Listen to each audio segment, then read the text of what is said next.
The Orchard Keeper. The tree was down and cut to lengths. The section spread and jumbled over the grass. There was a stocky man with 3 fingers bound up in a dirty bandage with a splint. With him were a Negro and a young man, the 3 of them gathered about the butt of the tree. The stocky man laid aside the saw, and he and the Negro took hold of the piece of fence and strained and grunted until they got the log turned over. The man got to one knee and peered into the cut. "We best come in this way," he said. The Negro picked up the crosscut, and he and the man began sawing again. They sawed for a time, and then the man said, "Hold it. God damn, that's it again." They stopped and lifted the blade from the cut and peered down into the tree. "Uh-huh," said the Negro. "It sure is now, ain't it?" The young man came over to see. "Here," said the man. "Look sideways here, see?" He looked. "All the way up here?" he said. "Yep," the man said. He took hold of the twisted wrought iron, the mangled fragment of the fence, and shook it. It didn't shake. "It's growed all through the tree," the man said. "We can't cut no more on it. Damned old elm's bad enough on a saw." The Negro was nodding his head. "Yes, sir," he said. "It most surely has. Growed all up in that tree." Part 1. For some time now the road had been deserted, white and scorching yet, though the sun was already reddening the western sky. He walked along slowly in the dust, stopping from time to time and bobbling on one foot like some squat, ungainly bird, while he examined the wad of tape coming through his shoe sole. He turned again. Far down the blazing strip of concrete, a small shapeless mass had emerged and was struggling toward him. It loomed steadily, weaving and grotesque like something seen through bad glass, gained briefly the form and solidity of a pickup truck, whipped past and receded into the same liquid shape by which it came. He swung his cocked thumb after it in a vague gesture. Little fans of dust scurried up the road shoulder and settled in his cuffs. "Go on, damn ye," he said to the fleeting mirage. He took out his cigarettes and counted them, put them back. He turned his head to the sun. "Won't be no use after dark," he said. Windless silence. Not even a rustle from the dusty newsprint and candy papers pressed furtively into the brown wall of weeds at the road edge. Further on he could see the lights of a filling station, some buildings, maybe a fork where the traffic slowed. He jerked his thumb at a trailer truck as it whined past, sucking up dust and papers in its wake, watched it wrench the trees farther up the road.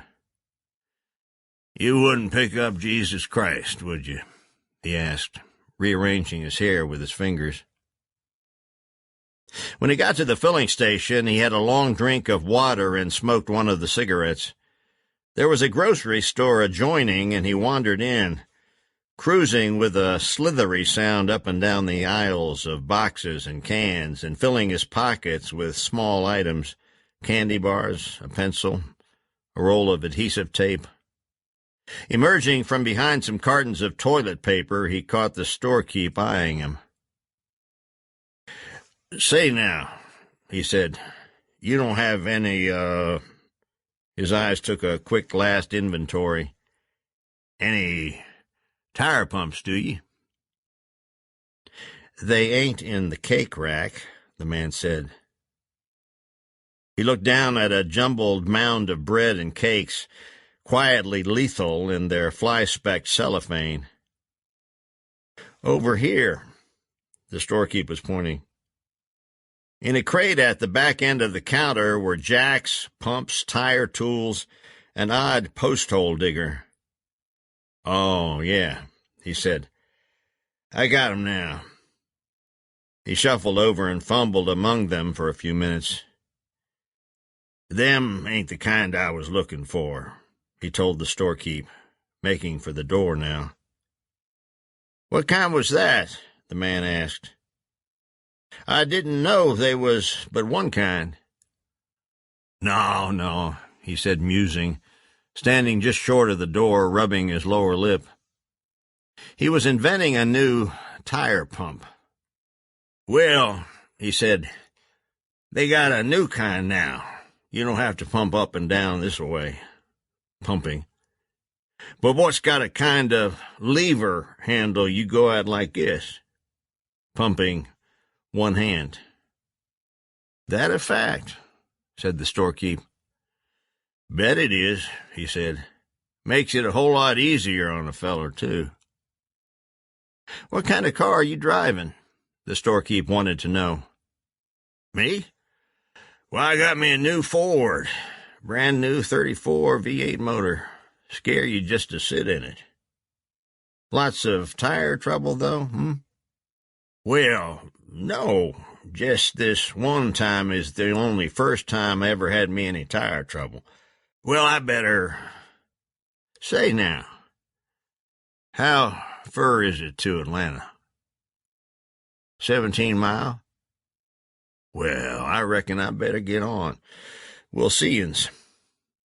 "Come back," the storekeep said. "Sure hope you get your tire blowed up. It would be a sight easier with a pump." But the screen door flapped, and he was outside. Standing on the store porch, he studied the hour. The sun was already down. A cricket sounded, and a squadron of bull-bats came up out of the smoldering west, high on pointed wings, harrying the dusk. There was a car pulled in at the filling station. He cussed the storekeep for a while, then walked back down and had another drink of water. From his pocket he produced a candy bar and began munching it.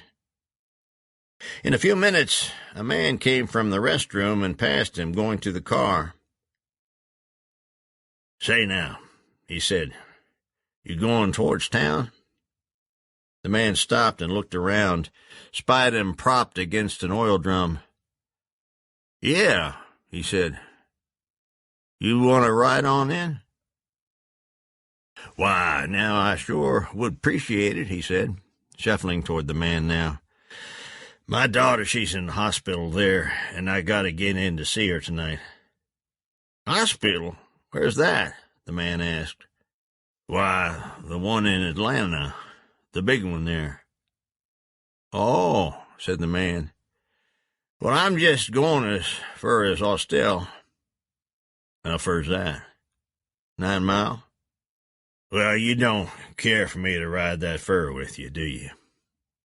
"Be proud to help you out that fur," said the man. Coming into Atlanta, he saw at the top of a fence of signs one that said, "Knoxville, 197. The name of the town for which he was headed. Had he been asked his name, he might have given any but Kenneth Rattner, which was his name. East of Knoxville, Tennessee, the mountains start, small ridges and spines of the folded Appalachians that contort the ongoing roads to their liking. The first of these is Red Mountain. From the crest on a clear day you can see the cool blue line of the watershed like a distant promise. In late summer the mountain bakes under a sky of pitiless blue. The red dust of the orchard road is like powder from a brick kiln. You can't hold a scoop of it in your hand. Hot winds come up the slope from the valley like a rancid breath, redolent of milkweed, hoglots, rotting vegetation. The red clay banks along the road are crested with withered honeysuckle, pea vines dried and sheathed in dust. By late July, the corn patches stand parched and sere, stalks askew in defeat, all greens pale and dry. Clay cracks and splits in endless micro-cataclysm, and the limestone lies about the eroded land like schools of sunning dolphin, gray-channeled backs humped at the infernal sky. In the relative cool of the timber stands, possum grapes and muscadine flourish with a cynical fecundity, and the floor of the forest, littered with old moss-backed logs, peopled with toadstools strange and solemn among the ferns and creepers, and leaning to show their delicate liver-colored gills, has about it a primordial quality, some steamy carboniferous swamp where ancient saurians lurk in feigned sleep.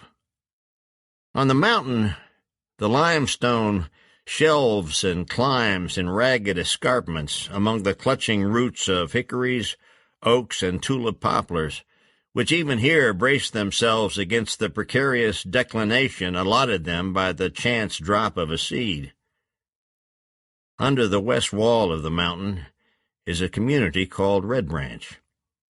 It was a very much different place in 1913, when Marion Sylder was born there, or in 1929 when he left school to work briefly as a carpenter's apprentice for Increase Tipton, patriarch of a clan whose affluence extended to a dozen jerry-built shacks strewn about the valley in unlikely places, squatting over their gullied purlieus like great brooding animals rigid with constipation, and yet endowed with an air transient and happenstantial, as if set there by the recession of floodwaters. Even the speed with which they were constructed couldn't outdistance the decay for which they held such affinity. Gangrenous molds took to the foundations before the roofs were fairly nailed down. Mud crept up their sides, and paint fell away in long white slashes. Some terrible plague seemed to overtake them one by one.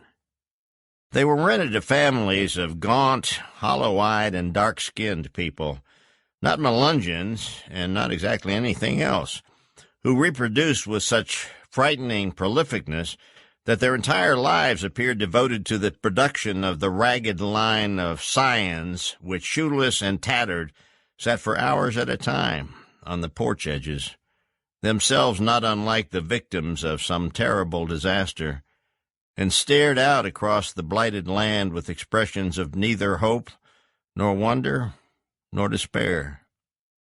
They came and went, unencumbered as migratory birds, each succeeding family a replica of the one before, and only the names on the mailboxes altered.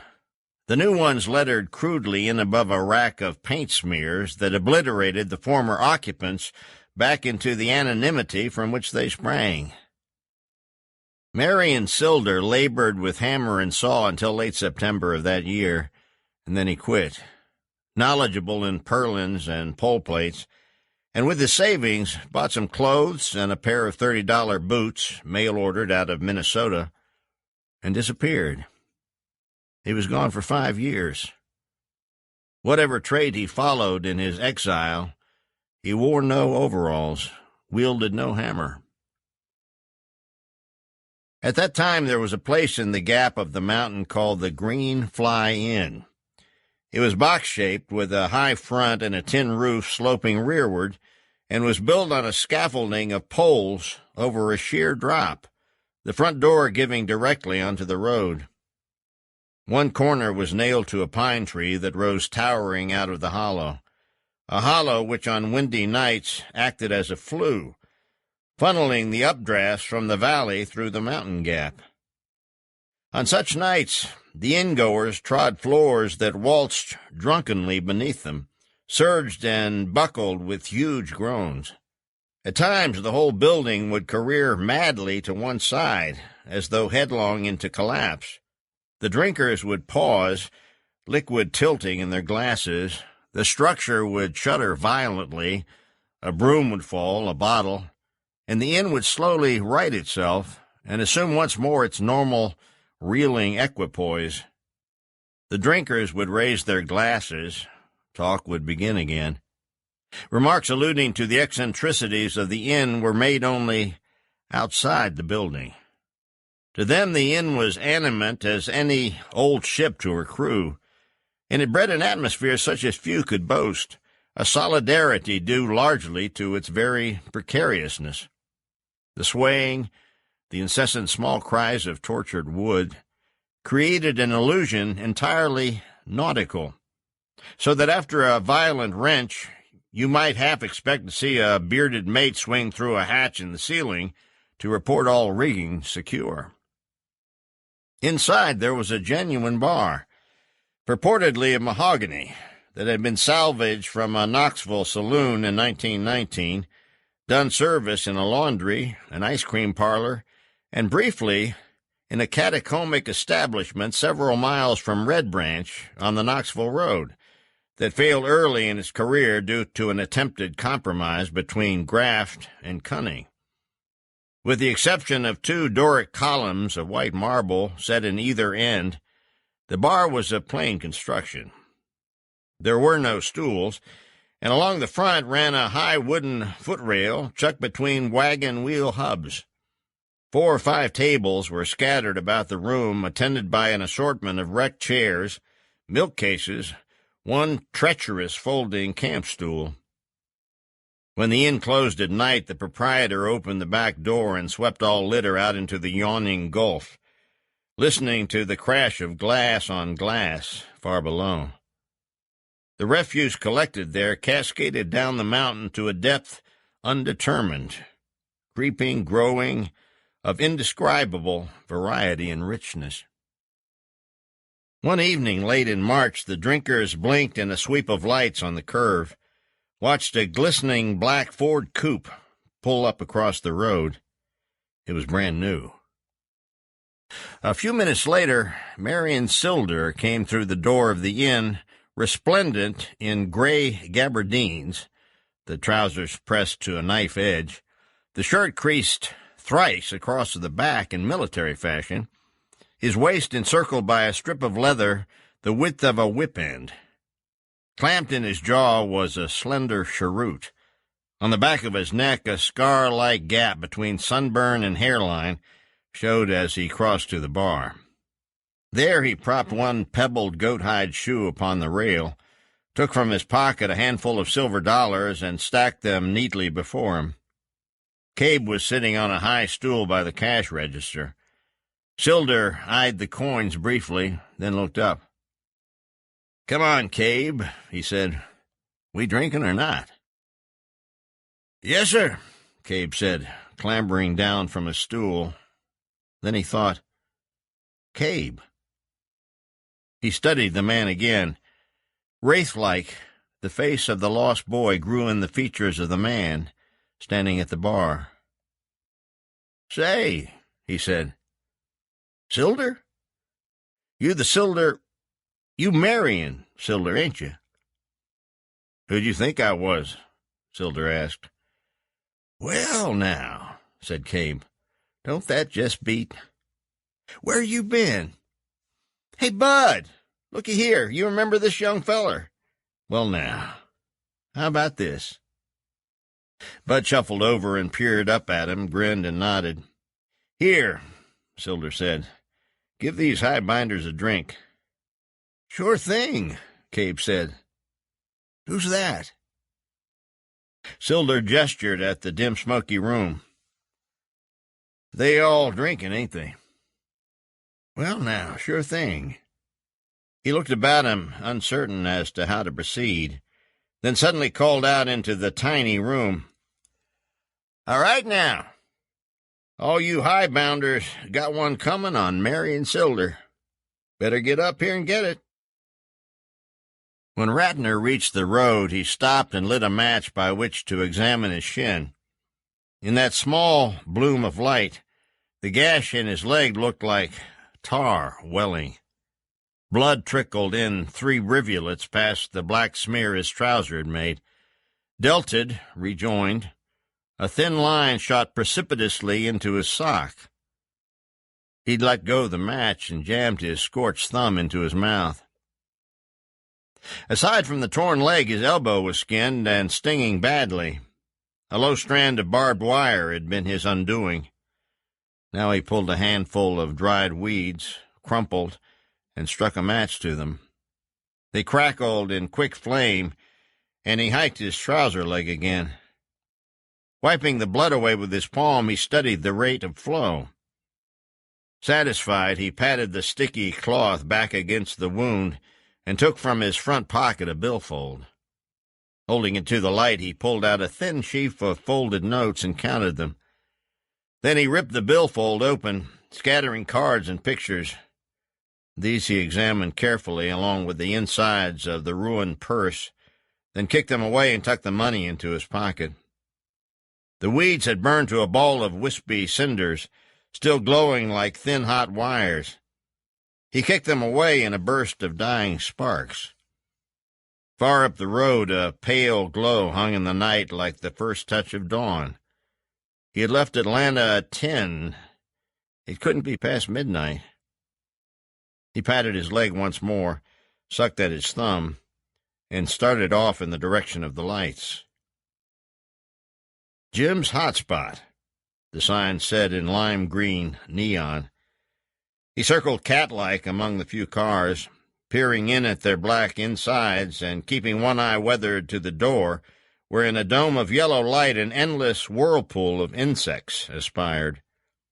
He came past the last empty car to the door, and by this light checked his furrowed leg once again, and then made his entrance.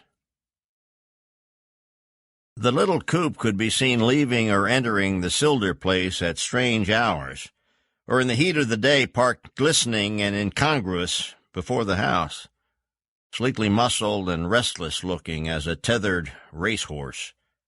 Saturday evenings he collected parcels of townward walking boys in new overall pants from the roadside, as you might gather hounds the morning after a hunt, them leaping awkwardly in, riding solemnly or whispering hoarsely one to another until they gained speed.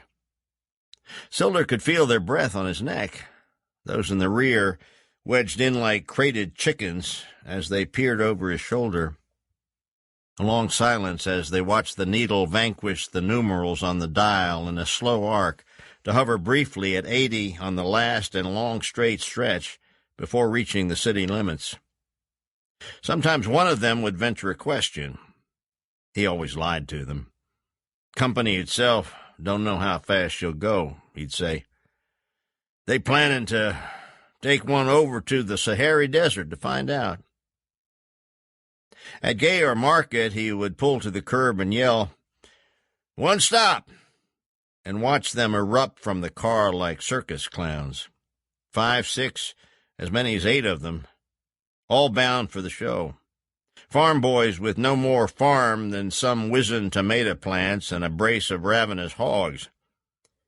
In the rearview mirror, he could see them watching the car scoot away, hovering and bobbing on the sidewalk like a flock of curious birds. Sundays, the Knoxville beer taverns were closed, their glass fronts dimmed and muted in sabbatical quietude, and Sylder turned to the mountain to join what crowds marshaled there beyond the dominion of laws, either civil or spiritual. Jack the runner's mouth was blue, his tongue blue-black as a chow's. At the table by the door of the Green Fly Inn, he sipped blackberry wine from a liniment bottle. "Where'd you leave him?" Sylder was asking. Jack gurgled. "Over on mountain." "You're on the mountain now," Sylder said.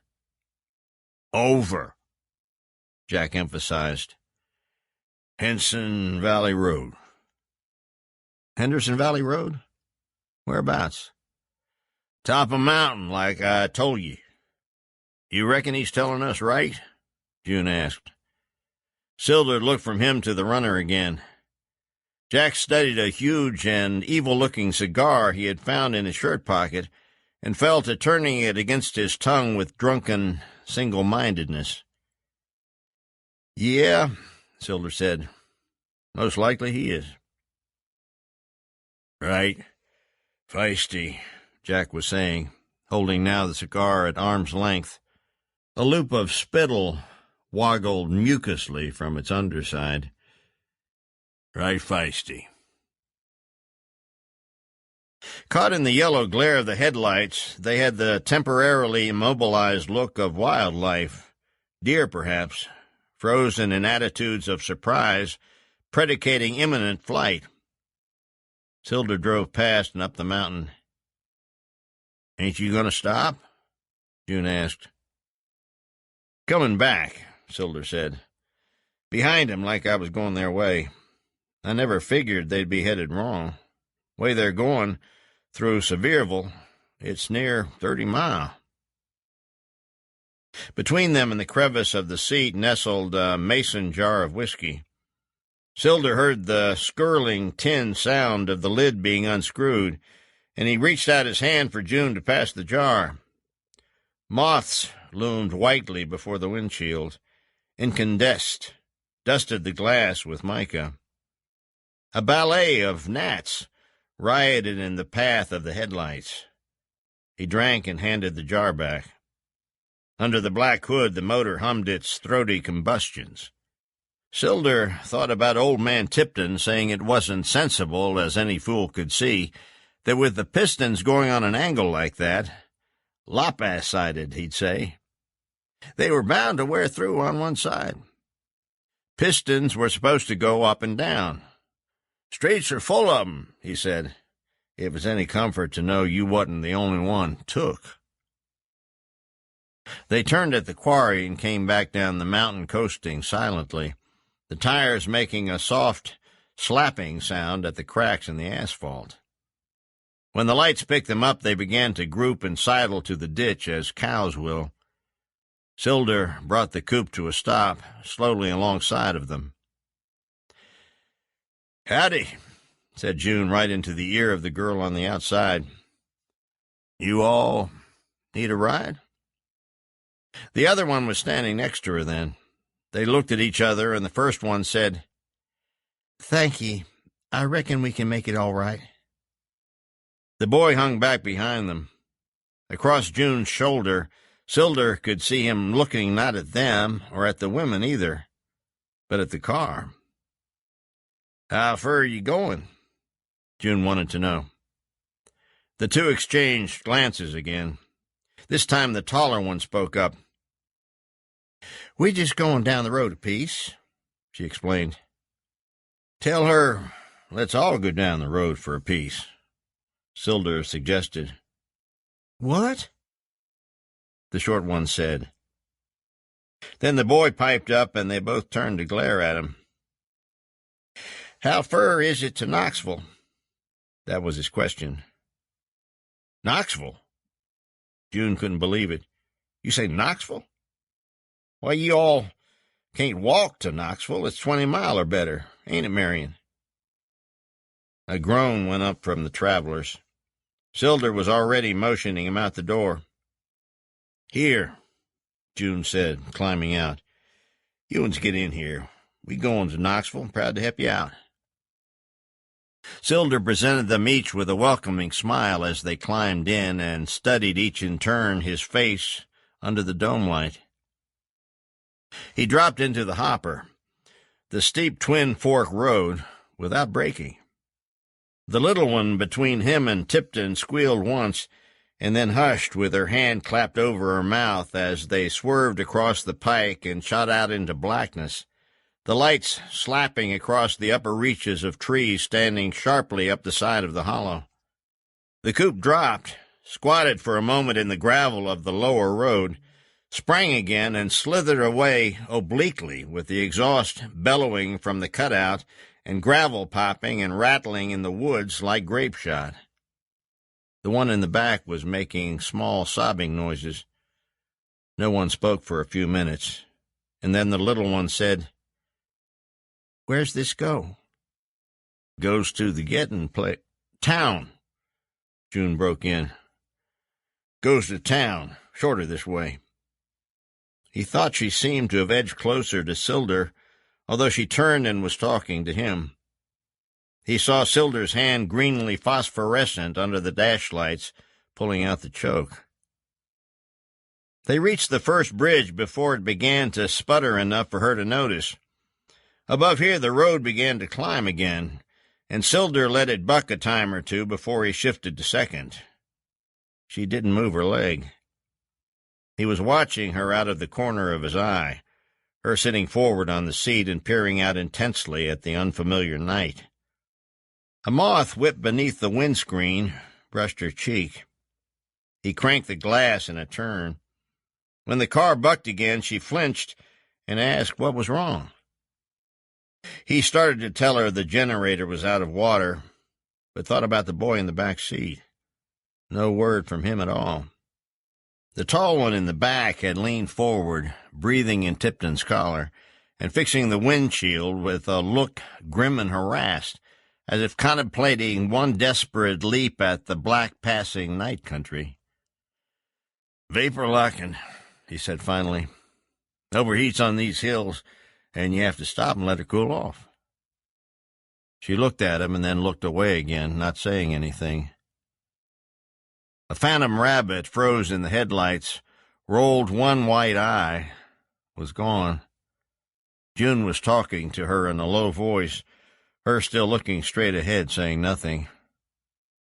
The one in the rear had sat back, no sound from her. In the mirror, Sylder could see half a head dark and bushy in silhouette as a bear's. He recognized the smell then. A tepid odor of urine, musty sweet, circulated on the air now as they slowed. They jerked around the last curve below the pine thicket and shuddered to a stop in front of the Olive Branch Negro Baptist Church. Sylder switched off the ignition. "I guess that's all she wrote," he said. He opened the door and started to get out when he felt her hand on his leg. He stopped and turned. "Not him," she said. "Not the other one." "No," he said. "Okay, come on." He switched off the lights, and then they were gone, negated in the sudden darkness. "Marion?" June whispered hoarsely. "Hey, Marion?" From his porch, Arthur Ownby had watched them pass, and now he heard the slam of the car door up the road where they had stopped. It had begun to rain. A yellow haze in the woods flicked out. He could hear low voices, near-sounding on the warm night air. With one foot he tapped out the time of some old ballad against the corner post of the porch. From under the brim of the roof he studied the movements of stars. A night for meteors tonight. They cannonaded the towering hump of Red Mountain. Rain falling now from a faultless sky. A girl's laugh on the road. He remembered her sitting high on the wagon seat Sunday morning, that the mule broke wind in his ear while he unhooked the singletree, and he stove 2 fingers in on a rib and had never even flinched. Late hours for an old man. Arthur Ownby had watched from his porch. He dozed. When the boy came past on the road, he looked up at the house on the side hill, dark and abandoned-looking. He couldn't see the old man, and the old man was asleep. It was near daylight when they started back from Knoxville, a pale, cold graying to the east. "Where'd you take her?" Sylder asked. June reached for the cigarettes riding in the visor. "Goddamn, she's ugly," he said. "You know what she told me?" "What's that?" said Sylder, grinning. "That I was the nicest boy ever needled her. Needled, for God's sake."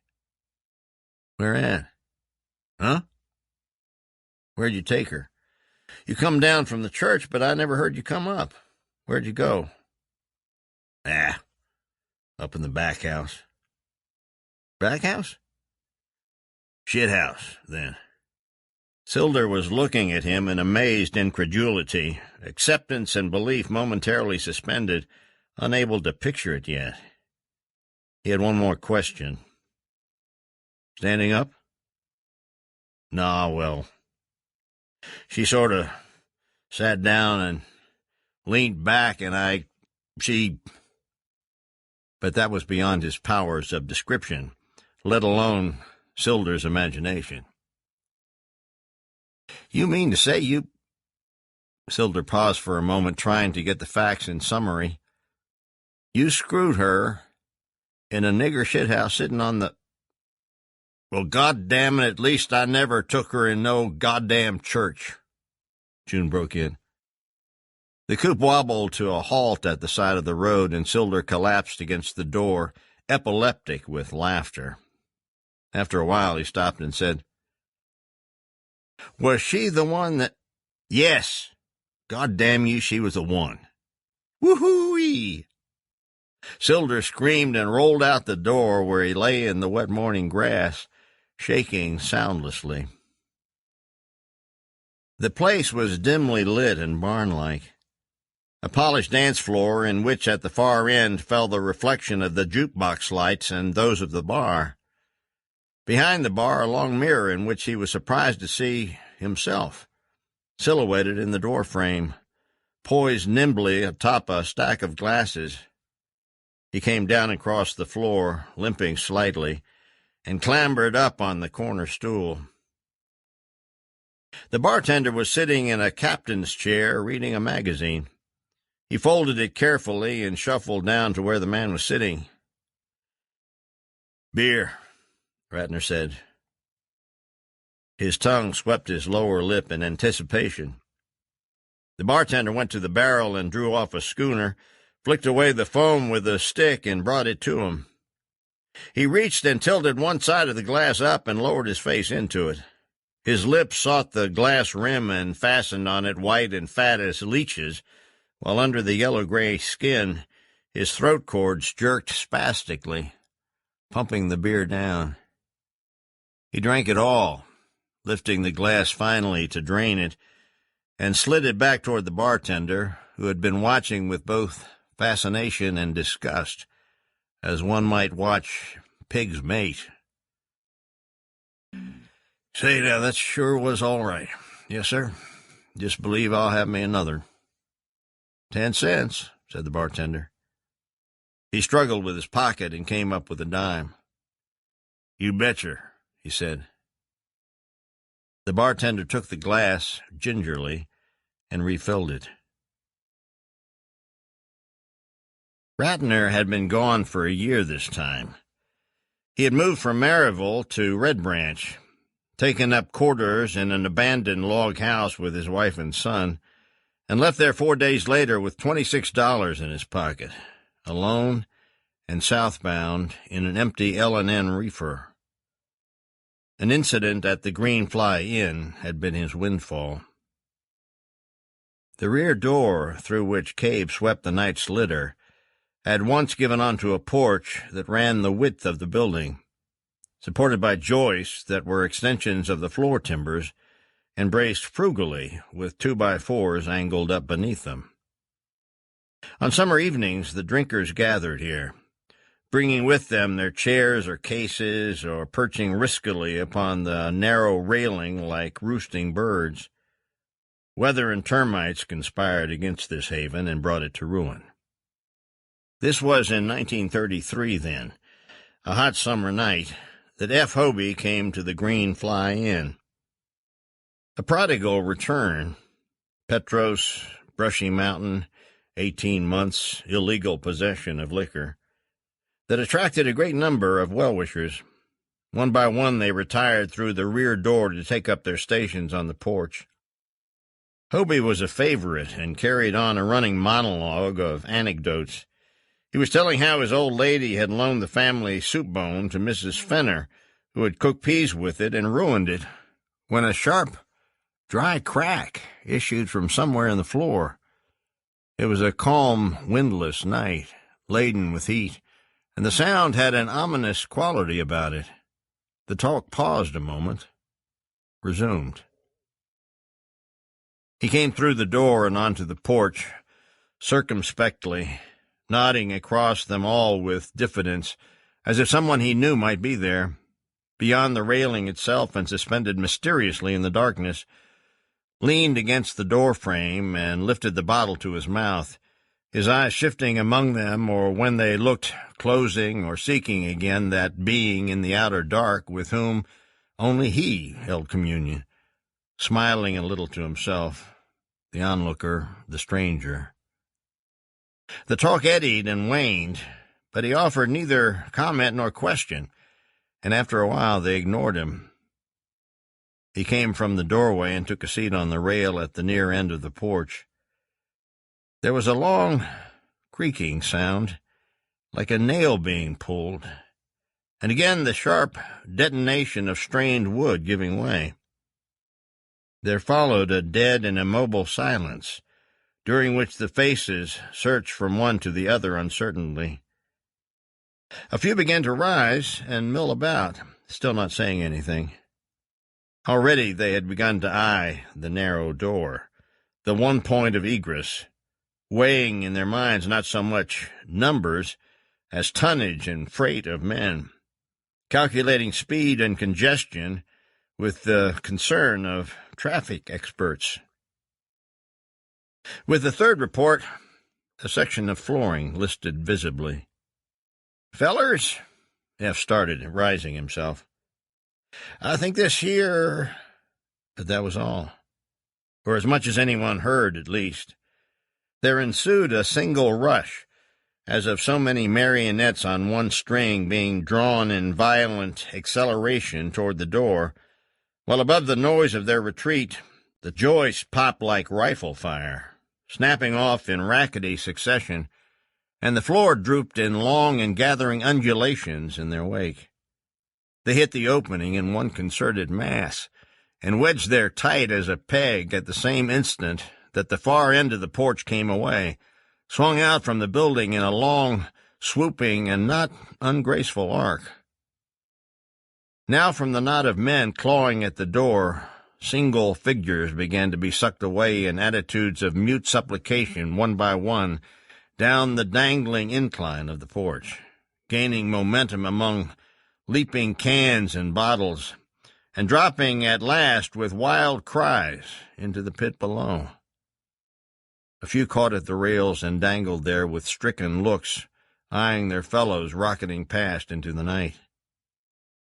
From within the building, Cabe and a few others were trying desperately to untangle the mass that writhed in the doorway, resorting finally to taking hold of what limb presented itself and pulling until something gave.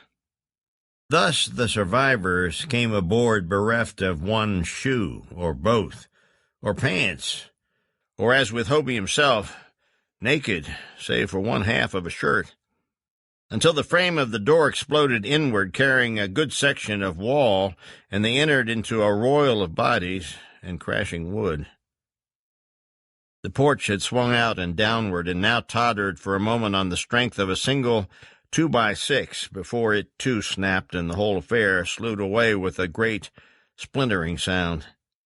The figures clutching at the rails began to turn loose their holds, coming away by ones and twos like beetles shaken from a limb, and the entire wreckage descended in a slow tableau of ruin to pitch thunderously into the hollow.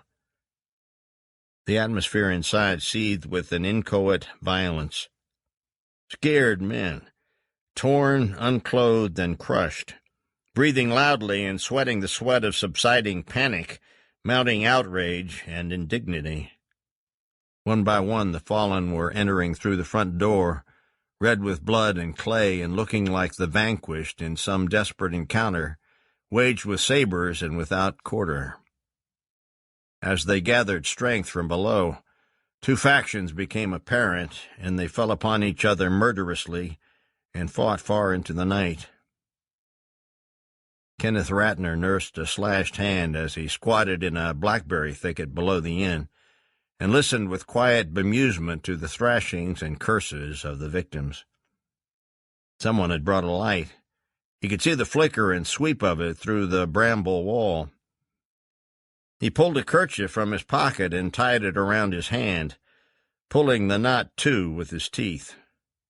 Then he worked his way carefully up to the road and started for home.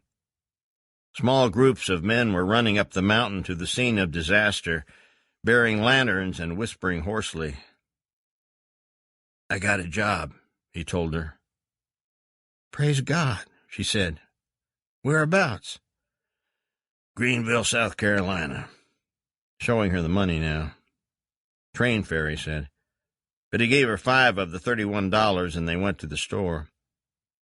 He bought the boy an orange drink, lifted him onto the box where he sat holding it in both hands, watching. Mrs. Eller was telling about it. "That Coy Tipton showed up here this morning. Looked like he'd fell in a combine. Said they's 3 or 4 of 'em what lost their britches. I'd like to know how they done that my own self. And when they clumb down in the holler to get 'em, somebody had beat 'em there and stole their pocketbooks." She sat a tilt in her rocker, fanned slowly with a church tract. "Thieves and drunks run together, I expect," she said. "Ain't none of 'em but got what they's looking for." Mildred Rattner pinched from loaf to loaf across the bread rack. "When them as wallers in sin thinks they's getting by with it," she said, "that's when he strikes 'em in his holy wrath. He just bides his time." Kenneth Rattner stroked his stiffening leg, flexed his ankle. It was past midnight, and people were coming in now. The bartender had abandoned his magazine and was moving nervously up and down the counter and filling glasses for the newcomers. He drained the last of the beer and set the glass upon the bar. "Hey, buddy," he called. "Give us another'n over here." "Hey, old buddy."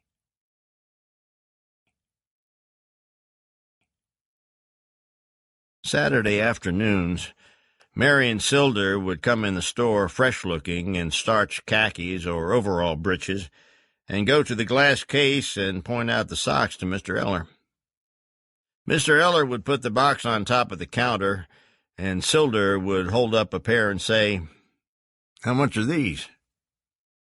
"Quarter," Mr. Eller would say.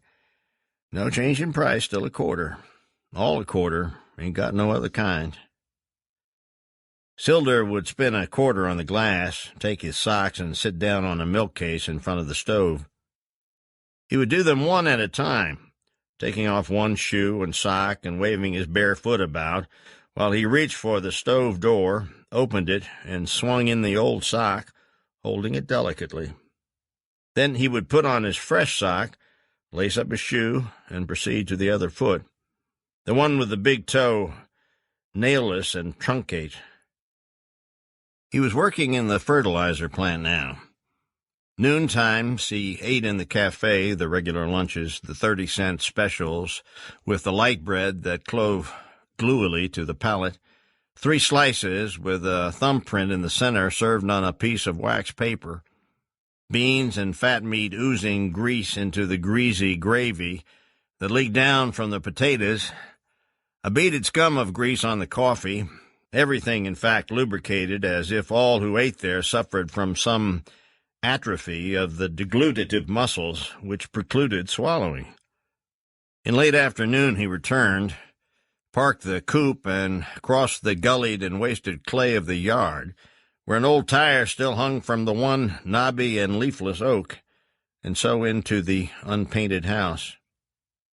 Within the hour he was out, washed and combed, blasting away the peaceful cricket sounds with the open cutout, tooling carefully down the corroded drive and onto the pike, and gone.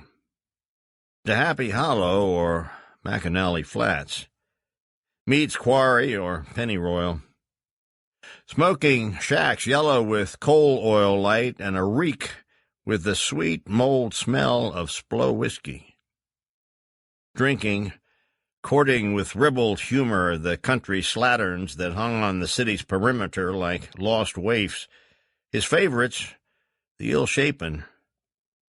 Retha, white, lisle uniform, thighs the dimensions of oil tons, the tooth thin, a nameless one, bony rump that cut into his leg.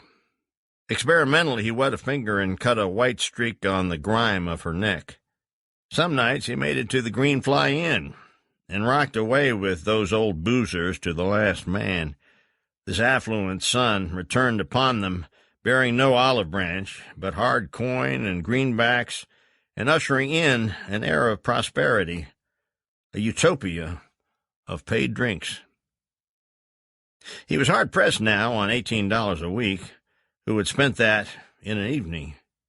He turned 21 in August. The following Friday, he lost his job at the fertilizer plant. Aaron Knatzer needled him into a fight, and he fought. Not out of any particular dislike toward Knatzer, or even in any great anger, but only to get the thing over with, settled. Knatzer was the only man in the plant his size, and had been looking to try him. He was on one knee with his arms locked around Knatzer's neck when he heard Knatzer's hoarse breathing stop. There was no sound in the shipping room, and when he raised his head, he saw that the men standing around them were looking past him at something else, and knew before he turned that Mr. Petrie had joined the circle. Not the dock foreman, or even the supervisor, either of whom would have said break it up. He turned loose of Knatzer and stood.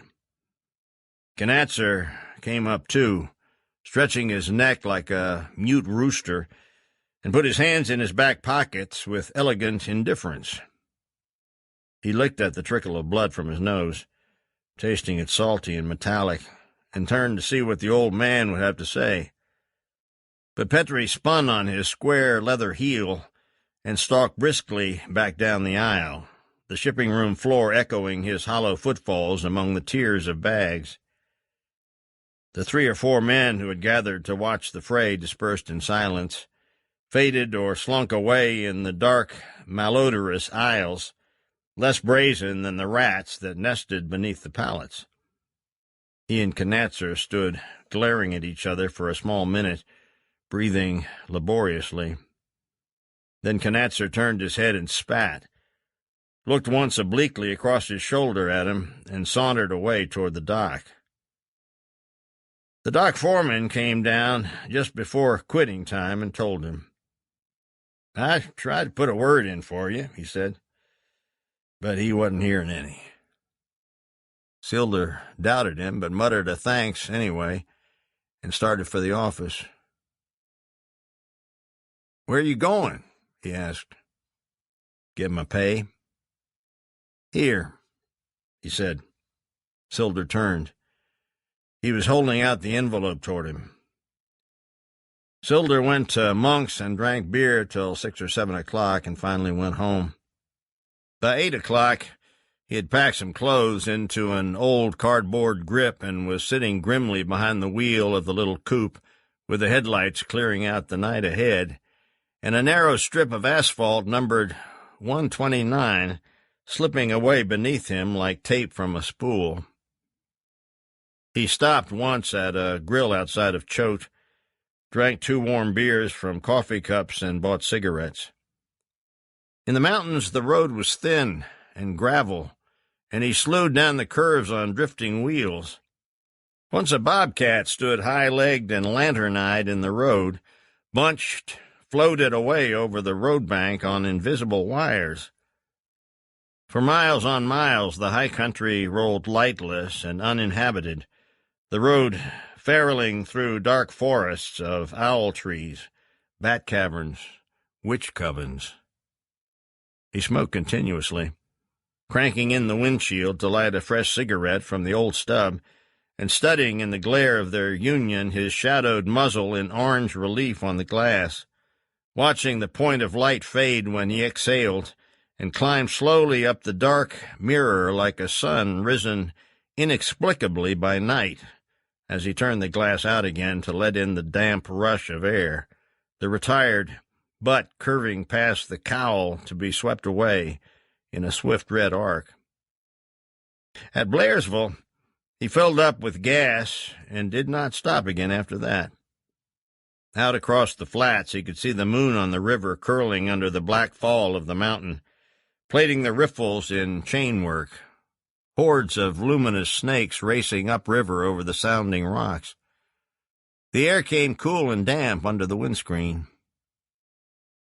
He reached Atlanta sometime after midnight, but did not go into town.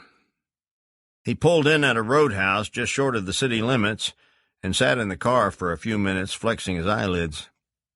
There were 3 or 4 other cars parked in front, dimly lustrous in the neon ambience. He passed through a fanfall of moths under the yellow door light and inside. Above the heads of the dancers, he could see himself hollow-eyed and sinister in the bar mirror, and it occurred to him that he was ungodly tired. He skirted along the high booths lining the walls and got to the bar, where he ordered and drank straight 4 shots of whiskey. He began to feel better. He was sitting with the 5th drink before him when sounds of breaking glass issued from the dance floor, and he turned to see 2 men circling warily with clenched bottles. A huge figure hulked up from the end of the bar, and shuffling out through the gathering spectators, seized the combatants, one in each hand, by the belts, and turkey walked them out the door, them stepping high, unprotesting, their bottles dangling idly. "Woo-ee! See them turkeys trot," a man down the bar called out.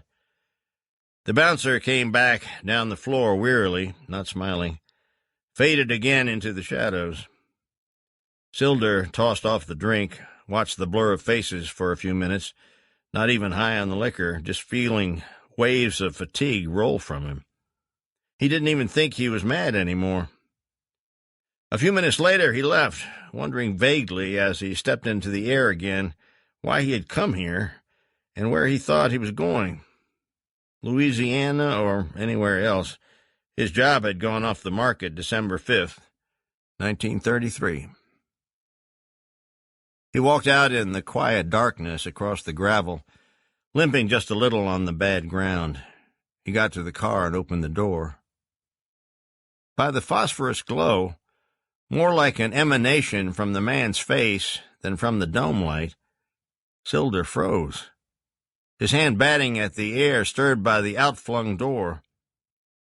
The face stared at him with an expression bland and meaningless, and Sylder groped for some, not cause or explanation, but mere association with rational experience, by which he could comprehend a man sitting in his car, as if conjured there simultaneously with the flick of light by the very act of opening the door. The mouth stretched across the lower face in a slow, cheesy rictus. A voice said, "You going towards Knoxville?" A strained octave above normal, the pitch of supplication. Sylder's hand found the door, and he expelled a long breath. "What in the goddamn hell are you doing in my car?" he croaked. Something loathsome about the seated figure kept him from reaching for it violently, as a man might not reach for bird droppings on his shoulder. The mouth, still open, said, "I seen your plates. Blount County, that's where I'm from, Maryville. I figured you might be going that way. I need a ride bad. I'm a sick man." The tone cloying, eyes dropped to Sylder's belt as if addressing his stomach. It wasn't presentiment that warned Sylder to get shed of his guest, but a profound and unshakable knowledge of the presence of evil, of being for a certainty called upon to defend at least his property from the man already installed beneath his steering wheel. "You're sick, all right," Sylder said. "Scoot your ass out of there." "Thanks, old buddy," the man said, sliding across the seat to the far door without apparent use of any locomotor appendages, but like something on runners tilted downhill. There he sat. Sylder leaned his head wearily against the roof of the car. He knew the man hadn't misunderstood him. "I knowed you wouldn't turn down nobody from home," the voice said. "You from Maryville?" I live right near there, coming from Florida. Sylder lowered himself into the car, the hackles on his neck rising. He looked at the man. I would have to put you out with my hands, he said silently, and he could not touch him. He slipped the key into the switch and started the motor. He felt a terrific need to be clean. Sure, here's a nice automobile, the man was admiring. Swinging the little coupe through the rutted drive and out onto the paving, he thought, he'll be a talker, this bastard. He'll have plenty to say. In immediate corroboration, the man began. This sure will help me out, old buddy. You know it sure is hard to get a ride nights. Morning, Sylder muttered under the vehement shift a second. Especially not much traffic, and what they is, folks won't hardly pick you up even. Sylder thought. Shouldn't have thrown that shift. He could see the knee out of the corner of his eye, cocked back on the seat. The man sitting half sideways watching him. My mother been real bad sick, too. Sylder's hand moved in stealth from wheel to shift lever, poised bird-like. The hand on the speedometer climbed with the hum of the motor. Doctor's bills is higher'n. His left foot dropped the clutch. Now. Under his cupped palm, the gear shift shot down viciously, quivered where a moment before the man's knee had been. So I sure do appreciate it, the man went on, droning, his legs now crossed with an air of homey comfort, slightly rocking. Sylder hung his elbow over the door sill and leaned his ear to the rush of wind, the pockety rhythm of the open exhaust and the black road slishing oily under the wheels, trying to lose the voice. No cars passed. He drove in almost a trance, the unending and inescapable voice sucking him into some kind of oblivion, some faltering of the senses preparatory to what? He sat up a little. The man hadn't taken his eyes from him, and yet never looked directly at him. You bastard, Sylder thought. It began to seem to him that he had driven clear to Atlanta for the sole purpose of picking up this man and driving him back to Maryville. His back hurt. I must be crazy, he said to himself, reaching in his pockets for cigarettes. This son of a bitch will have me crazy anyway. He jiggled one from the pack, spun it leisurely between thumb and forefinger to his lips. He had the pack in his other hand, then riding the top of the steering wheel. I'll bet I don't make it, he wagered. Don't reach it. His right hand, having delivered the cigarette to his mouth, was creeping slowly for the pack to put it away. It was halfway up the steering wheel when the voice, suddenly clear, hopeful, said, Say, wonder could I get one of them from you? Leaning forward, already reaching. I run out a while back and ain't. Sylder chuckled and straight-armed the pack at him. Sure, he said, help yourself. He waited a few seconds, listening to the paper rustle, the man getting the cigarette. He could feel him hesitate, the eyes turn on him. Then the package came back.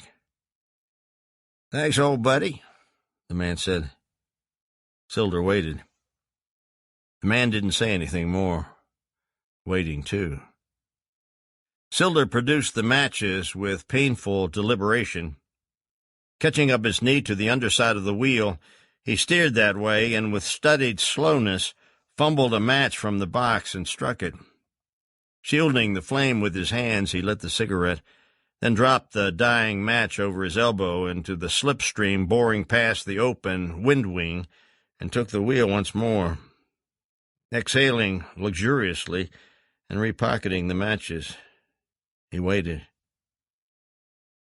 Say, old buddy, I wonder if I could get a... Why, thanks, thank you. The match scratched and popped. Sylder meditated in the windshield, the face of the man cast in orange and black above the spurt of flame, like the downlidded face of some copper icon, a mask, not ambiguous or inscrutable, but merely discountenanced of meaning, expression. In the flickery second in which Sylder's glance went to the road and back, the man's eyes raised to regard him in the glass, so that when Sylder looked back they faced each other over the cup of light like enemy chieftains across a council fire, for just that instant before the man's lips pursed, carp-like, still holding the cigarette, and sucked away the flame. They smoked, the heat of the night air moving over them heavy as syrup. In the dark glass, where the road poured down, their cigarettes rose and fell like distant semaphores above the soft green dawn of the dashlights. He stopped at Gainesville for gas, which he didn't need, and went into the men's room, taking the keys with him. The man sat in the car. Inside, Sylder lit a cigarette, smoked it in long pulls, and flipped the butt into the toilet. He splashed some cold water on his face and went out again, paid the sleepy-eyed attendant, and got in the car. The man was sitting as he had left him. An unmistakable trace of fresh tobacco smoke hung on the wet air. Dawn. Fields smoking where the mist shoaled, trees white as bone. The gray shrubbery, hard-looking as metal in the morning wetness. Beads of water raced on the windscreen, and he turned on the wipers, watched the arms descend in slow benediction, was mopping at the glass with the back of his hand, when the right rear tire went out with a sudden hollow detonation, and they flapped to a stop. Later, Sylder realized that the man had passed up one chance with the jack handle, had waited until he took the jack from under the car and handed it himself to the man to put in the trunk, and realized, too, that the man had only miscalculated by part of a second the length of time it would take him to bend and slam the hubcap back on the rim with the heel of his hand. So although he never saw it, had no warning, he had already made a half-turn and started to rise when the jack crashed into his shoulder and slammed him into the side of the car. Something crashed alongside his head into the quarter panel. He remembered that, too, but couldn't know until later that it was the base of the jack. He didn't duck the second time either, but only slid down the door of the coupe when the man swung sideways. He was watching him now, tearing a ragged hole in the metal. Then he was sitting on the ground, his head leaned back against the door, looking up, not yet outraged, but only in wonder, at the figure above him, his arm trailing in the dirt like a shattered wing. But when the man jerked the shaft of the jack from the punctured door, he reached up, slowly, he thought, and laid his hand on the jack, and still slowly closed his fingers over it. The man looked down at him, and in the gradual suffusion of light gathered and held between the gloss of the car's enamel and the paling road dust, he saw terror carved and molded on that face, like a physical deformity. They were like that for some few seconds. He sitting, the man standing, holding either end of the jack as if suspended in the act of passing it one to the other. Then Sylder stood, still in that somnambulant slow motion, as if time itself were running down, and watched the man turn, seeming to labor not under water, but in some more viscous fluid, torturous slow, and the jack itself falling down on an angle over the dying forces of gravity, leaving Sylder's own hand and bouncing slowly in the road, while his leaden arm rose in a stiff arc, and his fingers cocked like a cat's claws, unsheathing and buried themselves in the cheesy neck-flesh of the man who fled from him without apparent headway, as in a nightmare. Whether he fell forward or whether the man pulled them over, he didn't know. They were lying in the road, the man with his face in the dirt and Sylder on top of him, motionless for the moment, as resting lovers. Something in Sylder's shoulder traveled obliquely down to his lungs with each breath to cut off the air. He still had one hand locked in the man's neck, and now he inched himself forward and whispered into his ear, "Why don't you say something now, bastard? Ain't you got some more talk to spiel for us?" He was jerking at the man's head, but the man had both hands over it and seemed lost in speculation upon the pebbles of the road. Sylder let his hand relax and wander through the folds of the neck until they arrived at the throat. The man took that for a few minutes, then suddenly twisted sideways, spat in Sylder's face, and tried to wrench himself free. Sylder rolled with him and had him then flat backward in the road and astride him, still the one arm swinging from his broken shoulder like a piece of rope. He crept forward and placed one leg behind the man's head, elevating it slightly, looking like some hulking nurse administering to the wounded. He pushed the head back into the crook of his leg, straightened his arm, and bore down upon the man's neck with all his weight and strength. The boneless-looking face twitched a few times, but other than that, showed no change of expression, only the same rubbery look of fear, speechless and uncomprehending, which Sylder felt was not his doing either, but the everyday look of the man. And the jaw kept coming down, not on any detectable hinges, but like a mass of offal, some obscene waste matter, uncongealing and collapsing in slow folds over the web of his hand. It occurred to him then that the man was trying to bite him, and this struck him as somehow so ludicrous that a snort of laughter wheezed in his nose. Finally the man's hands came up to rest on his arm, the puffy fingers trailing over his own hand and wrist, reminding him of baby possums he had seen once, blind and pink. Sylder held him like that for a long time. Like squeezing a boil, he thought. After a while, the man did try to say something, but no words came, only a bubbling sound. Sylder was watching him in a sort of mesmerized fascination, noting blink of eye, loll of tongue. Then he eased his grip, and the man's eyes widened. "Christ's sake," he gasped. "Jesus Christ, just turn me loose." Sylder put his face to the man's, and in a low voice said, "You better call on somebody closer than that." Then he saw his shoulder, saw the man looking at it. He dug his thumb into the man's windpipe and felt it collapse like a dried tool. The man got his hand up and began with his eyes closed to beat Sylder about the face and chest. Sylder closed his eyes, too, and buried his face in his shoulder to protect it. The flailings grew violent, slowed, finally stopped altogether.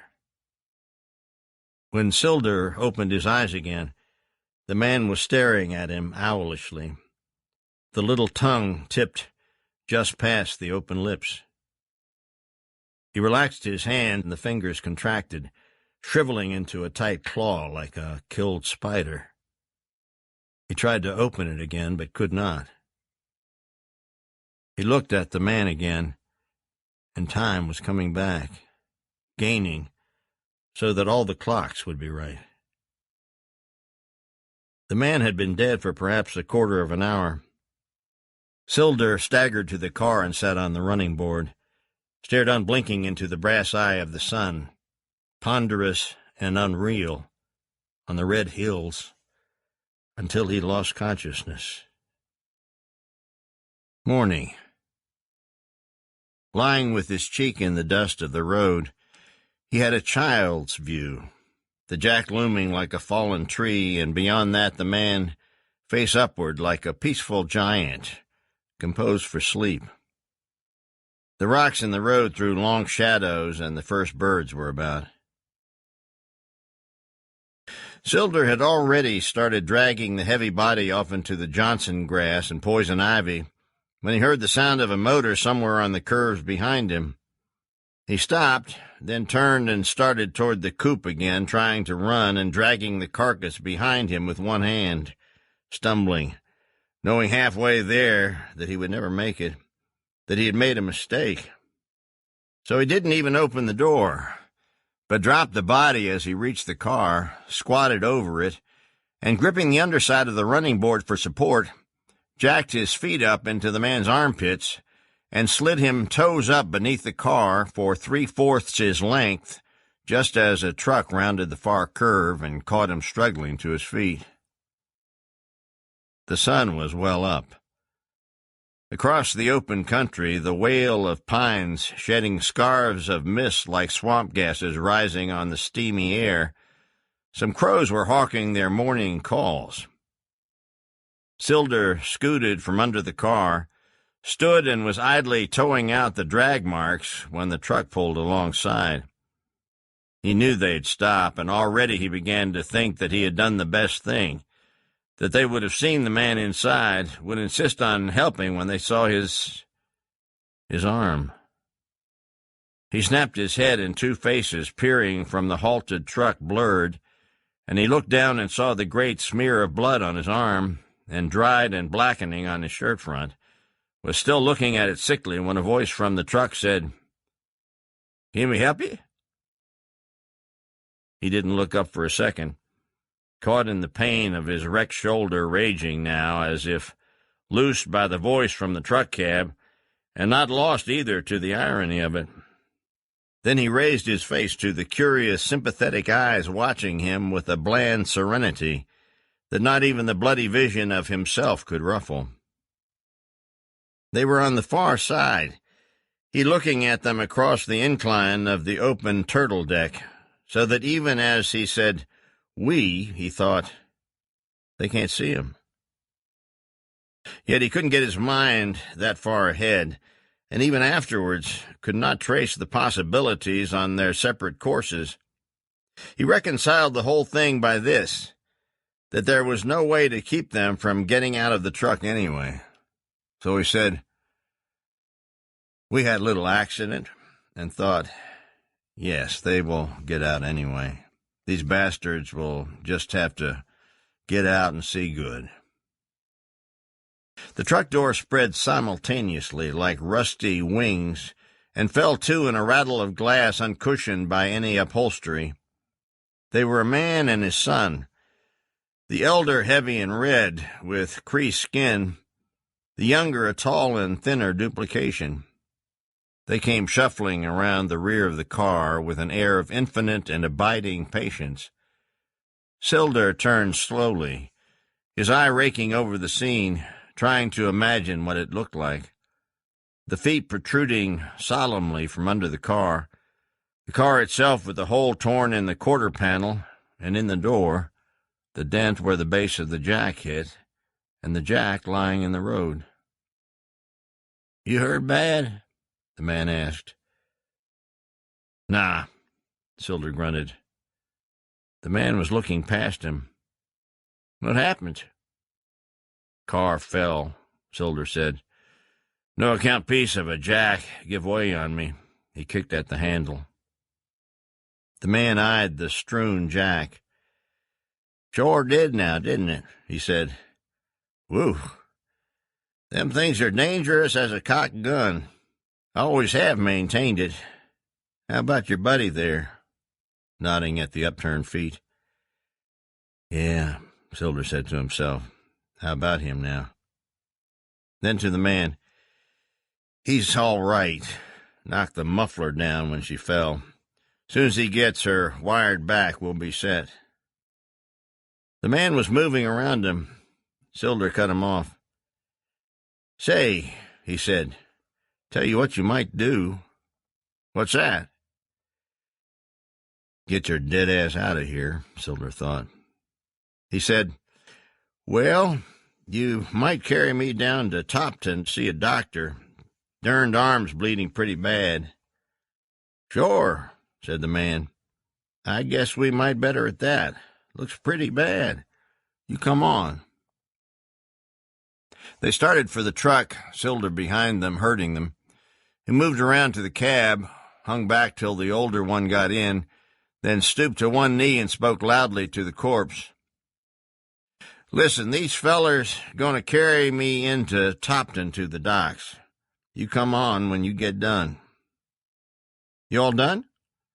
He rose and turned to the man sitting now in the truck, the motor already started. "Listen," he said, "he's about done.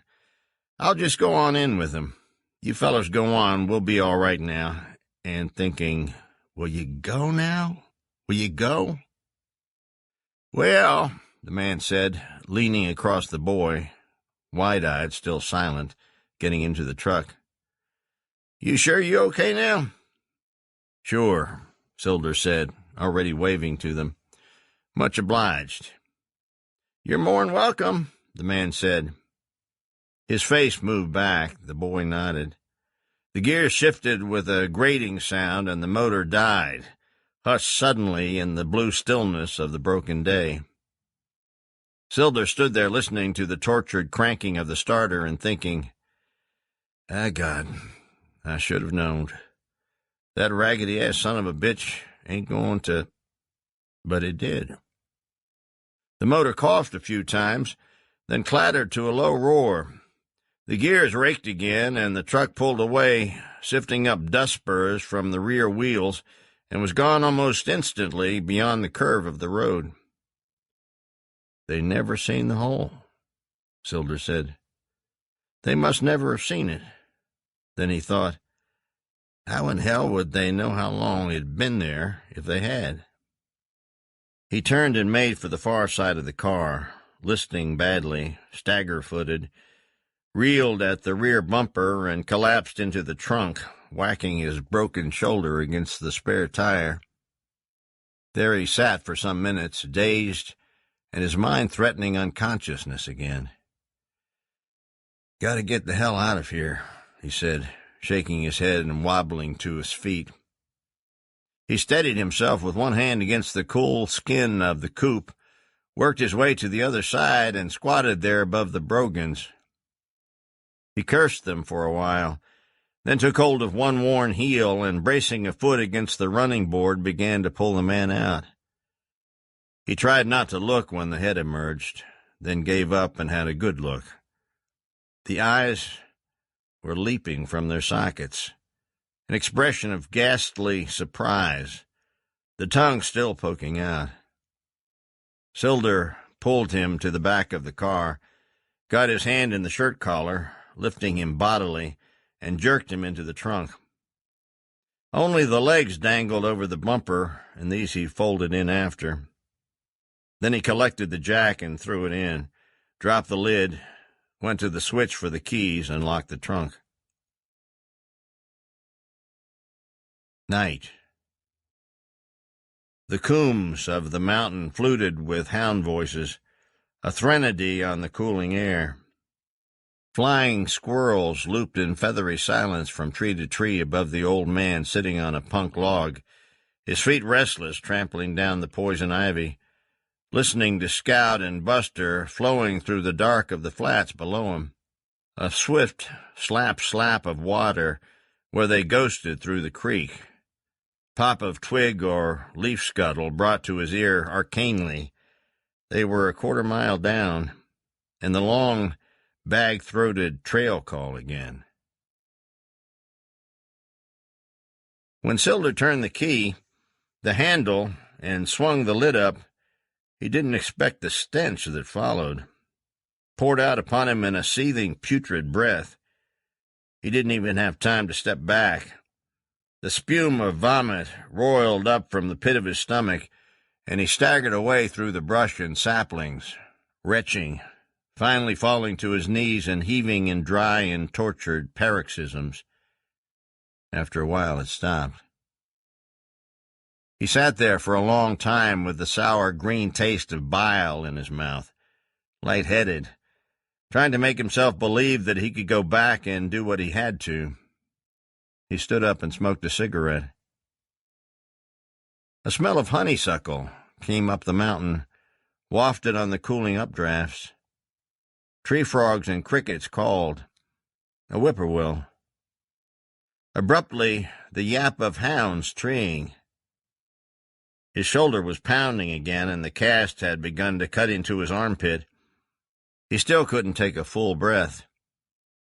He started back, the ford outlined through the silhouettes of trunks and branches like a night animal feeding, a shape massive and bovine.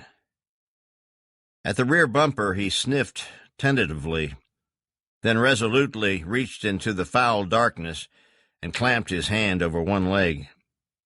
Turning his head, he stepped away, hearing the rasp and slide of it following, and the thump and jar when it fell to the ground.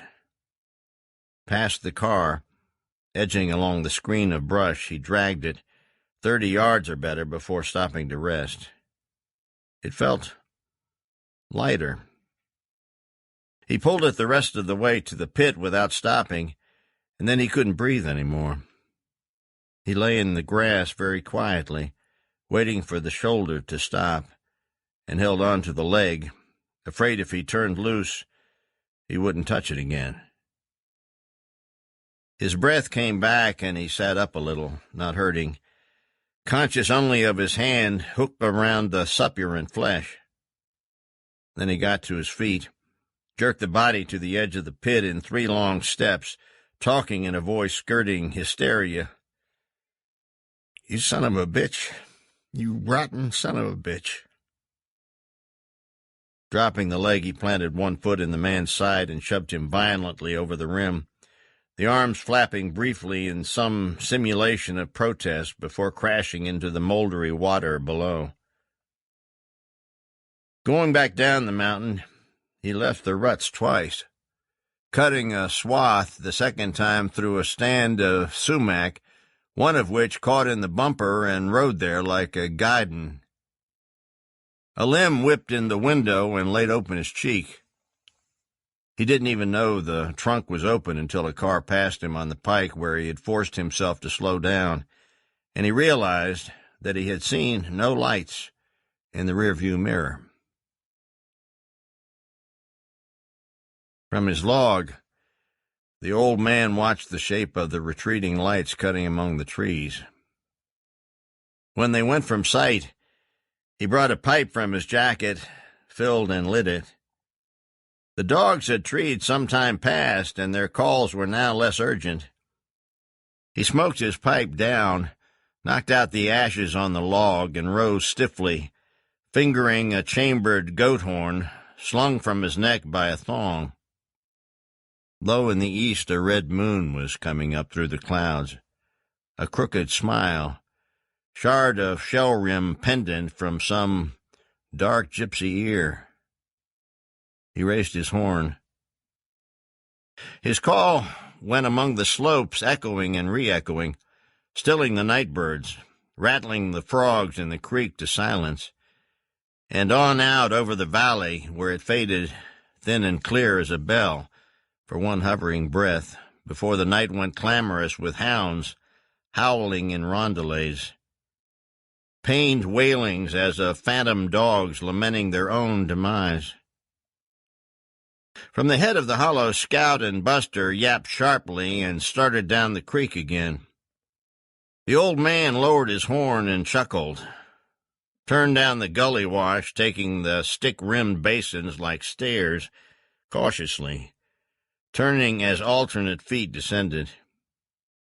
He had cut a pole of hickory, hewed it octagonal, and graced the upper half with hex carvings, nosed moons, stars, fish of strange and Pleistocene aspect. Struck in the rising light, it shone new white as the face of an apple half.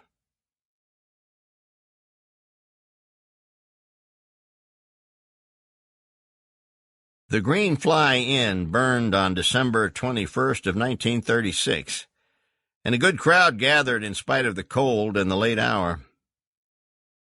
Cabe made off with the cash box, and at the last minute authorized the fleeing patrons to carry what stock they could with them, so that with the warmth of the fire and the bottles and jars passing around, the affair took on a holiday aspect. Within minutes, the back wall of the building fell completely away, spiraling off with a great rushing sound into the hollow. The roof tree collapsed then, and the tin folded inward, the edges curling up away from the walls like foil.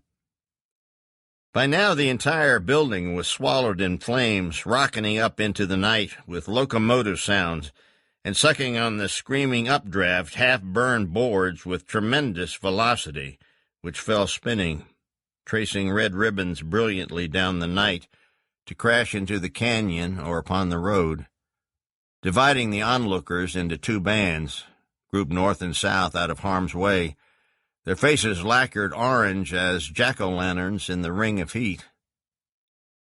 Until the stilts gave, and the facing slid backward from the road with a hiss, yawed in a slow curvet about the anchor of the pine trunk, overrode the crumpling poles, vaulting on them far out over the canyon before the floor buckled, and the whole structure, roof, walls, folded neatly about some unguessed axis, and dropped vertically into the pit. There it continued to burn, generating such heat that the hoard of glass beneath it ran molten and fused in a single sheet, shaped in ripples and flutings, encysted with crisp and blackened rubble, murrined with bottle caps. It's there yet, the last remnant of that landmark, flowing down the sharp fold of the valley like some imponderable archaeological phenomenon. Part 2. Curled in a low peach limb, the old man watched the mid-morning sun blinding on the squat metal tank that topped the mountain. He had found some peaches, although the orchard went to ruin 20 years before, when the fruit had come so thick and no one to pick it, that at night the overborne branches cracking sounded in the valley like distant storms raging. The old man remembered it that way, for he was a lover of storms. The tank was on high legs and had a fence around it with red signs that he had been pondering for some time, not just today. From time to time he sliced a bite from one of his peaches. They were small and hard, but he had good teeth. He propped one foot up in the limb with them and fell to stropping the knife slowly on the smooth-worn toe of his boot. Then he wet a patch of hair on his arm and tested the blade. Satisfied, he reached for another peach and began peeling it. When he had finished this one, he wiped the blade of the knife on his cuff, folded and pocketed it, passed a handful of loose sleeve across his mouth. Then he got down from his limb and started up through the wreckage of the orchard, threading his way among the old gray limbs and stopping to look out over the valley now and again, at the black-corded fields and the roofs winking in the sun. When he came out on the road, he turned down to the right, his brogans making small padding sounds in the red dust, his huge, knobby-kneed trousers rolling and moiling about him urgently, as if invested with a will and purpose of their own. This was the orchard road, red and quiet in the early sun, winding from the mountain's spine, with apple trees here along the road and shading it, gnarled and bitten trees, yet retaining still a kept look and no weeds growing where they grew. Farther up was a side road that went off among the trees, shade-dappled, grass fine as hair in the ruts.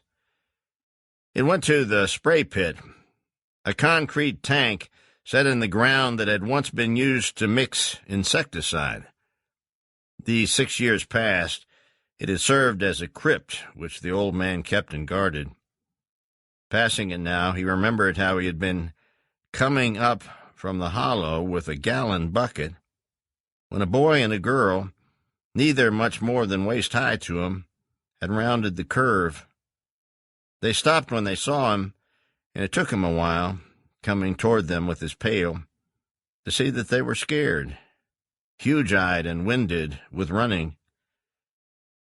They looked ready to bolt, so he smiled, said howdy to them, that it was a pretty day. And them there in the road, balanced and poised for flight like two wild things. The little girl's legs brightly veined with briar scratches, and both their mouths blue with berry stain. As he came past, she began to whimper, and the boy, holding her hand, jerked at her to be still. He standing very straight in his overall pants and striped jersey. They edged to the side of the road and turned, watching him go by. He started past, then half turned and said, "You uns find where the good berries is at?" The boy looked at him just as though he hadn't been watching him all the time, and said something which cracked in his voice, and which the old man couldn't make out. The girl gave up and wailed openly. So he said, "Well, now, what's wrong with your little sister? You all right, honey? Did you uns lose your berry bucket?" He talked to them like that. After a while, the boy began to blubber too, a little, and was telling him about back in the pit. For a few minutes he couldn't figure out what was the pit, and then it came to him, and he said, "Well, come on and show me. I reckon it ain't all this bad, whatever it is." So they started up the road, although it was pretty plain they didn't want to go, and when they turned down the road to the spray pit, the boy stopped, still holding the little girl's hand and not crying anymore, but just watching the man. He said he didn't want to go, but for him, the old man, to go on and see. So he told them to wait right there, that it wasn't nothing. He saw the berry pails first. One of them turned over and the blackberries spilled out in the grass. A few feet beyond was the concrete pit, and even before he got to it, he caught a trace of odor, sour, a little like bad milk. He stepped onto the cracked rim of the pit and looked down into the water, the furred green top of it quiet and touched with light. Sticks and brush poked up at one corner. The smell was stronger, but other than that, there was nothing. He walked along the edge of the pit. Down the slope among the apples, some jays were screaming and flashing in the trees. The morning was well on, and it was getting warm. He walked halfway around, watching his step along the narrow, sandy concrete. Coming back, he glanced down at the water again. The thing seemed to leap at him.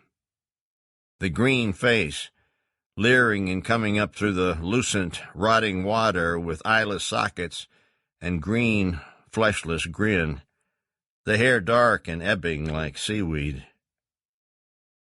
He tottered for a moment on the brink of the pit, and then staggered off with a low groan and locked his arms about a tree, trying to fight down the coiling in his stomach. He didn't go back to look again. He got the berry pails and went back to the road, but the children weren't there, and he couldn't think how to call them. After a while, he called out, "Hey, I got your berry buckets." Some wind turned the apple leaves. Shadow of a buzzard skated on the road and broke up in the fencing of briars. They were gone. He walked up the road a way, then back down, but there was no trace of them. 3 days later, when he came back, it was still there. No one had come. With his pocket knife, he cut a small cedar tree with which to put it from sight. It was still there. What of it had weathered the seasons and years? He went on along the road, an old man peddling the scorched dust. The sun was high now. All the green of the morning shot with sunlight, plankton awash in a sea of gold. Even late spring had dried nothing but the dust in the road, and the foliage that overhung either side hadn't yet assumed its summer coat of red talc. In the early quiet, all sounds were clear and equidistant. A dog barking out in the valley, high, thin whistle of a soaring hawk, a lizard scuttling dead leaves at the roadside. A sumac would turn and dip in sudden wind with a faint whish. In the woods, a thrush, water-voiced. The old man took a side path that led along a spur of the mountain, cutting a spider stick as he went to clear the way where huge nets were strung tree to tree across the path, dew-laden and glinting like strands of drawn glass, bringing them down with a sticky whisper while the spiders fled over the wrecked and dangling floss. He came out on a high, bald knoll that looked over the valley, and he stopped here and studied it as a man might cresting a hill and seeing a strange landscape for the first time. Pines and cedars in a swath of dark green piled down the mountain to the left and ceased again where the road cut through. Beyond that, a field and a log hog pen, the shakes spilling down the broken roof, looking like some diminutive settler's cabin in ruins. Through the leaves of the hardwoods he could see the zinc-colored roof of the church, faintly coruscant, and a patch of boarded siding weathered the paper gray of a wasp nest. And far in the distance, the long purple welts of the Great Smokies. If I was a younger man, he told himself, I would move to them mountains.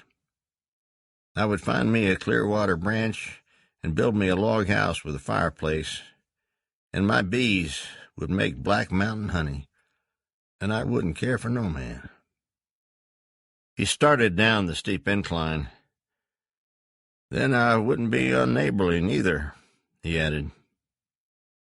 The path followed along the south face of the mountain and came out on the pike. A dirt road dropped off into a steep hollow to the left.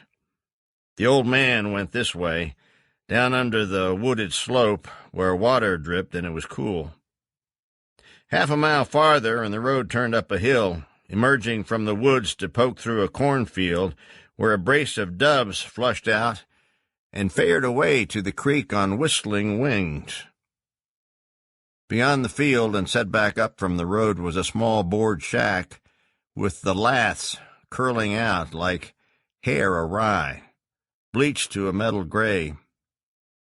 It was to this place that the man came, carrying the stick across his shoulders now as one might carry a yoke of water buckets, his hands flapping idly.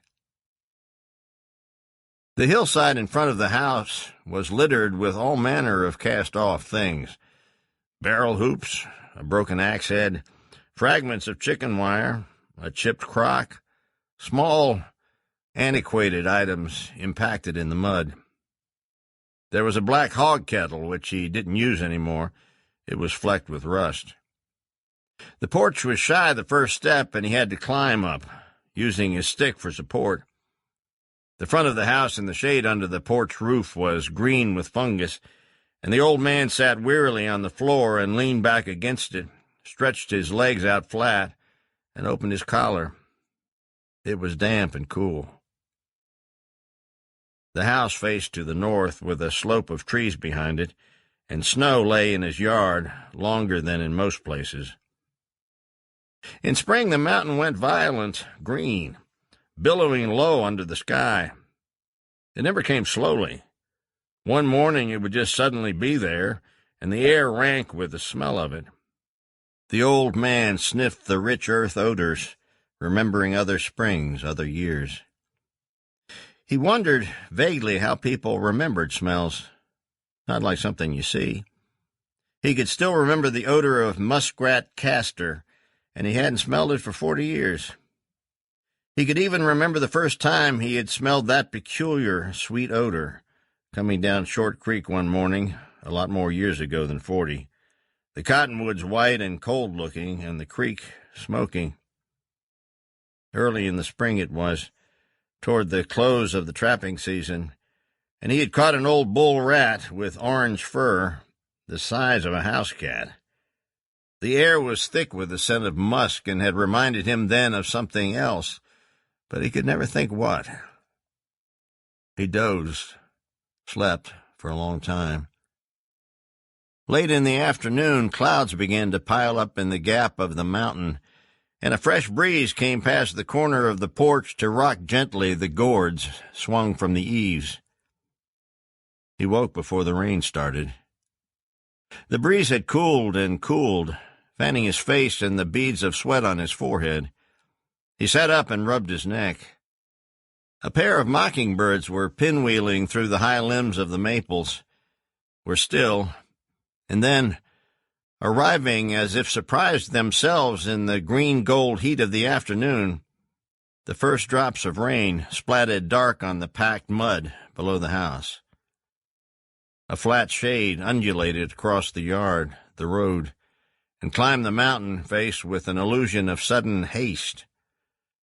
The rain increased, growing in the distance with the wind and leaching the trees beyond the creek lime-silver. The old man watched the rain advance across the fields, the grass jerking under it, the stones in the road going black, and then the mud in the yard. A gust of spray wet his cheek, and he could hear the roof shakes dancing. When the one gutter pipe wired to the porch roof overflowed, the water fell in a single translucent fan, and the landscape bleared and weaved. The rain splashed in until there was a dark border about the porch. He took out his tobacco and rolled a cigarette with trembling hands, neat and perfect. The wind had gone, and he sat back with his head against the green plankings and watched the smoke standing in the air under the dampness and very blue. After a while, the rain began to slacken, and it was darkening. The sky above the mountain black, but for a thin reef of failing gray, and then that was gone, and it was night, staccato with lightning in the distance. The old man began to feel a chill and was ready to go in when something cracked on the mountain, and he looked up in time to see the domed metal tank on the peak illuminated, quivering in a wild aureole of light. There was a sound like fingernails on slate, and the old man shivered and blinked his eyes, the image burning white-hot in the lenses for another moment, and when he looked again it was gone, and he stood in darkness with the sound of the rain slipping through the trees and a thin trickle of water coming off the roof somewhere to spatter in a puddle below. He waggled his hand in front of his face and couldn't even see it. He stood up and batted his eyes. Far back beyond the mountain, a thin wire of lightning glowed briefly.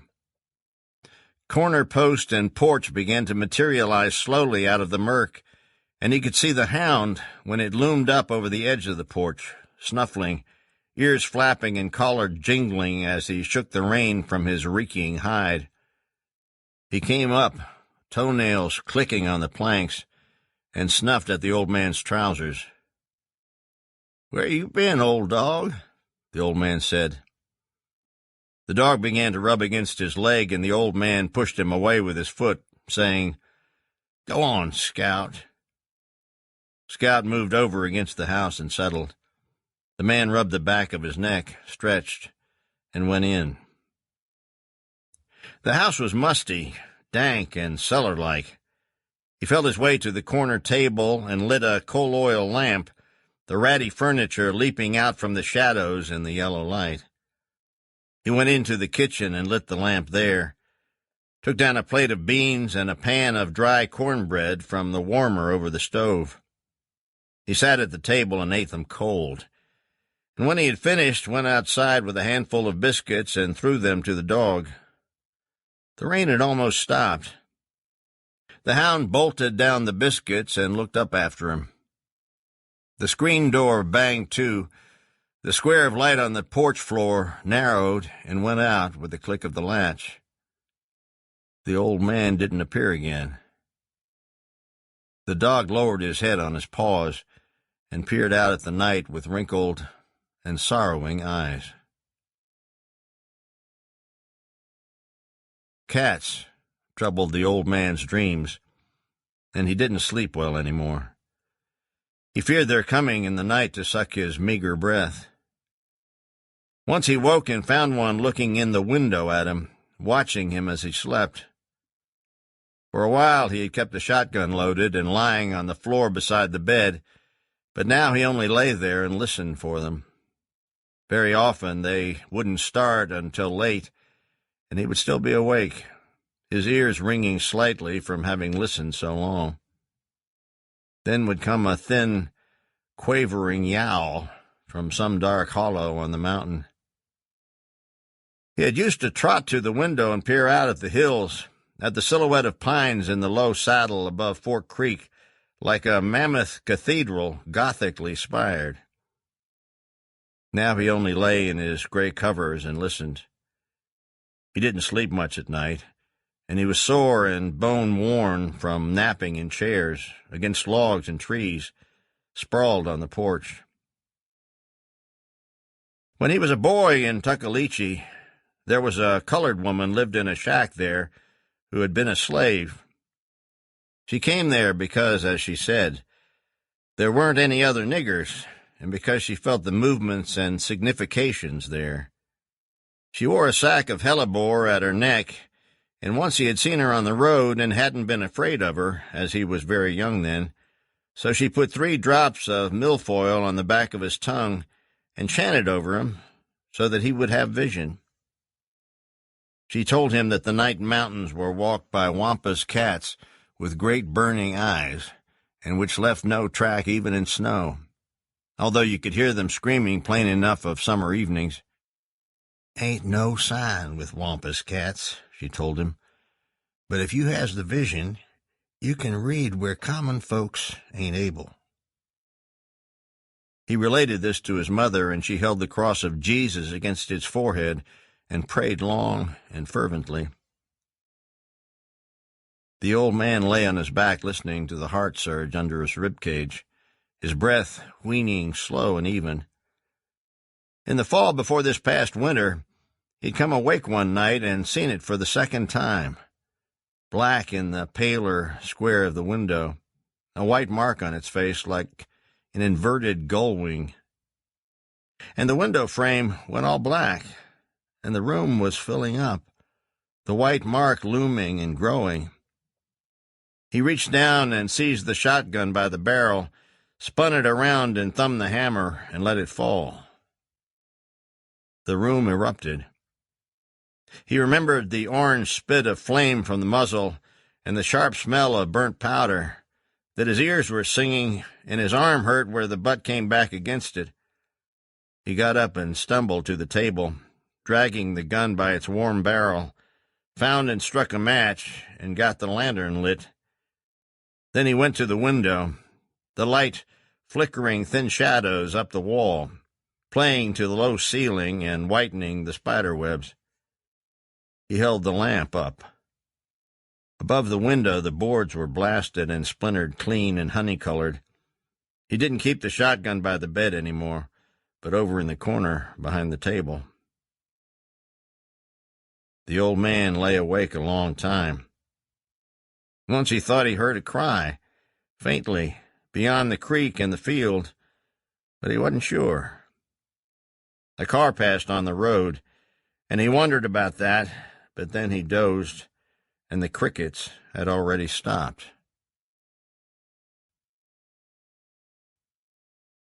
Deep hole between her neck cords, smoke blue. Laddered bone shapes under the paper skin like rows of welts descending into the bosom of her dress. Eyes lowered to her work, blink when she swallows like a toad's. Lids wrinkled like walnut hulls. Her grizzled hair gathered tight, a helmet of zinc wire. Softly rocking. A looping drape of skirt slung in a curtain fold down the side of the chair swept softly at the floor. She sat before the barren fireplace, stitching buttonholes in a shirt of woolen mill ends. From out his scrolled and gilded frame, Captain Kenneth Rattner, fleshly of face and rakish in an overseas cap abutting upon his right eyebrow, the double-barreled insignia wreathed in light. Soldier, father, ghost, hide them. With the lamps aligned one on either side, she had a ritualistic look, a nun at beads, perhaps. Later he watched from the kitchen lean-to because it had a tin roof and a wind had come up now and was blowing the rain across it with long ripping sounds like silk tearing. He turned the pages of his magazine, but he had read it so much that he scarcely looked at the pages anymore. Mostly he watched how the lamp flame quivered and the polished work that bound the stove, burnt to peacock colors of bronze and copper, violet blue, changed patterns, ran to whorls and flame points. He waved his hand over the glass, and the blue canisters above the stove bowed. In the kitchen, the man on the mantel couldn't watch him any more either. After a while, he put down the magazine and turned around in the chair, sat with his elbows propped on the back, and watched out the window for lightning. Thin cracks of it far back over Winkle Hollow like heat lightning. There was no thunder, only the rain and wind. The boy thought he could remember his father, or perhaps only his mother telling about him. He remembered a man, his father or just some other man, he was no longer sure. His father didn't come back after they moved from Maryville. He remembered that. The moving. It was a house of logs, hand-squared and chinked with clay, the heavy rafters in the loft pinned with wooden pegs.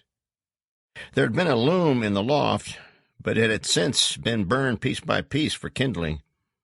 It was a huge affair of rough-cut wood that under the dust had retained even then a yellow newness. The rafters still looked that way.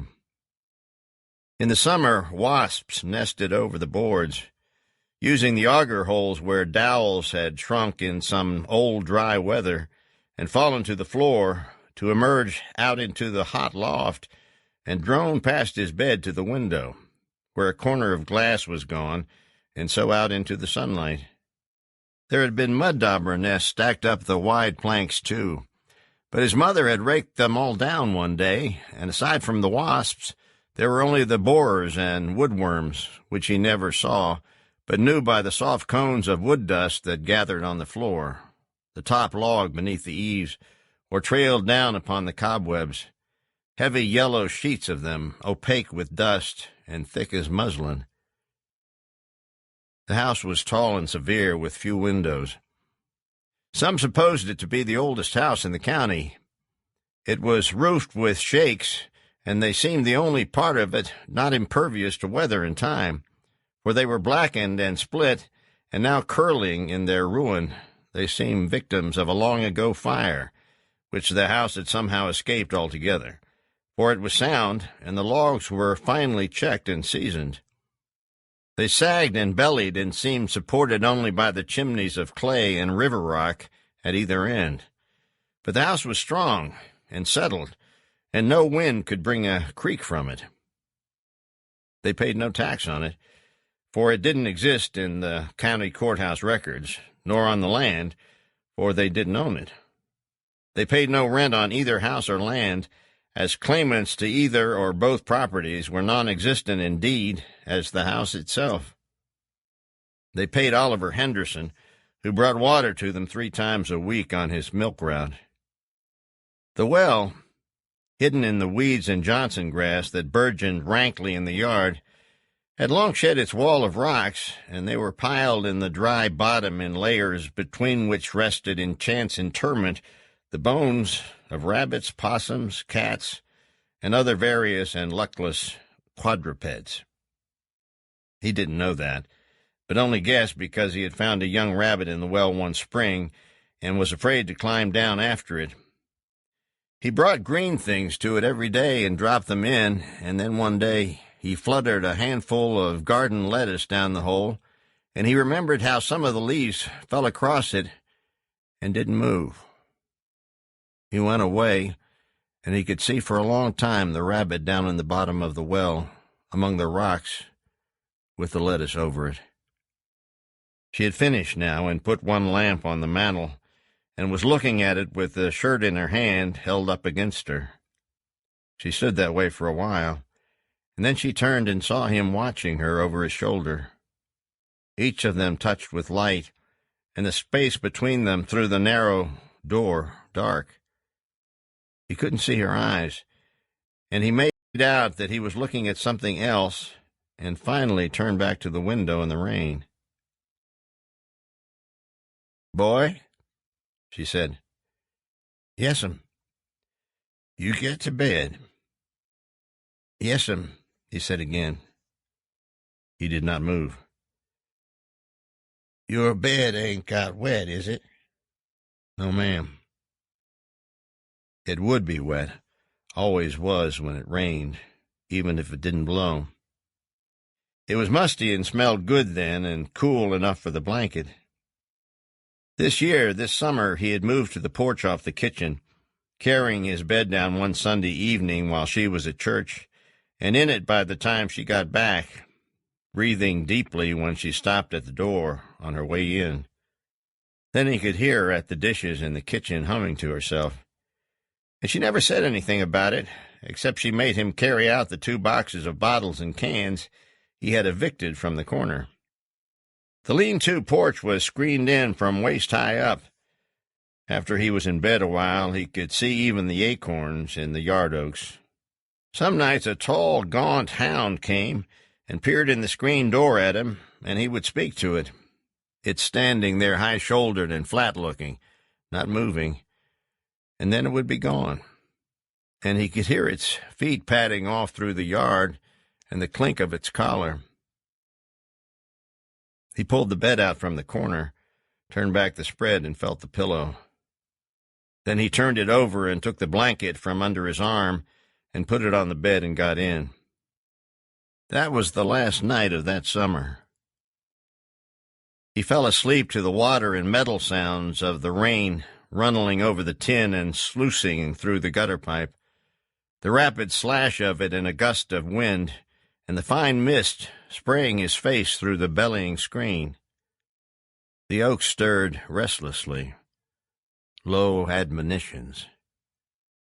Shh.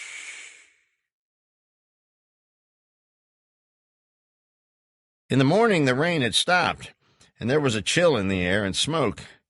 He smiled at that, for he was waiting, and weathers and seasons were his timepiece now. There were still warm days, but that didn't matter to him. Jays were in the black oaks mornings, and the grackles had come back, great flocks of them bending the trees, their feathers glinting dark metal colors, and their calls harshly musical, like a rusty swing. Or they'd be on the ground, the yard rolling blackly with them, and he'd run out and pop his hands once and see them explode sunward, a flapping, shrieking horde, bearing leaves and debris into the air on the updraft of their wings. The first weeks of September went, and the weather held, and no frost.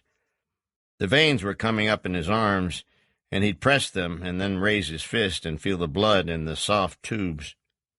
He was pushing time now, and he could feel it give. She canned the remainder of the garden in 2 days, and was after him to get his bed back up to the loft before he took cold. It rained, and the pond went blood red, and one afternoon he caught a bass from the willows in water not a foot deep, and cleaned it, and held the tiny heart in the palm of his hand, still beating. His bed was still on the porch. These nights he could not bear to be in the house. He'd go out after dinner and come back at bedtime, and then out again directly she was asleep, walking the dark roads, passing by the shacks and houses, the people illumined yellowly behind the window lights in gestures mute and enigmatic. One night, cutting through a field, he came upon 2 figures struggling in the grass, naked, white and frantic in the gloss of the quarter moon as stranded fish. He went on. They didn't see him. When he got to the road, he began to run, his shoes slapping loud on the asphalt till they burned and stung, ran till his chest was seared. Below the forks of the road in Stifle's yard was a great tulip poplar. He crawled up the kept grass bank and folded in the shadows of the trunk like a malefactor gone to earth, his breath dragging coals through his lungs. He sat there for a long time, watching the lights go out one by one over the valley. Sound of voices close and urgent on the acoustic night air. Doors falling to. Laughter. An encampment settling for rest. Council fires put out. In caverns by torchlight, a congress of fiends and warlocks rattling old dry bones in wistful hunger. You going to hunt him out when you're old enough. Going to find the man that took away your daddy. Remember, fierce and already aging face, down thrust into his sweet, sour smell. How can I? He'd begun to cry. Your daddy'd knowed how. He was a God-fearing man, if he never took much to church meeting. The Lord'll show you, boy. He will not forsake them what believe. Pray, and the way will be known to ye. You swear it, boy. His arm was growing numb with pain. Could feel her tremble through the clutched hand. I swear, he said, you won't never forget. No, never long as you live. Long as I live. Yes, she said. Long as I won't forget neither, she said, tightening once more on his arm for a moment, leaning her huge face at him. And, she hissed, he won't forget neither. I live. He never forgot. From somewhere in the darkness came the sound of a banjo. Tentative chords, a message. What news? Old loves reconsummated. Sickness. A child's crying. Silence now in the houses. Repose. Even to those for whom no end of night could bring rest enough. And silence. The music fled in the seeping amber warmth of innumerable dreams laid to death upon the hearth, ghostly and still. The morning is yet to the nether end of the earth, and he is weary. Bowing the grass in like sadness, the dew followed him home and sealed his door. Still the weather held, and the rain. The days were gray and misty, and in the night the trees dripped and spattered. The pond had been bottled, and he watched them drifting about one morning while still fishing from the limestone ledge at the upper end. Later a man came in a skiff poling through the fog, and he saw him stop what bottle skittered and jerked and lift up the lines to take off the fish. The man saw him and nodded his head, and he nodded back. The skiff circled at the upper end and returned down the pond, silent but for the thud of the pole on the sternboards.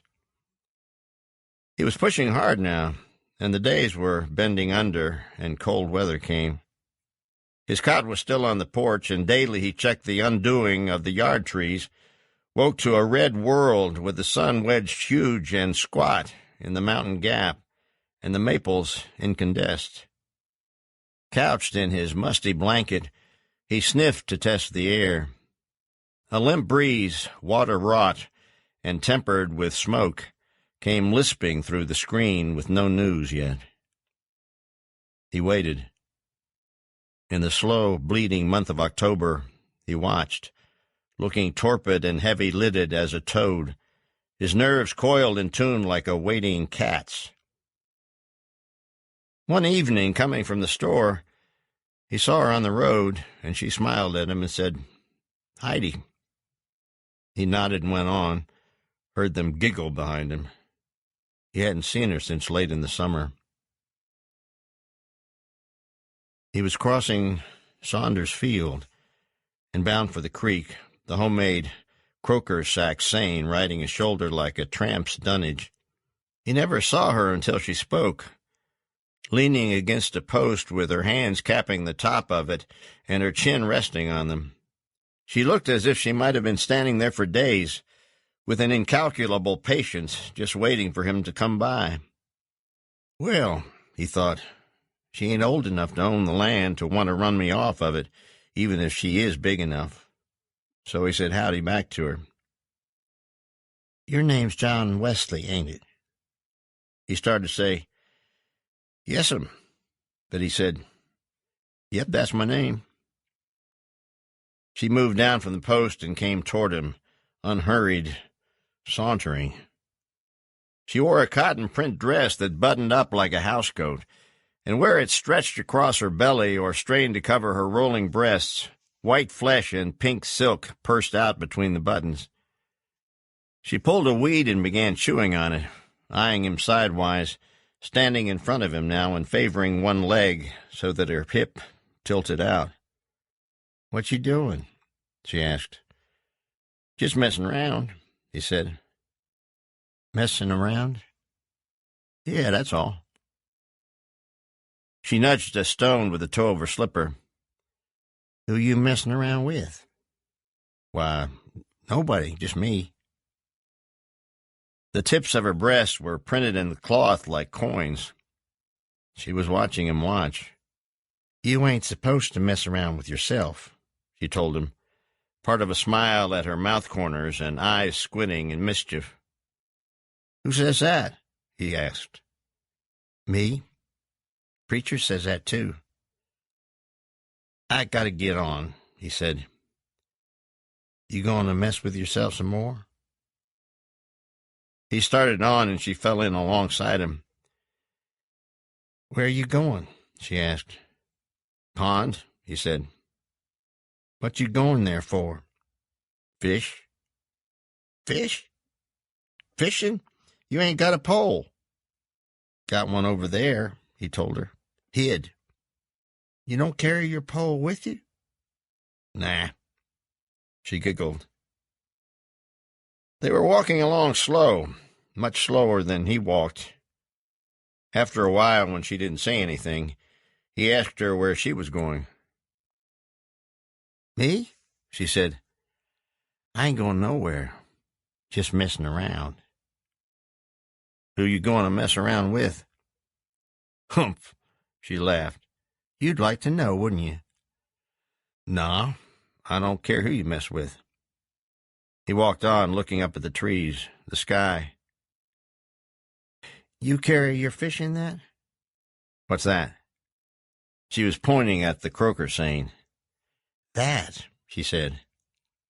Oh, no, that's a seine. I got to seine me some minnows first before I go to the pond. She didn't leave. Wading up the creek, poking the pole of the seine up under the banks, he would see her walking along or standing and watching. Where the honeysuckles thinned at one place, she came up to the bank and took off her shoes and kicked at the water with her toes as he went by.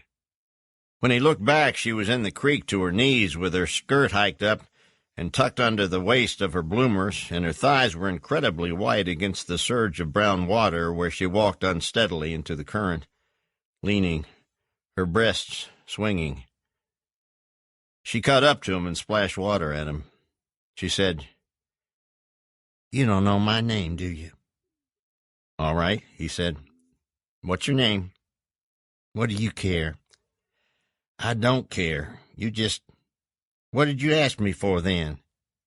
Well, I never. He stopped. You was the one asked me if... Juanita, she said, if you just got to know. Juanita Tipton. I live over yonder. She motioned vaguely beyond the creek, across the late summer ruins of a cornfield, a stand of walnut trees surrounding a stained house with a green tin roof. He nodded, fell to seining again. He didn't have enough floats, and the minnows kept going over the back. Still, he had half a dozen in the can tied to his belt. You like to do this? She asked over his shoulder. He turned around and looked at her. She was standing on a rock with her legs together. The back of her dress had come down and was dark and wet. You got a leech, he said. I got to what? Leech, he said. You got one on your leg. She looked down. It didn't take her long to find it, a fat brown one just below her knee, with a thin ribbon of blood going pink on the wetness of her skin. She put her hand to her mouth and just stood there looking at it. It was a pretty good-sized leech for the creek, although the pond leeches came much bigger. She just kept looking at it. And after a while, he said, "Ain't you going to take him off?" That moved her. She looked at him, and her face went red. "God damn you," she said. "God damn you for a... God damn you anyway." "Hell, I never put him there." "Take it off! Damn you! God, will you take it off?" He sloshed over to where she was. Standing like that in water halfway to his waist, and her up on the rock, he could see up her thighs to where the skirt was tucked into her bloomers.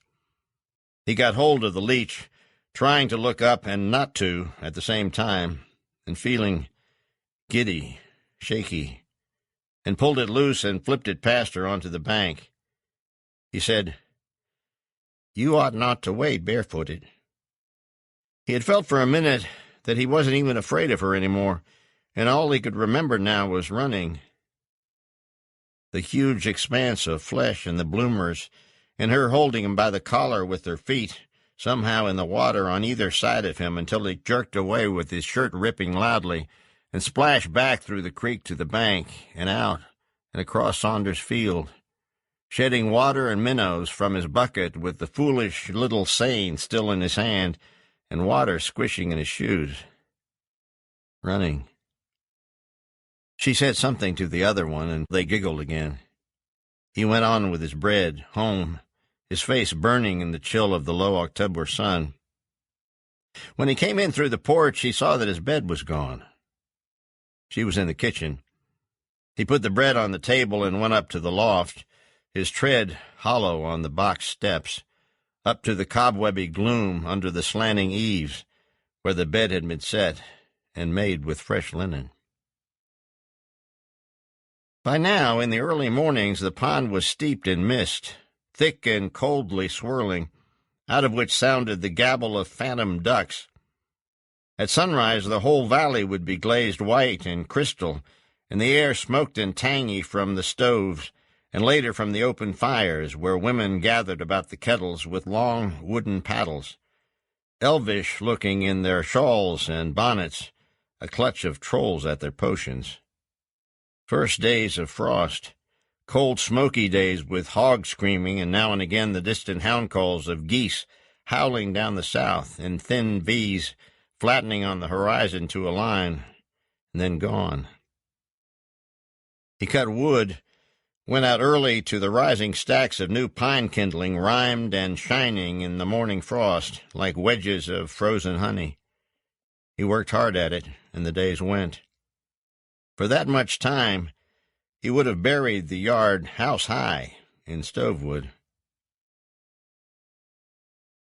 If he'd lived, she told him one evening, you wouldn't want for nothing. And him disabled in the war with that platinum plate in his head and all, turned down the government disability he did. Too proud.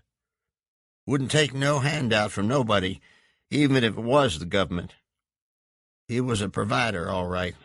May the Lord God Jesus keep him. Yes, she said, eyeing him doubtfully. You make half the man he was, and you'll be going some.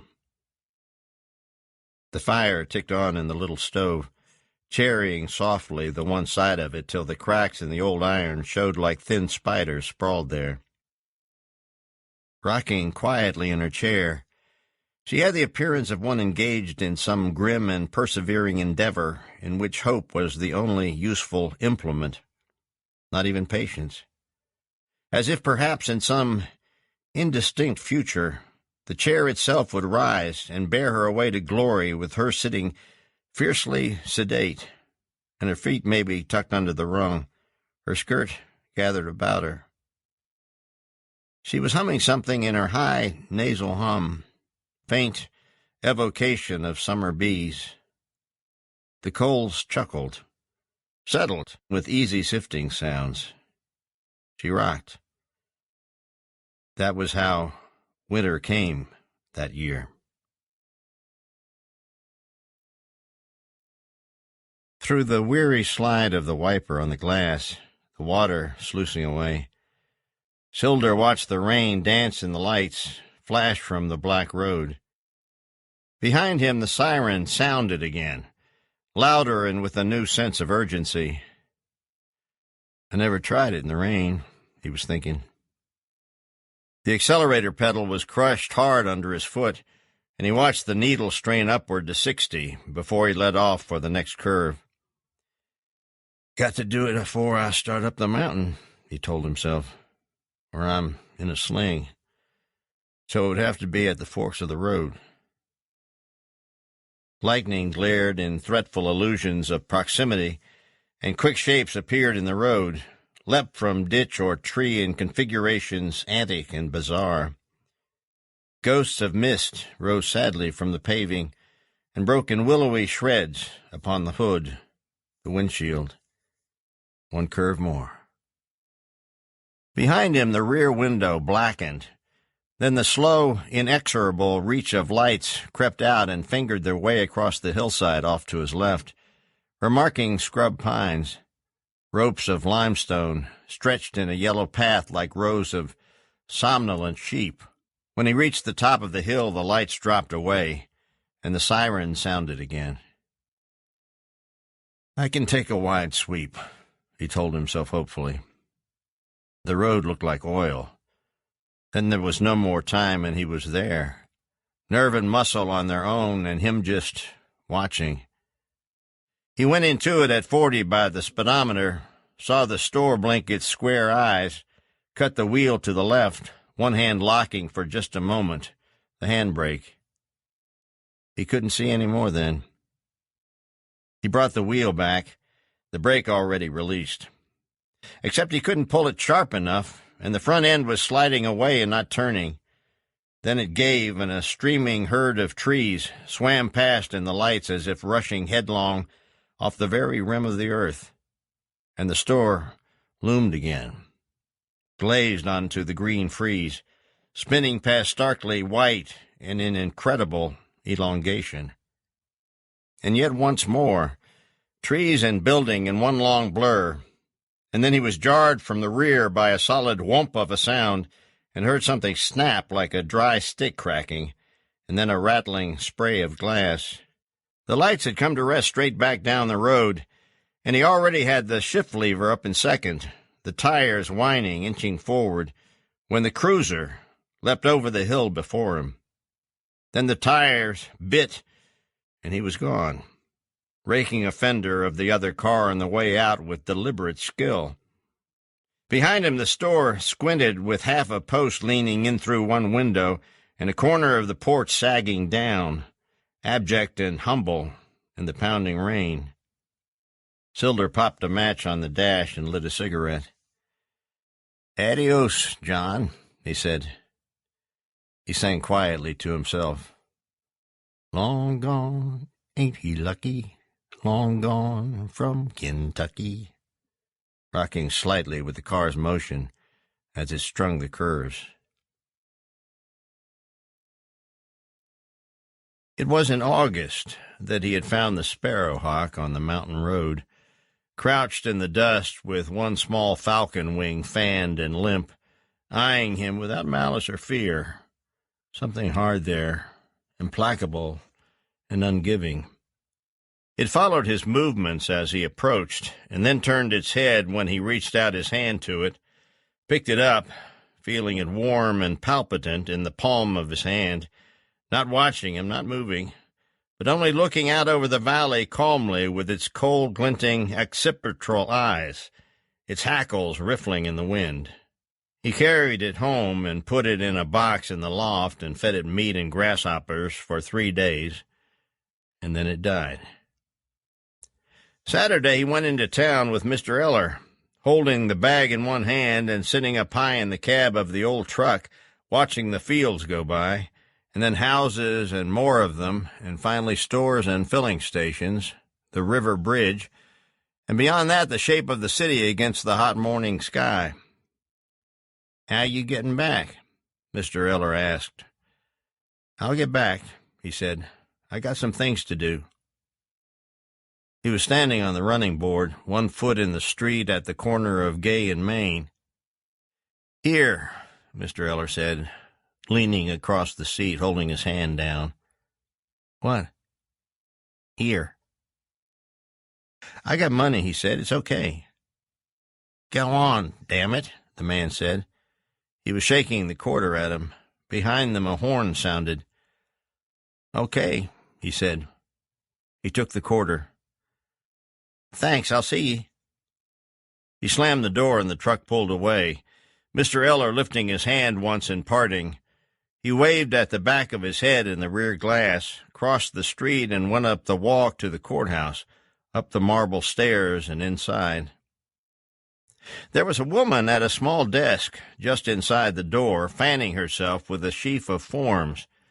He stood for a few minutes looking around the hall and reading the signs over the doors, and finally she asked him what it was that he needed.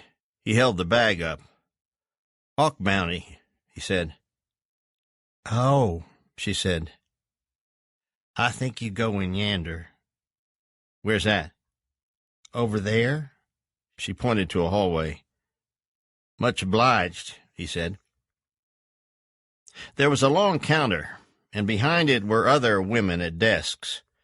He stood there for a while, and then one of them got up and came over to him and said, "Yes?" He hefted the ratty little bag to the counter.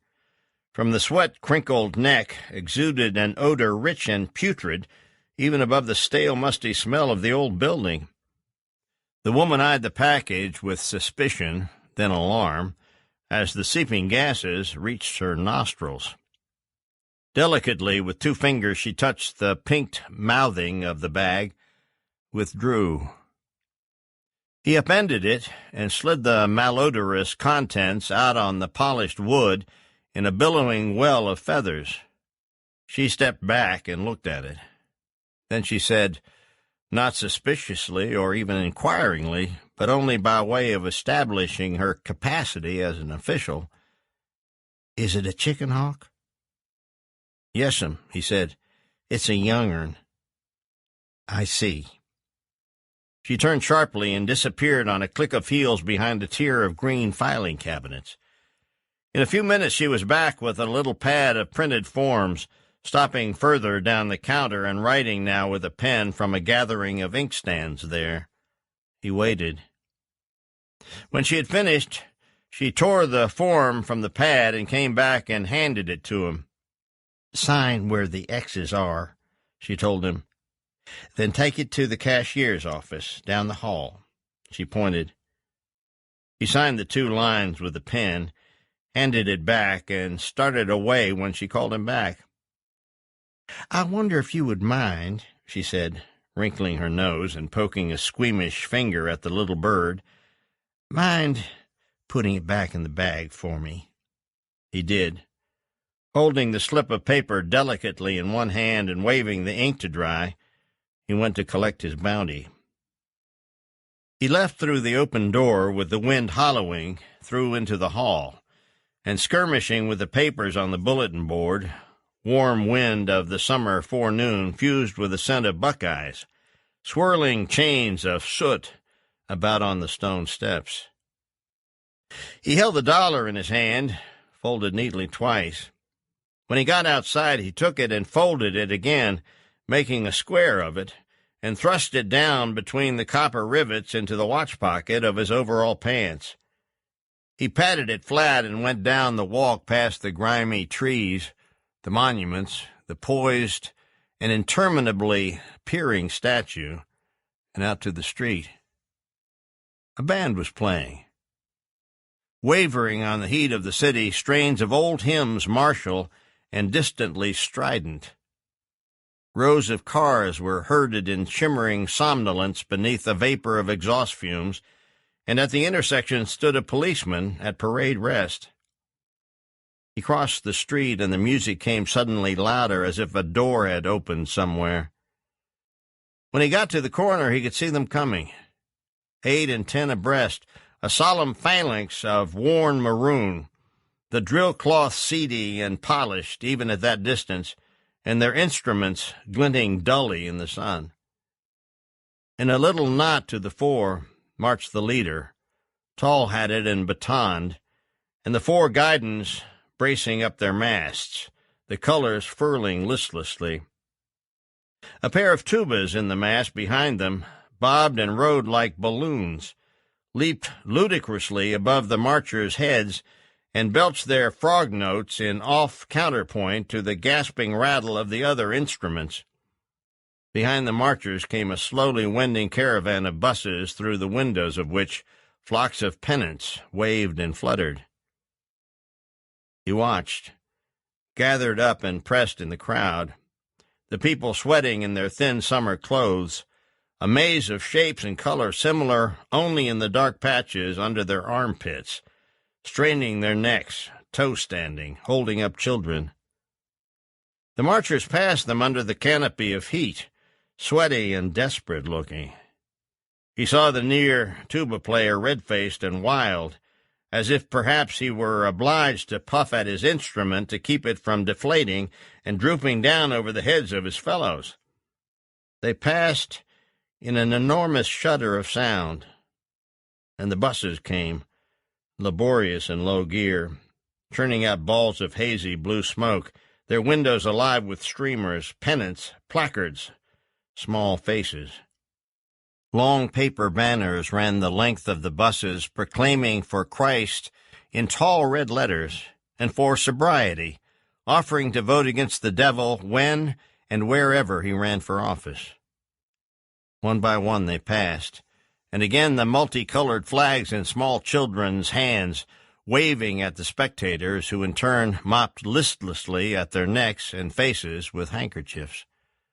A blue and yellow card, legended, "Don't make my daddy a drunkard," fell to the street like a stricken bird, leaving an empty hand clutching at the window. The next bus splintered and ground the flag stem and printed tire treads over the sign. Then the music stopped abruptly, and there was only the uneasy shifting of the crowd, the slow drone of the buses. The pennants and signs came gradually to rest, to a collective embarrassment, as if someone had died, and they went on that way until the last bus was by, the little faces looking out solemn as refugees onto the bridge and so out of the city. The crowds ebbed into the streets and thinned, and the traffic began, the cars moving and the streetcars clicking past. He was still standing on the sidewalk, and now he saw the city, steamed and weaving in heat, and rising above the new facings of glass and tile, the bare outlandish buildings, towering columns of brick adorned with fantastic motley, arches, lintels, fluted and arabesque, flowered columns and crow-step gables, bay windows over corbels carved in shapes of feet, heads of nameless animals, Pompeian figures, here and there, gargoyled and crocketed, wreathed dates commemorating the perpetration of the structure. Rows of pigeons dozed on the high ledges, and the heat rose in visible waves up from the paving. He patted the folded dollar again and started up Gay Street. When he got to the Strand, he stopped and studied the pictures advertising the Saturday Serial and fingered the quarter. Then he turned left and went up to Market Square. On the corner, a man was screaming incoherently and brandishing a tattered Bible. Next to him stood an old woman strapped into an accordion, mute and patient as a draft horse. He crossed the street behind the half-circle of spectators. The man stopped screaming, and the accordion began, and they sang, the two voices hoarse and high-pitched, rising in a sad quaver to the calliope-like creaking of the instrument. He went up the far side of the square under the shadow of the market-house, past brown country faces peering from among their carts and trucks, perched on crates, Old women with faces like dried fruit set deep in their hooded bonnets, shaggy, striated and hook-toothed as coconut carvings. Shabby backlanders trafficking in the wares of the earth, higgling their goods from a long row of ancient vehicles backed obliquely against the curb and freighted with fruits and vegetables, eggs and berries, honey in jars and boxes of nuts, bundles of roots and herbs from sassafras to boneset, a bordello of potted plants and flowers, by shoe windows where shoddy footgear rose in dusty tiers, and clothing stores in whose vestibules iron racks stood packed with used coats, past bins of socks and stockings, a meat market where hams and rib cages dangled like gibbeted miscreants, and in the glass cases square porcelain trays piled with meat, white-spotted and trichinella-ridden, chunks of liver the color of clay, tottering up from motes of watery blood, a tray of brains, unidentifiable gobbets of flesh scattered here and there. Among overalled men and blind men and amputees on roller carts or crutches, flour and feed bags piled on the walk, and pencil peddlers holding out their tireless arms, past stalls and cribs, and holes in the wall vending tobacco in cut or plug, leaf or bag, and snuff, sweet or Scotch, in little tins, pipes and lighters, and an esotery of small items down to pornographic picture books, past cafes reeking with burned coffee, an effluvium of frying meat, an indistinguishable medley of smells. Under the crystal's marquee of light bulbs, a group of countrymen stood gazing hard past the box office where a tired-looking woman sat beneath a sign. Adults 25, children 11, watching the film through a missing panel of curtain. Sounds of hooves and gunfire issued onto the street. He couldn't see past or over them and went on by, up the square, until he stood before a window garnished with shapes of wood and metal, among which he recognized only a few common hand tools. He held his hand up to one eye to break the glare of light on the glass, and he could see them in the dim interior, hanging from their nail on the wall.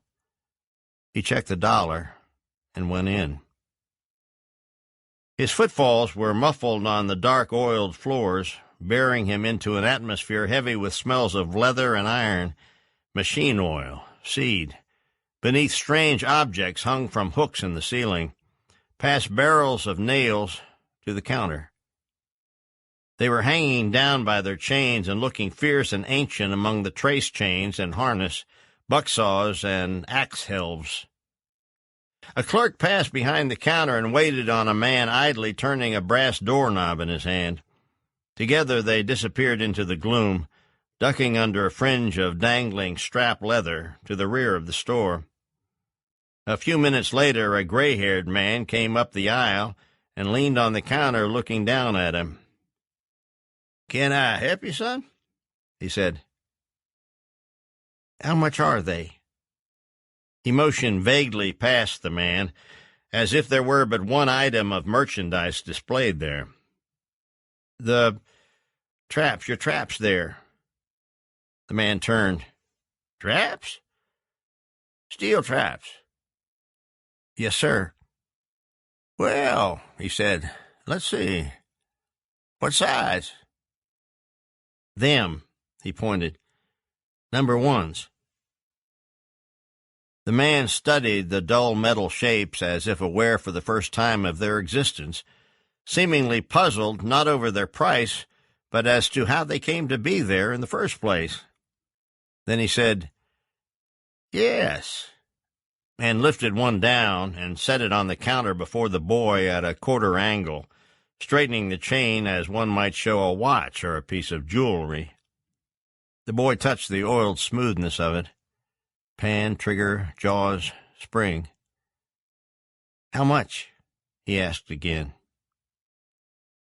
30 cents. 30 cents, the boy repeated. "Less than you buy by the dozen. They're $3 the dozen." The boy turned that over in his mind. That would make 25 then, wouldn't it?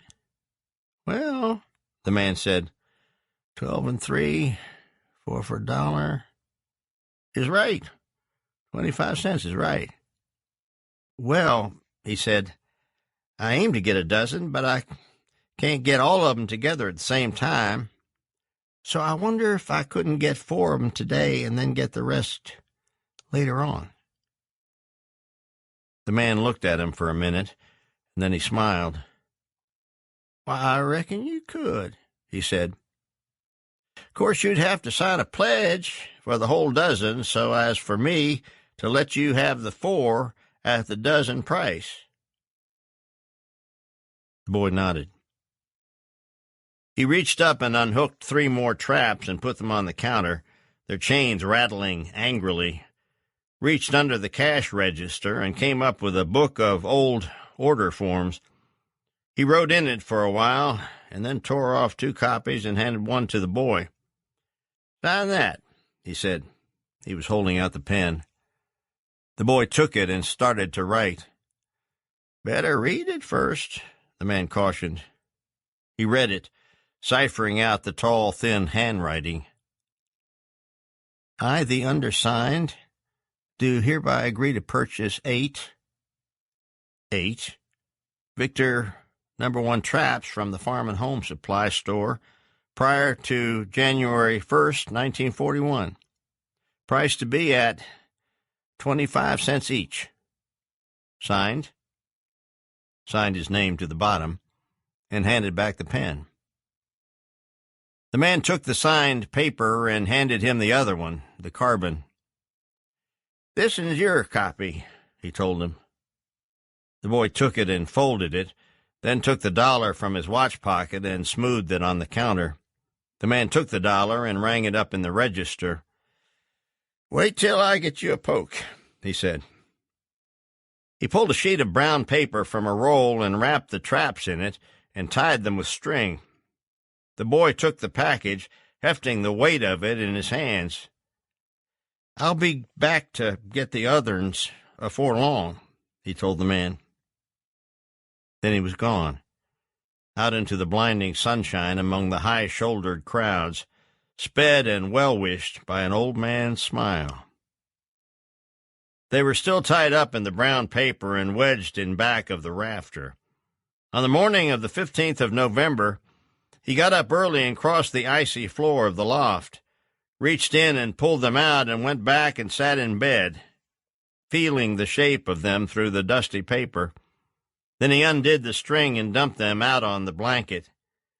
He set them one by one and touched them off with his thumb under the lower jaw, and they leaped in his hand and rang shut viciously. After a while he hung them on a nail over the bed and went down to breakfast. He was at the creek all that day, wading in the steely water, poking among the dried honeysuckles, noting tracks and droppings, slides and dens. One sleeve was wet past the elbow, where he had reached to feel an underwater hole, and his toes were numb in the leaky knee boots. By the time he got home, he was chilled and shaking, but he had his 4 sets laid.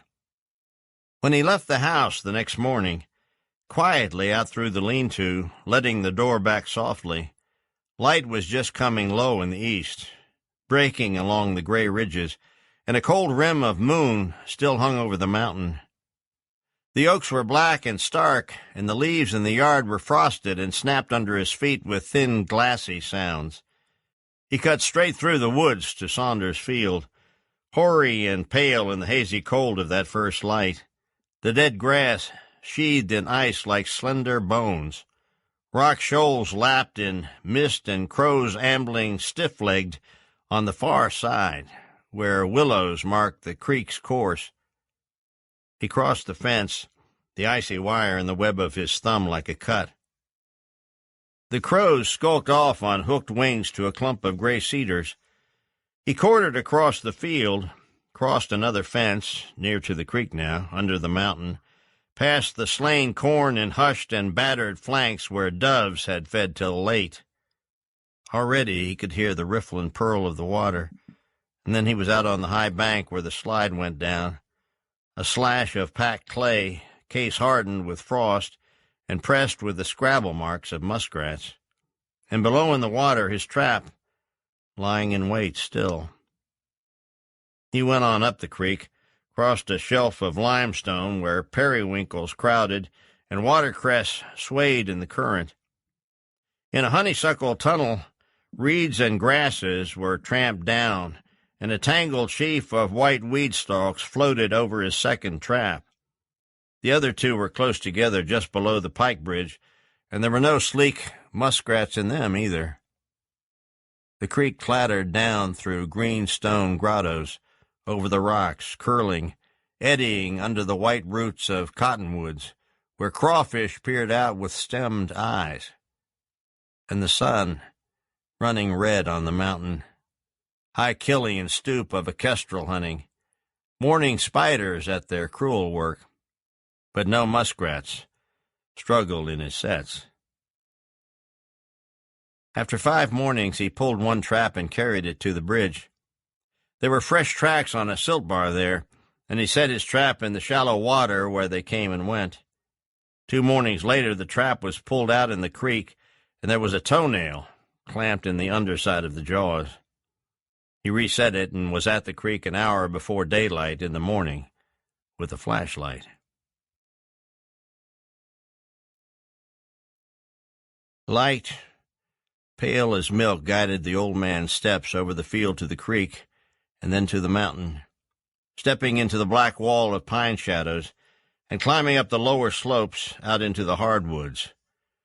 Bearded hickories trailing grapevines, oaks and crooked waterless cottonwoods, a 1/4 mile from the creek now, past the white chopped butt of a bee tree lately felled, past the little hooked Indian tree, and passing silent and cat-like up the mountain in the darkness, under latticed leaves scudding against the sky in some small wind. Light saw him through the thick summer ivy and over windfalls and limestone. Past the sink where on a high bluff among trilobites and fish bones, shells of ossified crustaceans from an ancient sea, a great stone tusk jutted. The old man kept to a steep path off to the right and came through the last thick brush to the mountain road, breathing heavily. He stopped there to lean on his cane, and the first slant light of moon topped the mountain on the far side, so that the crest of it was washed in a watery silver, and the dust of the road shone like mica. A 1/2 mile to his left was the circle at the end of the road, and beyond that the fence and the installation. The road to the spray pit was but a few yards to the right of where he stood in the road now, hearing his breath soar out in the silence. He looked as one peering from vast heights, the sky seeming to lie below him in a measureless spread, flickering like foil by half-light and gleaming lamely into shadow where it folded to the trees. Years back on summer nights, he used to walk with neighbor boys 2 miles to the store to buy candy and cigars. They would come back over the warm and deserted roads talking and smoking the cigars.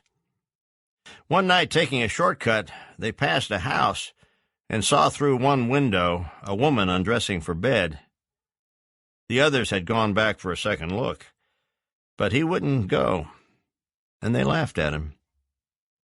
The old man remembered it now with dim regret, and remembered such nights when the air was warm as a breath and the moon no dead thing. He started down the road to the orchard path and to the pit for this second look.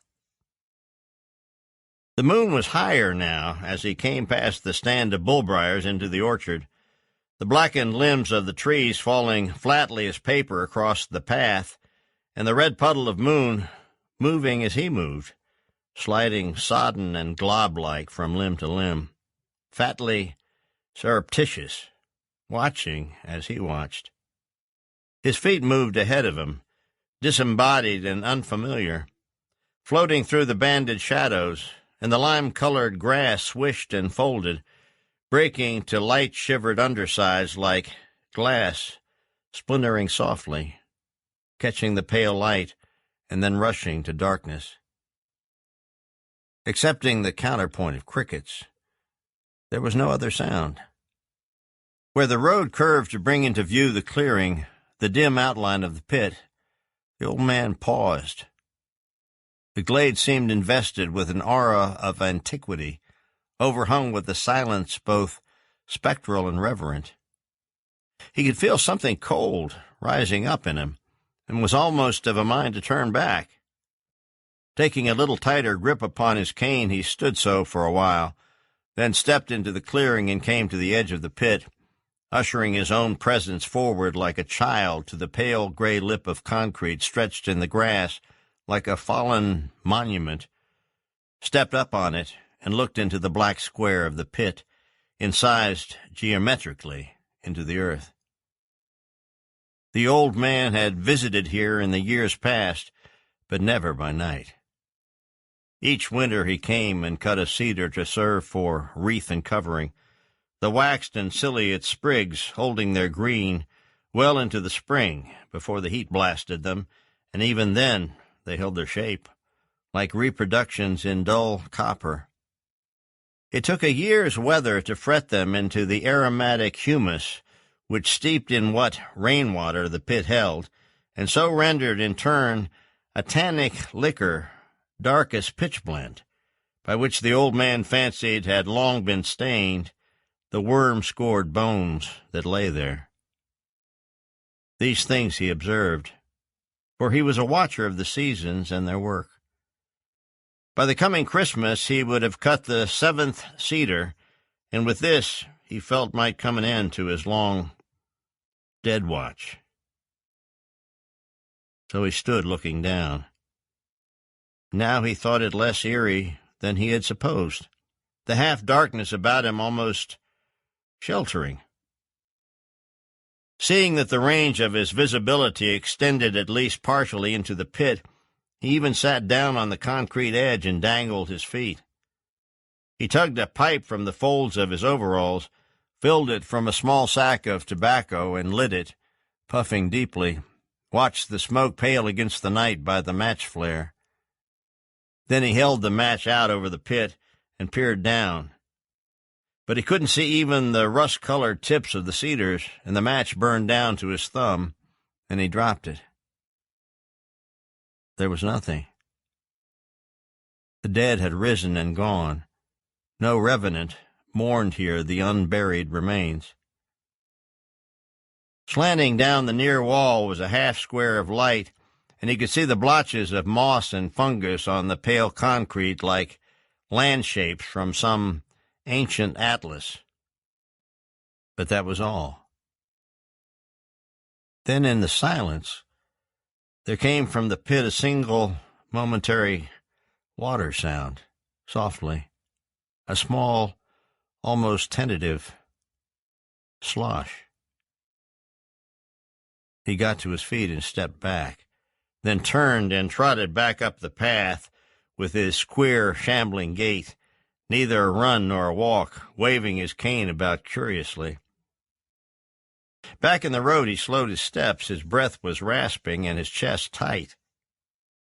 He wandered up the road a way and came to a cleared place where he could see down through the thin trees faced with light the slope of the ground pouring over like a waterfall to break somewhere below, and the small yellow pinholes, lights from shacks and houses, warmth and life, burning steadfast among the fitful lightning bugs. A dog barked. He squatted on one heel in the road, tilted his cane against his shoulder, laved a handful of the warm dust through his fingers. A light breeze was coming up from the valley. To his right, off beyond the last black swatch of trees in silhouette cresting the knob, he could hear a long cry of tires on the curves. In a little while, the sound of a motor racking the night. The car came through the cut of the mountain, howling brokenly in the wind gap. Fine pencils of light appeared far below him, swinging an arc, Shadows racing on the lit trees and then lining down the road and the car hurtling into sight, small and black, pushing the lights ahead of it. It rocketed down the grade, and in a thin and slowly fading wail of rubber slid to darkness again, where the road curved at the foot of the mountain. The old man's legs began to cramp under him, and he rose and stood about trying to work the stiffness out of them. He balanced on one leg and bent himself up and down by the strength of his knee. Then he stooped all the way down and tried to raise himself, an old man, exercising at midnight on a mountain top. Too old to get up that way, and that was the good leg, too. He hadn't been able to do it with the other leg for years, and it creaked like dry harness. It still had birdshot in it, above the knee and higher, almost. He could remember yet the doctor pointing to the last little blue hole, to where a man surely oughtn't to be hit. Years later, the leg had begun to weaken. The head, too, the old man told himself, and got up, looked out over the valley once more before starting up the road. Toward Red Branch, a dog barked again. Another answered, and another, their calls and yaps spreading across the valley until the last sound was thin and distant as an echo. No dogs howled in the hopper or down along Fort Creek where the old man lived. He thought of Scout, bedded under the house, old and lame with his tattered hide half naked of hair, the bald patches crusted and scaly-skinned as a lizard. Scout, with his hand-stitched belly and ribboned ears, split their length in places, whose brows so folded over his eyes that he could see it all only by holding up his head, which gave him an inquisitive air as he walked, as if he followed forever some wonderful odor strung out before him. Big even for a red bone, a strong dog in his day, but he was 17 years old. The old man had traded a broken shotgun for him when he was a pup. He walked and ruminated and furrowed the dust absently with his cane until he came to the circle at the end of the road, and the knoll beyond where the trees had been plucked from the ground and not even a weed grew. A barren spot, bright in the moonwash, mercurial and luminescent as a sea, the pits from which the trees had been wrenched dark on the naked bulb of the mountain as moon craters. And on the very promontory of this lunar scene, the tank, like a great silver icon, fat and bald and sinister. When he got to the fence, he stopped and leaned his cane and hooked his fingers through the mesh of the wire. Within the enclosure there was no movement. The great dome stood complacent, huge, seeming older than the very dirt, the rocks, as if it had spawned them of itself, and stood surveying the work, clean and coldly gleaming and capable of infinite contempt. He clung there, wrapped in the fence for some time, perhaps the better part of an hour. He didn't move except that from time to time he licked the cold metal of the diamonded wire with his tongue. When the old man reached home again, the moon was down. He didn't remember coming back down the mountain, but there was the house, looming, taking shape as he approached, and he felt that he had come a great distance, a sleepwalker who might have spanned vast and dangerous terrains unwittingly and unharmed. As he turned his steps up the path, a shadow swirled past his knees and fled soundlessly into the night. In one corner of the front room, there was an old wooden footlocker, and the old man cleared away papers and clothes from the top of it and set the lamp on the floor close by. Then he undid the broken hasp and lifted it open. He rummaged through it, stopping now and again to examine some object, a brass watch weighing perhaps a quarter of a pound, a pair of cock gaffs, a .32 rimfire revolver with owl-head grips and the hand broken so that the cylinder spun smooth as a barrel in water. Reams and sheafs of old catalogs and lists he thumbed through. An 8-gauge shotgun shell. At length he came up with a small square box decorated with flying ducks, and this he set on the floor beside the lamp. He dropped the lid of the locker closed, and the lamp flickered. On the wall, a black ghoul, hulking over a bier, wavered. He took the lamp and the box to the kitchen and placed them on the table. From the drawer he took a short curved meat knife and tested the edge on his thumb, pulled the drawer out further, and reaching back in it, came out with a worn gray piece of soapstone. With this he honed the knife, trying it from time to time on the hair of his arm until he was satisfied, then replaced the stone and opened the box. There were 12 bright red wax tubes in it, and he set them out on the table one by one, their dull brass bases orange in the lampglow. He selected one and with the knife made a thin cut around the base of the paper where the brass met. He examined it carefully, then deepened the cut, turning the shell against the blade. He checked it again, nodded to his nodding shadow, and put the shell back in the box. He performed the same operation on the remaining 11, putting each in turn in the box again. When he had finished, he replaced the knife in the drawer and returned to the front room, where he took them one by one, the 12 circumcised shotgun shells, and deposited them in the pocket of his coat.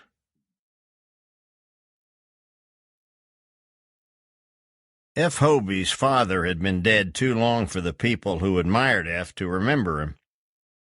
They were a whiskey-making family before whiskey-making was illegal, their family history mythical, pre-literate, and legendary. They had neither increased nor prospered, and now Garland was the last surviving son. F had died in a car wreck in 1937, less than a year after coming out of Brushy Mountain. Not in the wreck, either. He lived 3 weeks and was even back on his feet, where he wasn't supposed to be at all, and in the store where people looked uneasily at his gaunt frame, who had weighed just short of 300 pounds. He had been thrown clear of the car, and then the car had rolled on top of him, and they had removed a good part of his insides in the process of restoring him to health. He was showing them the slick red scar that angled across his withered paunch and sucking long draughts from an orange dope. "They performed an autopsy on me and I lived," he told them. Then he laughed and got down off the drink box, emptied his orange, and reached to put it in the rack. The bottle clattered on the floor. He lurched once wildly, collapsed into the bread rack, and went to the floor in a cascade of cupcakes and moon pies. So there were only 2 Hobies, Garland and his mother, and hard luck dogged them. Within the month, Jack the Runner was arrested and sent up to Brushy for 3 years himself, and county deputies broke into their smokehouse and took off what whiskey was there, and took Mrs. Hobie, age 78, off to jail, sending her back home only when it was discovered she had cancer of the duodenum. So Garland had to carry the whiskey up the mountain now to a den in the honeysuckles just below the circle and leave it there for Marion Sylder to pick up and haul to Knoxville.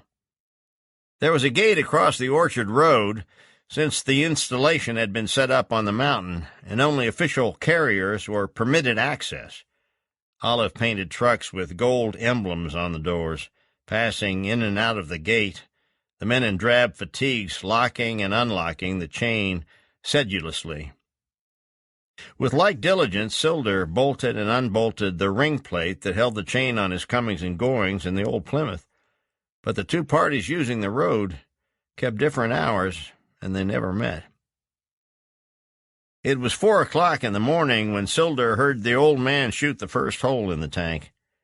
He almost let go the case of whiskey he was carrying, and then when the second shot came, hard upon the first, he set the case down carefully and stood dead still, waiting for cries, commands, an explanation. All was quiet. The birds were stilled in their first tentative and querulous chirpings.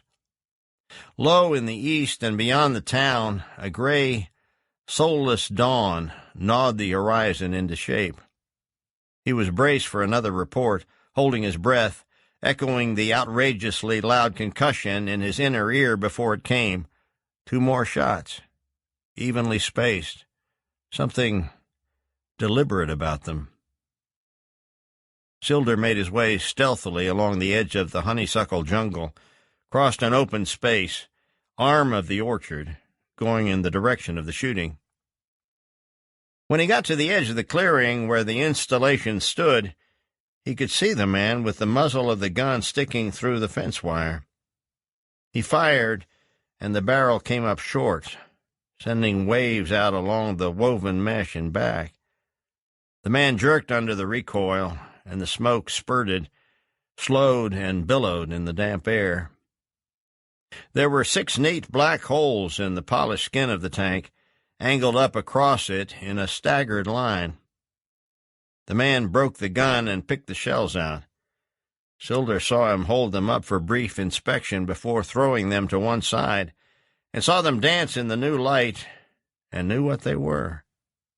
The brass bases of the shells only, flicking and turning like coins as they fell. The man was putting 2 more shells into the breech of the shotgun, and Sylder could see them now, and the dull red of the waxed cardboard tubes that had been missing from the extracted cases. The man didn't hesitate. He raised the gun and breeched it in one quick motion. 2 more blasts ripped the silence, and 2 holes appeared now in the lower corner. He was making a huge, crude X across the face of the tank. Again he examined the bits of brass before reloading. Sylder watched wide-eyed from his retreat in the bushes. He could hear the solid whop of the full cases lamming into the tank, and the tank seemed to reel under the impact like a thing alive. There was something ghastly and horrific about it, and he had the impression that this gnomic old man had brought with him an inexhaustible supply of shells, and would cease his cannonading only when he became too weary to lift the gun. He backed out of his hiding place and returned to the car. Daylight was coming on fast, and he began to worry lest the old man's shooting bring investigation. He was late anyway and didn't know but that the official carriers might use the road at this hour, even if a crazy old man wasn't shooting holes in their responsibility with a shotgun and rung shells. There were 6 cases of whiskey still in the honeysuckles, and he brought them out 2 at a time with a hobbling half-run. The firing had ceased. He got the turtle deck loaded and fastened, got in and started the motor. When he pulled out of the weeds and into the road, he looked back, and there was the old man, standing on the hill above him at the turnaround, holding the shotgun in one hand and leaning on a cane. Sylder lowered his head and floorboarded the gas pedal. When he was safe around the first curve, he relaxed and drove slowly to the gate so as to leave as few signs as possible. He refastened the ring plate and chain, got back in and turned onto the pike and toward Knoxville. Just beyond the creek he passed an olive-colored truck, the driver and the other man in the cab looking serious and official, but somewhat sleepy and not in any particular hurry. Genial, unofficial, and awake, Marion Sylder drove to town.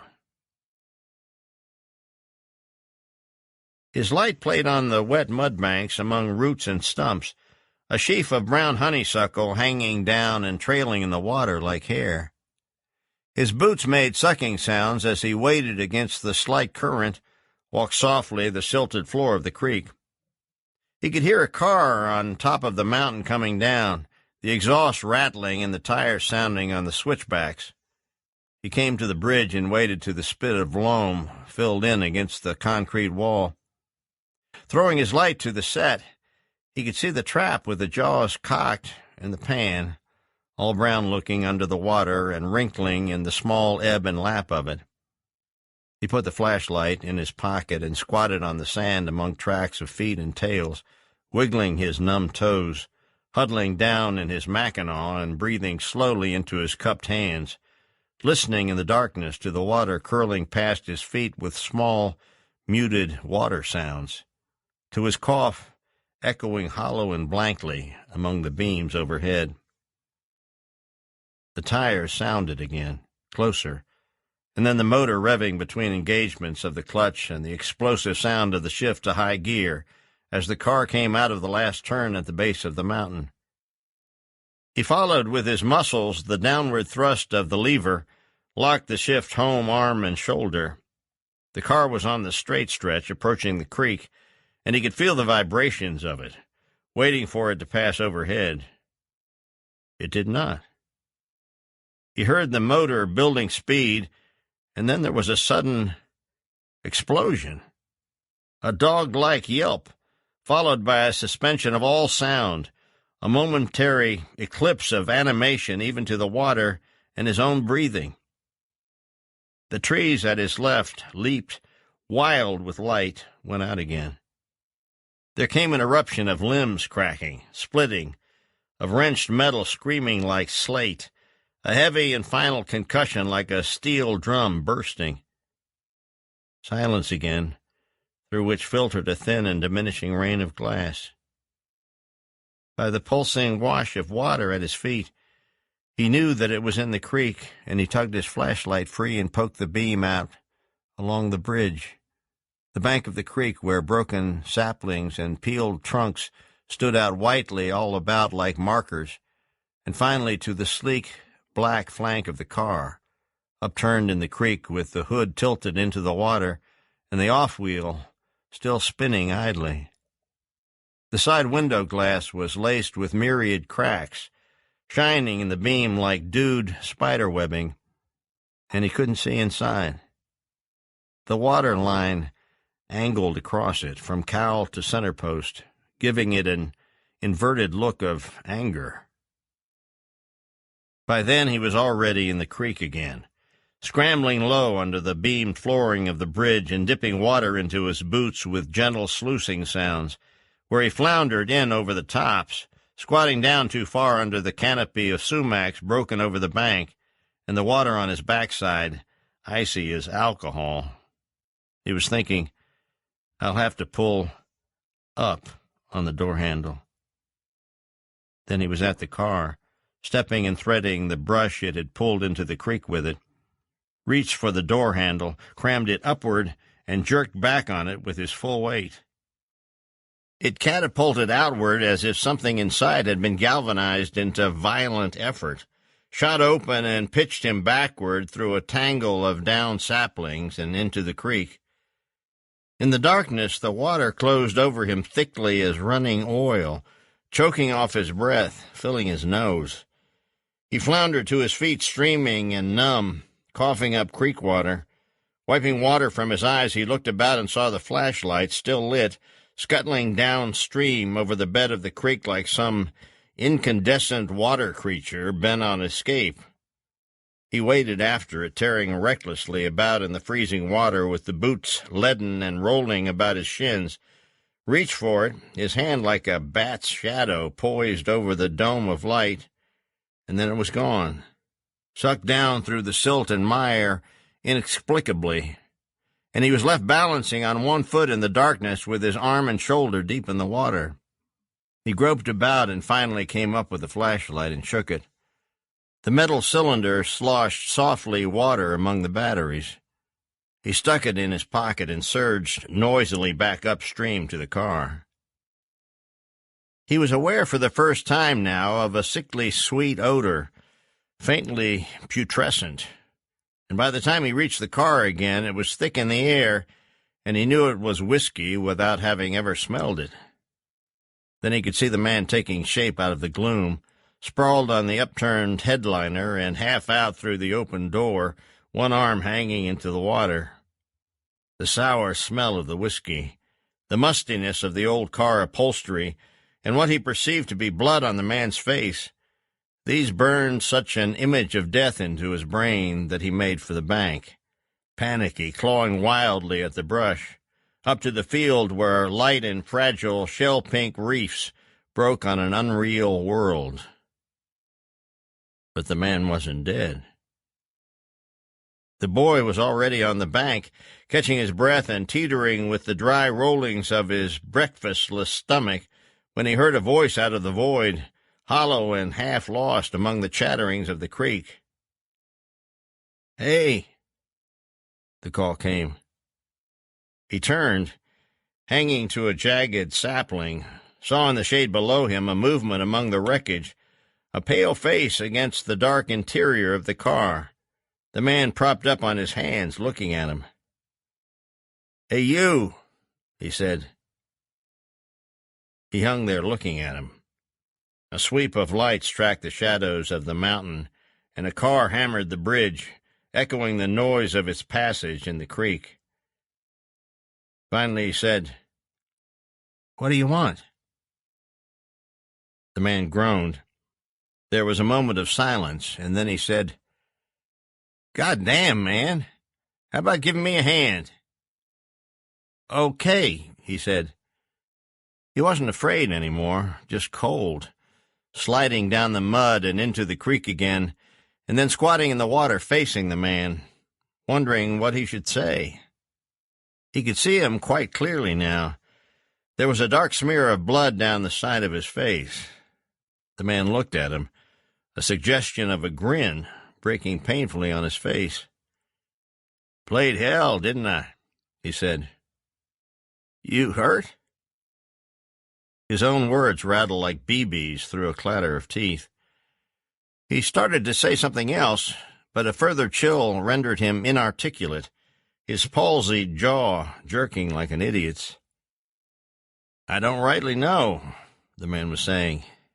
"Yes. Here." He reached out one hand, and the boy steadied it on his shoulder while the man drew up one knee and stepped out into the water.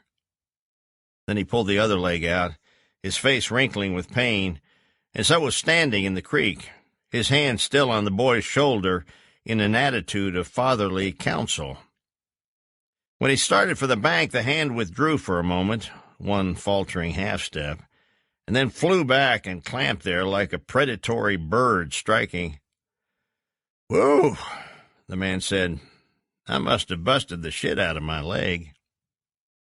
It took them some time to get up the bank, the boy trying to push him up and him pulling himself along by trees, roots, handfuls of dead grass, holding the leg out behind him. Then they sat in the weeds at the edge of the field, breathing white plumes into the cold morning air. In the quarter darkness, the fields looked like water, flat and gray. The boy was wet and cold. Everything was wet and very cold. The man ran his hand along his leg, trying to tell whether it was broken or not. His trousers were clammy against his skin. The boy sat in front of him, hugging his shoulders and shivering, his toes lifeless, squishing in his boots when he wiggled them, and sand and grit rasping in his socks. He said, "Your head's bleeding." The man ran his hand along the side of his face. Other side. He reached across, and his hand came away sticky with blood, and he wiped it on his trouser leg and turned to the boy. "You want to do something for me?" "Sure," the boy said. "Go down and get them keys, then, and let's get the hell out of here." The boy disappeared over the cut of the bank. The man could hear him in the water. Presently he came back and handed the keys over. "Thanks," he said. "Here." He took the boy's hand and turned it over. "What'd you do here?" The boy looked down at his palm. There was a black and jagged line across it. "You just do that?" the man asked. The boy looked at it dumbly. "No," he said. "I don't think so. I must have done it when I fell in the creek. Before—" The man dropped the keys in his pocket and struggled to his feet. "Well, come on," he said. "We better get ourselves patched up. This way," he added, seeing the boy start for the road. He motioned toward the field and set off with a hopping gait, muttering under his breath, "Ooh, mother." The boy followed him for a few paces, then quartered off to the creek again, and the man watched him go, his legs disappearing in the mist, then the rest of him, so that he seemed to be gliding away toward the line of willows, marking its course like some night wraith fleeing the slow-reaching dawn, until the man wasn't sure that he had really been there at all. Then he came back with a pole and handed it to him. "Thanks," the man said. They moved on across the field, through vapors of fog and wisps of light to the east, looking like the last survivors of Armageddon. Their path led them up the creek, along the edges of the fields that terminated there, a curve of fields and the creek and the cupped slope of the mountain rising up to their right, along with shafts of light, now appeared laterally among the ghost-gray trees. They struggled through the last fence, the boy holding the wire and trying to help him, and him cussing, crossed a plank bridge at the fork of the creek, out through a cattle gate and onto the road. Henderson Valley Road.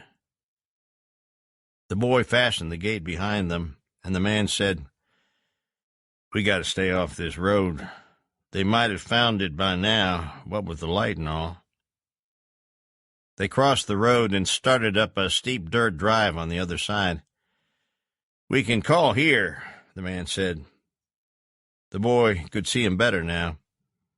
He needed a shave, and the blood crusted on the side of his face was broken in fine cracks like old dark pottery, where he winced with the pain of his slow progress, leaning heavily on the pole and breathing hoarsely. He was lean-hipped and tall, and his poplin jacket hung loosely about his shoulders. The boy thought he must be awfully cold, dressed no warmer than that, and wet to the knees besides. His own feet he couldn't feel at all now. They were like hooves rattling inside his boots. He hadn't stopped shivering the whole time. The drive climbed and turned, and then there was a house. It was an older man came to the door.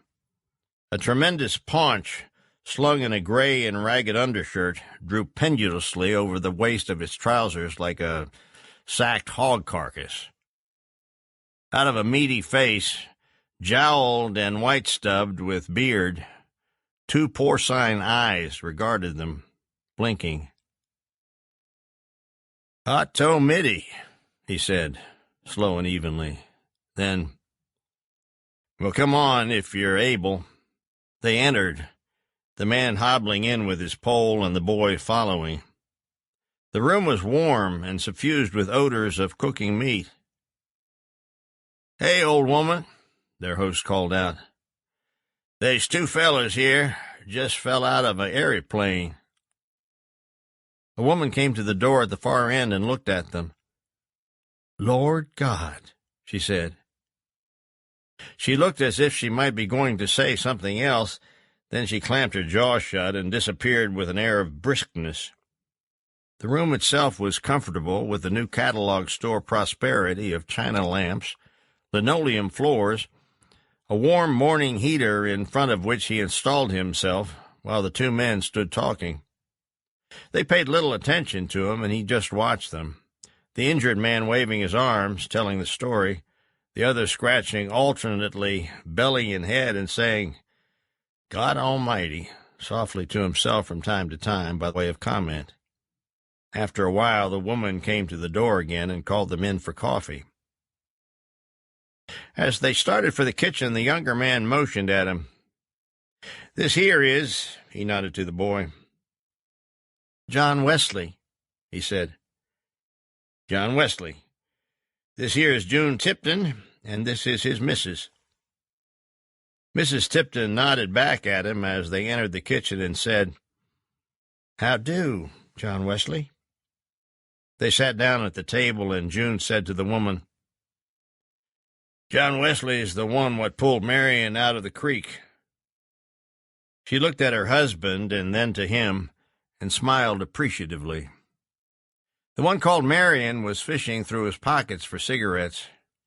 "That's right," he said. "I might near have drowned." She smiled again. After a while, she turned to her husband and said, "What all was he doing in the creek?" "Just laying there," June said. "He blowed a tire and his car fell in." She looked at the boy again and smiled and went on sipping her coffee demurely. The boy lowered his face to the steaming mug before him. Small water drops tripped down from his thawing hair, beaded and dropped from his earlobes. He was still in his soaked mackinaw, and a puddle of water was gathering on the linoleum beneath his chair. Raising his eyes above the rim of the cup, he saw the woman looking at him, leaning forward. She reached out and squeezed his coat. It made a funny squishing sound. "Lord God," she said, "this younger's wet clear through. He's a-fixin' to take pneumonia." She set down her cup and began pulling at the coat, trying to help him off with it. He seemed bent and tottering under the sheer weight of it. They got him out of his coat, and by then the man had finished his coffee and stood, and he said he was ready to go if June didn't mind taking them. So they thanked the woman, declining breakfast 2 or 3 times, and filed through the door, him holding the mackinaw in his arms now like a great bundle of wet wash, and got into a pickup truck parked behind the house and pointing down the drive. June kicked the blocks from under the front wheels and got in, and they began rolling silently, gaining speed. And then he let in the clutch, and the motor came to life angrily, and they catapulted down to the road, turned left toward the mountain, the truck coughing and lurching, and a bluish haze boiling up in the cab. He sat in the middle between the 2 men, trying to keep his knees clear of the gear shift. Through a missing slat in the floorboard, he could see the gray road sliding under, and a slip of bitter wind angled up one jean leg. They drove a mile or so up the mountain and turned into another drive, not unlike the one from which they started. June turned the truck around in the yard and stopped, and Marion opened the door and climbed painfully down. The boy waited. "Better come on in," Marion said. The boy turned and started to say something, and then June said behind him, "Reckon I better get on back." "Well," he said, "I sure am much obliged. John Wesley, you better come on in and get dried out some. Your old lady'll skin you for shoe leather." So he clambered out of the truck and slammed the door, the truck already moving and June waving at them, and he and the man started for the house. It was full light now, the air smoky and cold. A woman was standing in the door with her arms crossed, holding her shoulders. She let them past and came in, closing the door behind her. "Morning," the man said cheerfully. "Are you hurt?" she asked. She was small and blonde and very angry-looking. "Breakfast ready?" he wanted to know. She looked like she might be going to cry, her face crumpled a little and her chin quivering. "Damn you," she said. "Won't nothing do till you've killed yourself, is they? Why you ain't dead afore now is a mystery to me, and God too, I reckon, as I don't see why he'd have any call to look out after the likes of you any more than—" She broke off suddenly and looked at the boy, standing there holding the coat in his arms and still dripping water. "What about him?" She pointed. "Your helper. He hurt?" The boy looked down at himself, soggy and mud-splattered, seeds and burrs collected on his water-dark jeans like some rare botanical garden being cultivated there, at his rubber knee boots with twigs and weeds sticking out of them, feeling the blisters they'd worn and the cords in his ankles pulled from walking in them. One sock was completely off and scrunched down somewhere in the toe of the boot. "I ain't no helper," he said. "I just found him." He shot a glance up at the man. He was grinning. "Don't let him fool you," he said. "He was driving. But he ain't hurt, I don't reckon. I ain't neither. My leg is just wore out fighting that dashboard." "Your head's wore out is what's wore out," she said. You get out of them clothes. Here, sit down. She guided him to a sofa and began trying to undo the laces of his shoes. The boy stood about uneasily, wondering what he was supposed to do. She got the man's shoes off and his socks. Now she was unfastening his belt. He just sat there, quiet and unresisting, as if engaged in some deep speculation. She kept saying, damn you, in a tone of despair and solicitude at once. She was pulling his trousers off. The boy began to look about him wildly. What are you doing? The man said in mock indignity. You raise up, damn you. Here, he said. I'm in no shape for this kind of carrying on. Marion Sylder, I'm not putting up with your foolishness, you hear me? Now you get out of them britches, and get out of them now, and quick. God rest your poor mother. I don't know why she ain't dead either, putting up with you long as she did. Lift your feet. You, here. Wait. I'll get you some shoes, too. She disappeared through a door, and the man winked hugely at him, sitting there with his trousers in a pile under his feet. She came back and dumped some clothes into his lap. Then she saw the great bruise on the side of his calf, livid in hues of red and purple against the bare white of his naked legs. She knelt and touched it, whimpering softly. She went out again and returned with a basin of water and a cloth, and bathed it carefully, the man crying out from time to time in simulated anguish. But she didn't cuss him any more. When she finished, she turned to the boy. What about you? She said. Yes'm? Yes'm? She looked from him to the man and back. You going to die standing there, I reckon. Yes'm. She narrowed her eyes at him.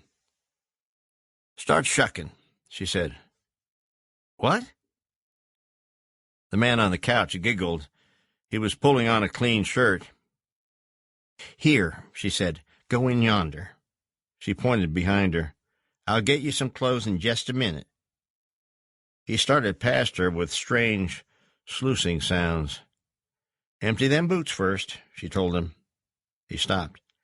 Outside. He said yes'm again, went to the door and returned, one sock on and one off, leaving odd unmatched tracks on the raw pine flooring. The door she pointed him through led to a bedroom. There was a fireplace with a coal grate and a faint warmth still issuing from it. He stood in front of it on a small hooked rug for a minute, then softly eased the door to. Get that blanket, the woman called to him. He peeled off his wet clothes, piling them on top of the mackinaw, which he had laid carefully on the floor, took the rolled blanket from the foot of the bed and wrapped himself in it. He was standing at the window looking out at the gray morning when she came in with the shirt and pants and handed them to him. Then she scooped his things off the floor and went out. He unfolded himself out of the blanket and got into the dry clothes. There was a pair of army socks, too, and he put these on and sat on the bed, wondering if it was all right to walk on the floor with them. She didn't bring any shoes, though, and after a while he ventured out into the front room again. The man was dressed, his head bandaged, and he was sitting with his feet in a pan of water and reading a magazine. He looked up and saw the boy standing there in the drooping shirt and the trousers turned up at the bottoms and gathered at the waist by the expedient of fastening the front buttonhole to a suspender button on the side. They ain't much of a fit, are they? The man said. No, sir. Marion. What? Marion Sylder, that's my name, Marion Sylder. Oh, he said. Pleased to meet you. Yes, sir. Well, the man said, get ye a chair. He pulled up a cane rocker from beside the stove, sat quietly with his hands on his knees. The man leaned back on the sofa, a huge, shapeless affair, draped with a flower print cover. Behind him on the wall in an oval frame hung a picture of him and the woman, the wife, peering out upon the room with tentative and uncertain smiles. There were small rugs scattered about the floor, some pieces of furniture, a sideboard, a table, and chairs. On a small cabinet in one corner stood a walnut trophy with a small bronze automobile perched on top of it. You know what was in the car? The boy looked back at him. Yes, sir. Marion? Well, the man said. He returned to his magazine, leafed a page over slowly, looked back at the boy. He grinned. It was good stuff, too, he said. 60 gallons of it. Then the woman called them to breakfast, and he put down the magazine and reached for a towel to dry his feet with. The boy noticed that part of the big toe was missing from the man's left foot. It was nailless, curious-looking, sort of like a nose. The man eased his slippers on and stood up, supporting himself on the couch. Come on, he said. Let's eat some, and hopped off to the kitchen. The boy followed. They sat down to a breakfast of eggs and grits, biscuits and pork tenderloin, and huge cups of coffee. The coffee was black and bitter, and there was no milk or sugar on the table. The boy sipped it slowly, watched the man. The woman didn't eat with them. She hovered about the edge of the table, resupplying eggs and biscuits to their plates, filling their cups. The man didn't say anything until he had finished, except that from time to time he would nudge a plate toward the boy and frown and grunt, urging him to eat. He finished off with biscuits and dark honey and got up from the table. In a few minutes he was back with coats and boots and handed a set to the boy. Come on, he said. I got something to show you you might like. The boy pulled on the coat and stepped into the cavernous brogans, and they went out the kitchen door into the new morning, the air clear and cold as spring water, shreds of mist lifting off the mountain above them and light pouring through the gap like a mill race. The man hobbled ahead of him to a smokehouse where he pulled a bent nail from the wood and swung out the door, hinge, hasp, lock, and all, and went in. Come on, he said. The boy followed him into the musty gloom. Hello, gal, the man said. The air was rife and fetid with dog smells, sounds of snuffling, thin mewlings from somewhere in the corner. A small hound poked her face around the man's knee and looked up at him. This here's Lady, the man said. Lady sniffed at his billowing trousers. He could see now. A broken lantern swung from a beam, a clutter of tools, a grindstone, an anvil fashioned from a section of rail. The man was squatting in the corner, the hound skidding nervously behind his back, poking her nose under his arm. She got around him and settled in a pile of croaker sacks, and he could see the puppies then, too, over the man's shoulder. They crawled over each other and fell to nursing. Lady blinked her mild hound eyes and gazed at the roof. The man picked out one and handed it to him. He took it, the fat, slick little belly filling his palm, legs dangling, took it and looked at the quiet and already sad eyes, the pushed-in puppy face with the foolish ears. 4 weeks old, the man was saying. That's the best one, but you can pick whichever one you want.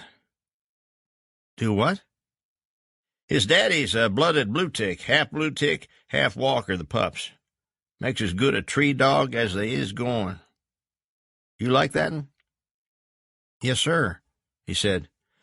Well, he's yourn, then. You can take him home with ye in about another month, say. Jefferson Gifford thumbed his galluses onto his shoulders, took a last swallow of coffee from the still full earthenware cup, and crossed with heavy boot tread the curling linoleum of the kitchen floor to the rear entranceway, where he took down his hat and jacket from a peg. A Plymouth? he repeated.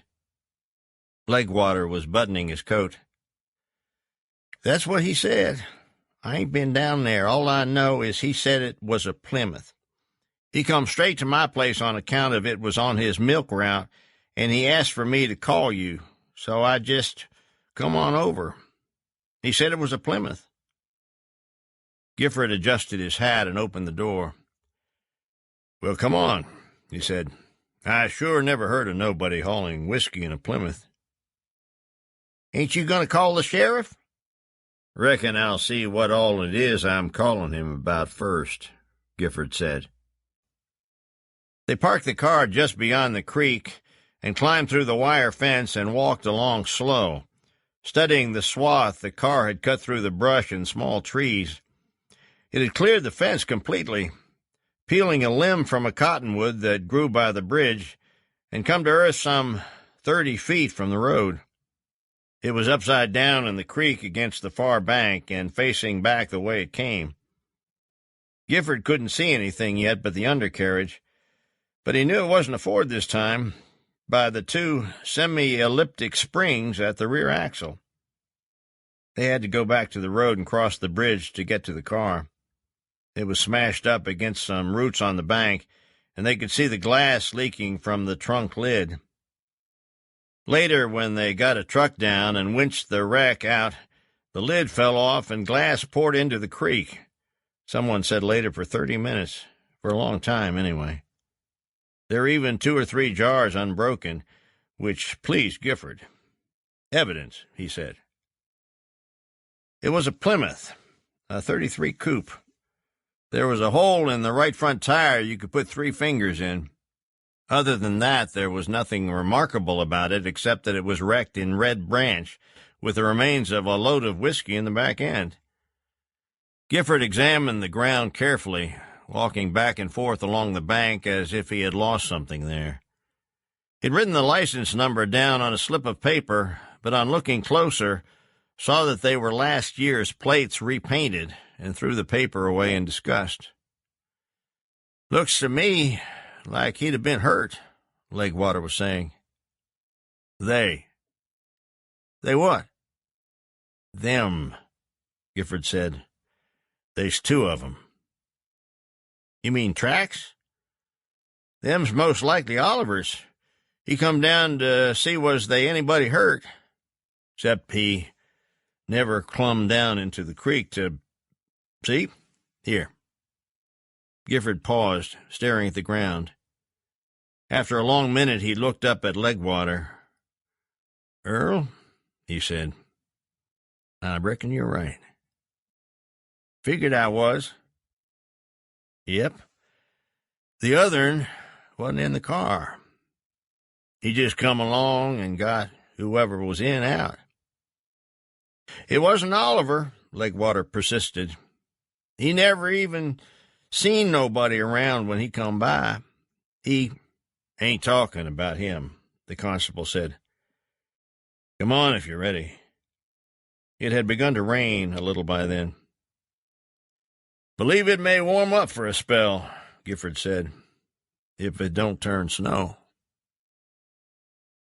In the store, the old men gathered, occupying for endless hours the creaking milk cases, speaking slowly and with conviction upon matters of profound inconsequence, eyeing the dull red bulb of the stove with their watery vision. Shrouded in their dark coats, they had a vulturous look about them, their faces wasted and thin, their skin dry and papery as a lizard's. John Shell, looking like nothing so much as an ill-assembled mannequin of bones on which clothes were hung in sagging, dusty folds, his wrists protruding like weathered sticks from his flapping prelate sleeves, John Shell unhinged his toothless jaw with effort, a slight audible creaking sound, to speak his one pronouncement. It ain't so much that as it is one thing and another. An assemblage of nods to this. In the glass cases, roaches scuttled, a dry rattling sound as they traversed the candy in broken ranks, scaled the glass with licoriced feet, their segmented bellies yellow and flat. Summer and winter they patrolled the candy case, inspected handkerchiefs, socks, cigars. Occasionally, too, they invaded the meat case, a medicinal white affair rusted from sweat where the lower edge of the glass was mortised, so that brown stains like tobacco spit or worse seeped down the enamel. But they soon perished here from the cold. Their corpses lay in attitudes of repose all along the little scupper to the front of the case. Leaning against the case, John Wesley could see the car pull in alongside the rusty orange gas pump and the two men get out. When they came through the door, the nasal, clacking voices paused, the chorus of elders looking up, down, back to the stove. Some fumbled knives from their overalls and fell to whittling idly on their milk cases. John Shell struggled to his feet, opened the stove door with kerchiefed hand, dropped in a small chunk of coal from the hod. A draft of sparks scurried upwards. He spat assertively at them and clanked the loose iron door closed. The two men crossed to the dope box in close order, on the raw subflooring, their steps heavy and martial. They selected their drinks, and the taller man came over to the counter and spun down a dime. The other one closed the lid and hiked himself up on the box, where he sat taking little sips of his drink and smirking strangely at the old men. John Shell turned to the man at the counter and said, "Howdy, Giff." "Howdy," said Gifford, nodding in general to the group. He took a drink of his dope. Mr. Eller came from his chair by the meat block and rang up the dime. Gifford said howdy to him, too, and he grunted and went back to his chair, taking with him a newspaper from the counter. "Warming up," Gifford said. Outside the rain had stopped, and a cold wind feathered the red water puddles in front of the store. He tilted his head and drank again. A fly rattled electrically against the front window. The fire cricked and moaned in the stove. Gifford hoisted his dope to eye level, examined it, his mouth pursed about the unswallowed liquid, swirling the bottle slowly, studying viscosity and head, suspicious of foreign matter. In the folds of flesh beneath his chin, his Adam's apple rose and fell. "See where somebody lost an old Plymouth down in the creek," he said. A few looked up. "That a fact?" someone said. "Yes, sir," said Gifford. "Seems a shame." Legwater, the county humane officer, finished now with his drink, sat leaning forward, hands palm downward, sitting on his fingers, an attitude toad-like, but for his thinness and the spindle legs dangling over the side of the box. He was swinging them out, banging his heels against the drink case. A long-legged and emaciated toad, then. He kept leering and smirking, but no one paid him any attention. Most of the old men had been there the day he shot 2 dogs behind the store with a .22 rifle, one of them 7 times, it screaming and dragging itself along the fence in the field below the forks, while a cluster of children stood watching until they too began screaming. He said, "Sure does," brightly enjoying himself. Gifford passed him a sharp glance sideways, and he hushed and fell to watching his heels bounce. "I don't reckon anybody knows whose car that is, do they?" Gifford went on. A few of the elders seemed to be dozing. The fly buzzed at the glass. "I got a tow truck coming to take it on into town. Sure would like to get that car to the rightful owner." "What kind of car did you say it was?" It was the boy, leaning against the meat case, who spoke. Giff drained the last of his dope with studied indifference, set the bottle carefully on the counter. He looked at the boy, then he looked at the boy's feet. "You always wear them slippers, son?" The boy didn't look down. He started to answer, but he could feel the cords in his throat sticking. He coughed and cleared his throat noisily. His feet felt huge. "Them ain't enough shoes for wet weather," Gifford said. Then he was moving across the floor. Legwater eased himself down from the drink box and fell in behind him. At the door, Giff stopped, the door half open, studying something obliquely overhead. "Yes, sir," he said. "Looks like it's fixin' to clear off." Legwater hovered behind him like some dark and ominous bird. "Well, we'll see," Gifford said. By the meat block, Mr. Eller dozed with his paper. He hadn't looked up, nor did he now. "Come back," he said. And they were gone. The fly rattled again at the window. The congress of ancients about the store stirred one by one. The boy stood uneasily by the meat case. Some of the old men were rolling smokes with their brown, papery hands. It was very quiet. He went to the door and stood there for a while. Then he left.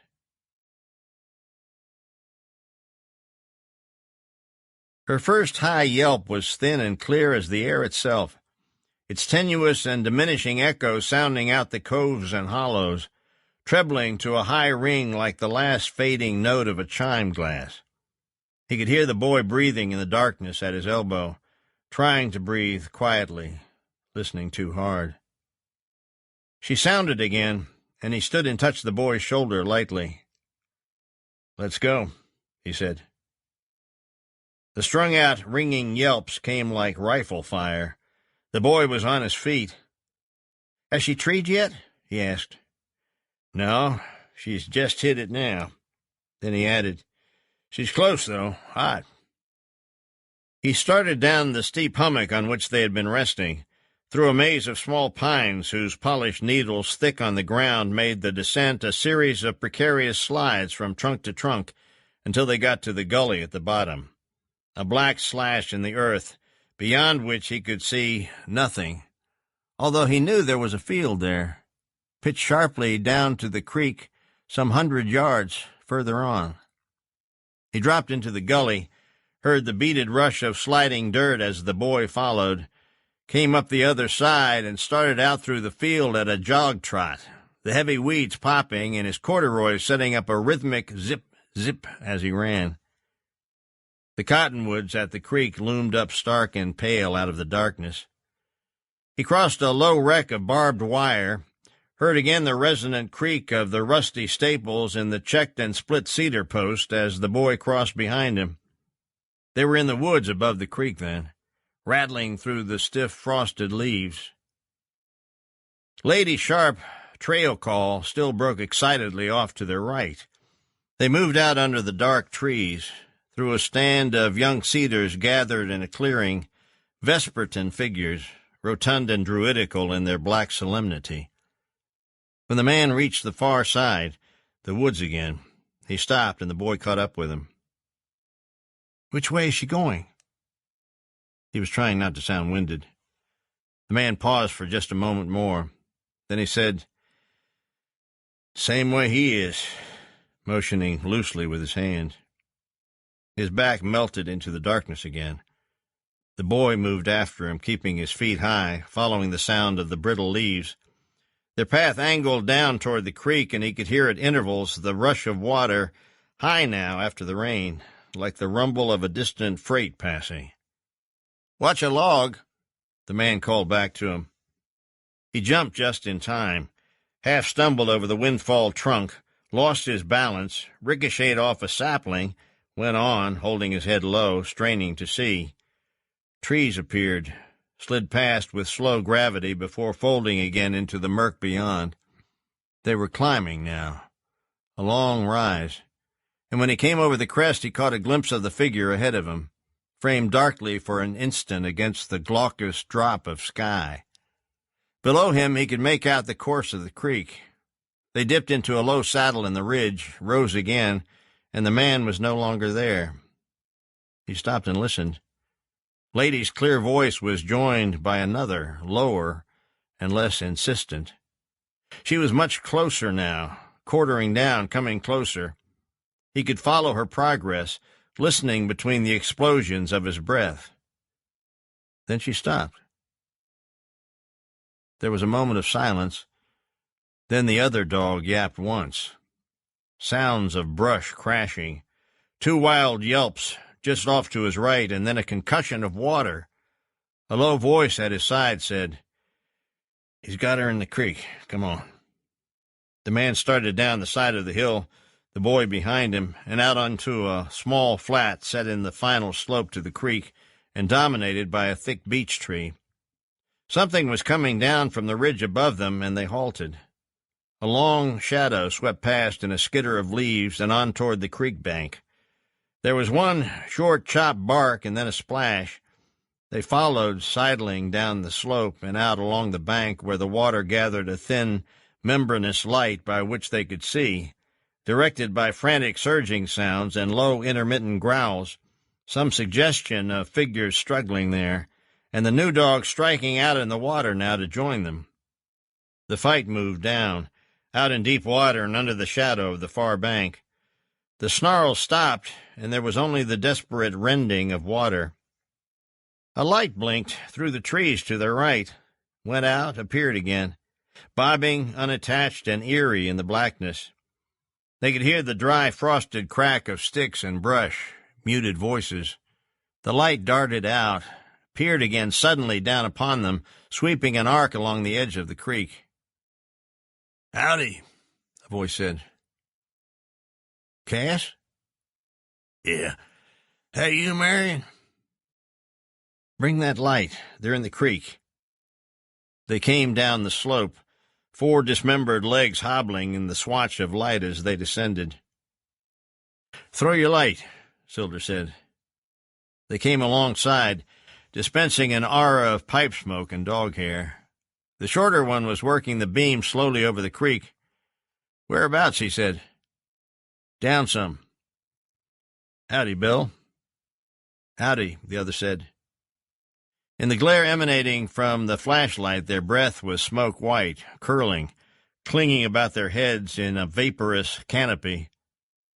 The oval of the flash beam scudded down the glides against the far bank, passed, backed, came to rest on the combatants clinching in the icy water, the coon's eyes glowing red, pinpoints, his fur wetly bedraggled and his tail swaying in crestfallen buoyancy on the current. The big dog was circling him warily, trudging the water with wearying paws and failing enthusiasm. They could see Lady's ear sticking out from under the coon's front leg, and then her hindquarters bobbed up, surging through the face of the creek with a wild flash of tail and sinking back in a soundless swirl. Cass swung the beam to shore, scrabbled up a handful of rock, and handed the light to the other man. "Hold it on him," he said. He scaled a rock at the coon. It cut a slow arc in the beam and pitched from sight with a muffled slurp. The big hound started for shore, and Lady's tail had made another desperate appearance when the second rock, a flitting shadow, curving, flashed water under the coon's face. He turned loose and struck out downstream, stroking with the current. The big dog on the other bank now had set up a pitiful moaning sound, pacing, the man with the light calling to him in a hoarse and urgent voice. "Hunt him up, boy, hunt him up." He turned to the men. "He's scared of rocks," he explained. "Hush a minute," Sylder said, taking the light from him. She was already some 30 yards below them. When the light hit her, she turned her head back, and her eyes came pale orange, ears fanned out and floating, treading the water down before her with a tired and grim determination. She had her mouth turned up at the corners in a macabre and ludicrous grin, as if to keep out the water. "Ho, gal," Sylder called. "Ho, gal." They were moving down the creek, too, raking through the brush. "She's fixing to drown herself," someone said. "Ho, gal. Ho." He never even felt the water. He couldn't hear them anymore, hadn't heard them call since he left them somewhere back up the creek when he hit the bullbriars full tilt, not feeling them either. aware only of them pulling at his coat and legs like small hands trying to hold him. Then he was over the bank, feet reaching for something, and finally skewing on the slick mud, catapulting him in a stiff-legged parabola down and out into the water, arms flailing, but not falling yet. Not until he had already stopped, teetering thigh-deep, and took a first step out into the current where he collapsed forward like a shot heron. But he didn't even feel it. When he came up again, he was in water past his waist, the soft creek floor squirming away beneath his feet, as if he were walking the bodies of a colony of underwater creatures clustered there. He could see a little better now. There was no light on the bank, and he thought, "I come down too far." And no voices, only the sounds of the creek chattering and rocking past all around him. Then he went in again, over his head this time, and came up treading water and with something heavy pushing against his chest. He got his arms under it and lifted. Lady's head came up, and her eyes rolled at him dumbly. He reached and got hold of her collar, the creek bottom coming up and sliding off under his feet, falling backwards now with the dog rolling over him and beginning to struggle, until his leg hit a rock and he reached for it and steadied himself and rose again and began to flounder shoreward with the dog in tow. They came with the light, and Sylder looked at him huddled in the willows, still holding the dog. He didn't say anything, just disappeared into the woods, returning in a few minutes with a pile of brush and dead limbs. One of the men was kneeling with them and stroking the dog, examining her. "She looks all right," he said. "Don't she, son?" He couldn't get his mouth open, so he just nodded. He was beyond cold now, paralyzed. The other man said, "Son, you're going to take your death. We better get you home before you freeze sitting right there." He nodded again.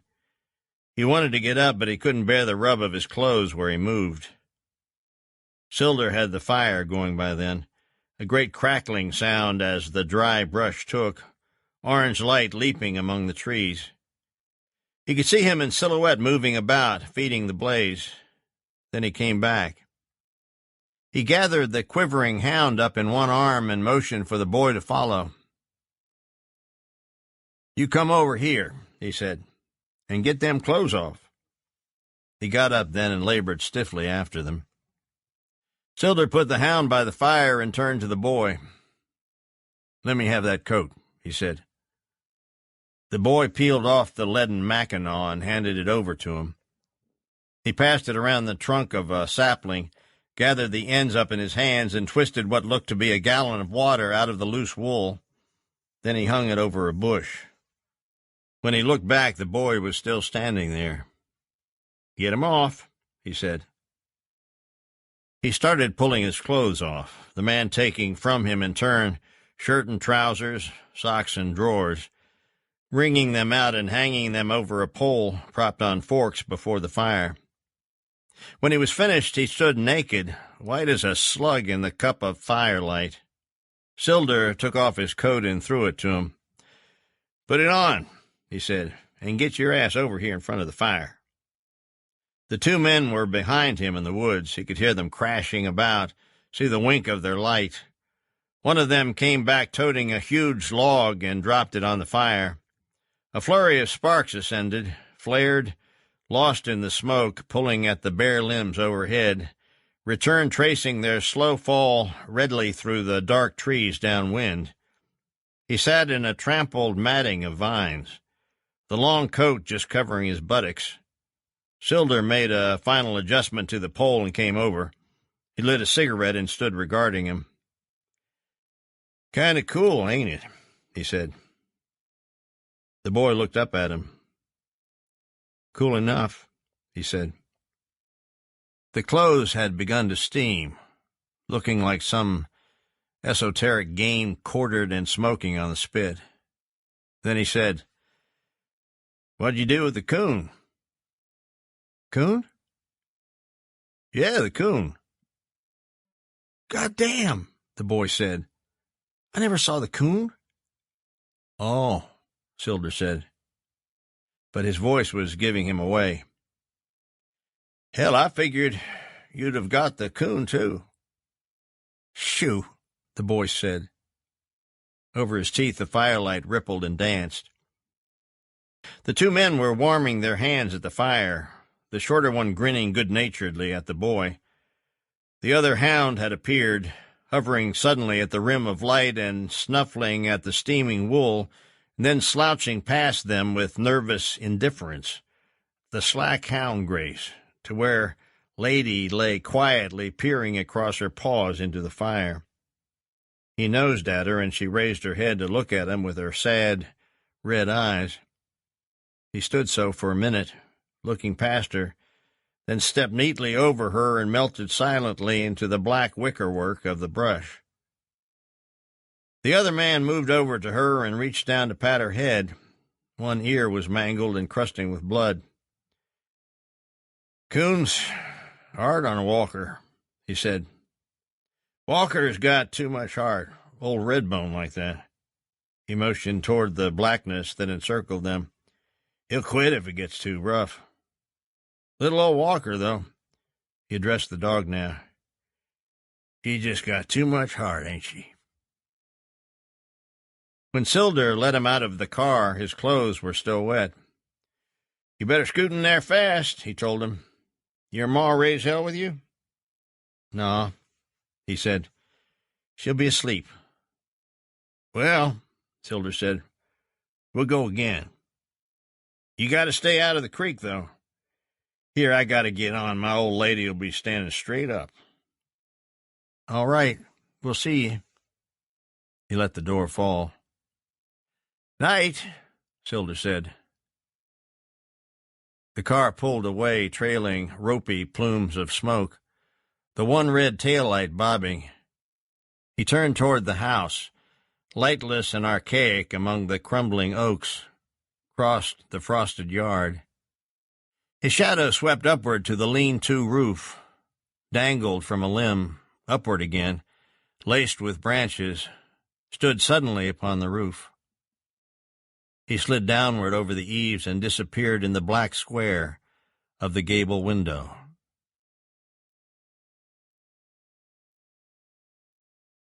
Part 3. Sometime after midnight on the 21st of December, it began to snow. By morning, in the gray spectral light of a brief and obscure winter sun, the fields lay dead white and touched with a phosphorus glow, as if producing illumination of themselves, and the snow was still wisping down thickly, veiling the trees beyond the creek and the mountain itself, falling softly and softly, faintly sounding in the immense white silence. On that morning the old man rose early and stared long out at the little valley. Nothing moved. The snow fell ceaselessly. When he pushed the screen door, it dragged heavily in the drifts packed on the porch and against the house. He stood there in his shirt-sleeves, watching the great wafers of snow list and slide, dodging the posts at the corner of the house. It was very cold. The hiss of the coffee pot boiling over on the stove brought him in again. All day it darkened so that when night came, no one could tell just when it had come about. Yet the snow fell undiminished. Windless, pillowed in silence, down-sifting. No one was about. All the dogs were quiet. In his house, the old man lit a lamp and settled back in a stout rocker near the stove. He selected a magazine from a rack alongside, an ancient issue of Field and Stream, limp and worn, the pages soft as chamois. Spread it on his lap and began to leaf through it, who knew it now almost by heart. Stories, pictures, advertisements. From time to time he could hear scuffling sounds beneath him, scratchings in the darkness under the floor where Scout turned uneasily in his nest of rotting sacks. He turned the pages for a while, and then got up and went to the kitchen, where from a high cupboard above the tapless sink he fetched down a molasses jar near filled with a viscous, brick-colored liquid, opaque as clay. He screwed off the cap, took a clean jelly jar from the sideboard, and poured it full. Then he went back to his chair, settled the drink on its broad arm, adjusted the magazine in his lap, and began to rock gently back and forth, the liquid in the glass lapping sluggishly with the motion. Now and again he took a sip, staining the white stubble beneath his lip a deep maroon. The oil lamp glowed serenely at its image, a soft corolla, inflaming the black window glass where a curled and withered spider dangled from a dusty thread. The old man rocked, dwarf-like in his ponderous chair. He seemed to be weighing some dark problem posed in the yellowed pages before him. Toward late morning a rooster called, and the old man's window blushed in a soft wash of rose. He slept, and color drained from the glass, and the east paled ash-gray. The rooster called once again, questioningly, and shortly the old man jerked awake in his chair, knocking the jelly glass to the floor, where it rolled about woodenly. He peered through the hazy light of the room. It was morning, the lamp out and the stove, too, and he found himself stiff and shivering with the cold, rubbing his eyes now, then his back. He rose gingerly and opened the door of the stove, poked among the feathery ashes. He went to the window and looked out. The snow had stopped. Scout was standing in snow to his belly, gazing out at the fantastic landscape with his bleary eyes. Across the yard, brilliant against the facade of pines beyond, a cardinal shot like a drop of blood. There were 3 of them coming up the trackless road past the house, and 2 dogs. One of them carried a rabbit, holding it loosely by the hind legs, its head jerking limply as they went. The other 2 carried guns, and the boy knew one of them. He hadn't seen him since school started in September. They were talking and gesturing, and they didn't notice him standing there in the yard, so he moved out toward the road, making for the mailbox, plopping his feet into the dazzling and unbroken drifts. The one carrying the rabbit had his feet wrapped, wound and encased in burlap sacks to the knee and held with twine. He saw him coming, and then Warren turned and saw him too, and waved. "Hey, yo, John Wesley." "Howdy," he said, sliding down the bank. He met Warren Pulliam in the summer, headed toward the pond one afternoon when he saw the buzzard circling low over Tipton's field, and noticed that there was a string looping down from its leg.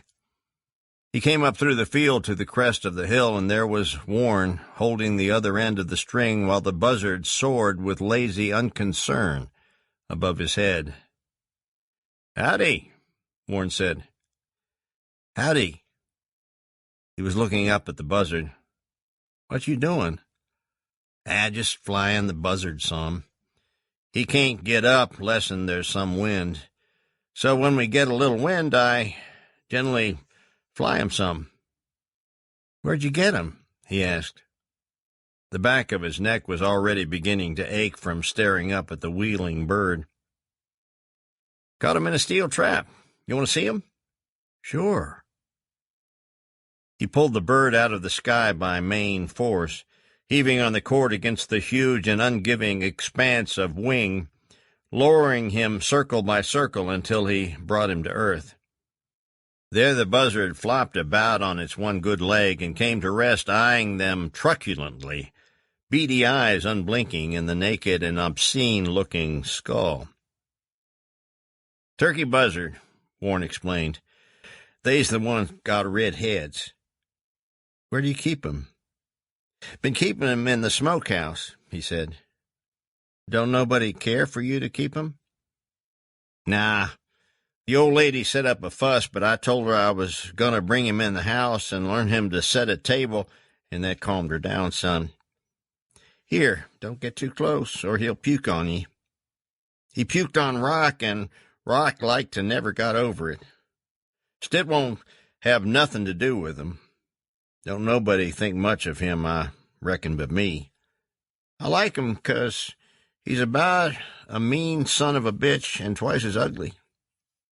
What's your name? The two dogs were beagles, short-legged and frantic, leaping in and out of the chest-high fall of snow, or plowing their noses through it and furrowing snow up and past their ears, their tails spinning, then looking up with white brows and whiskers, gnomic and hoary-faced as little old men.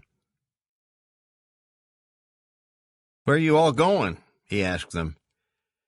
"Towards the quarry," Warren said. "Come on, go with us. I got me a skunk in a hole I got to get out. This here's Johnny Romines," motioning at the tall boy with the shotgun, "and that there's Boog." "Howdy," he said. They nodded. "We done got us a rabbit," Boog said, holding up the snow-dusted and stiffening quarry. "Johnny shot him in the field yonder." The dog circled him, sniffing his cuff.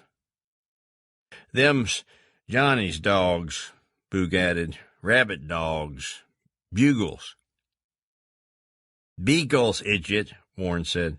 "Yeah," Boog said. "Them's what they are." "Where's Rock?" the boy asked. "He's layin' up under the house still licking his foot where he accidental stepped in the snow this morning.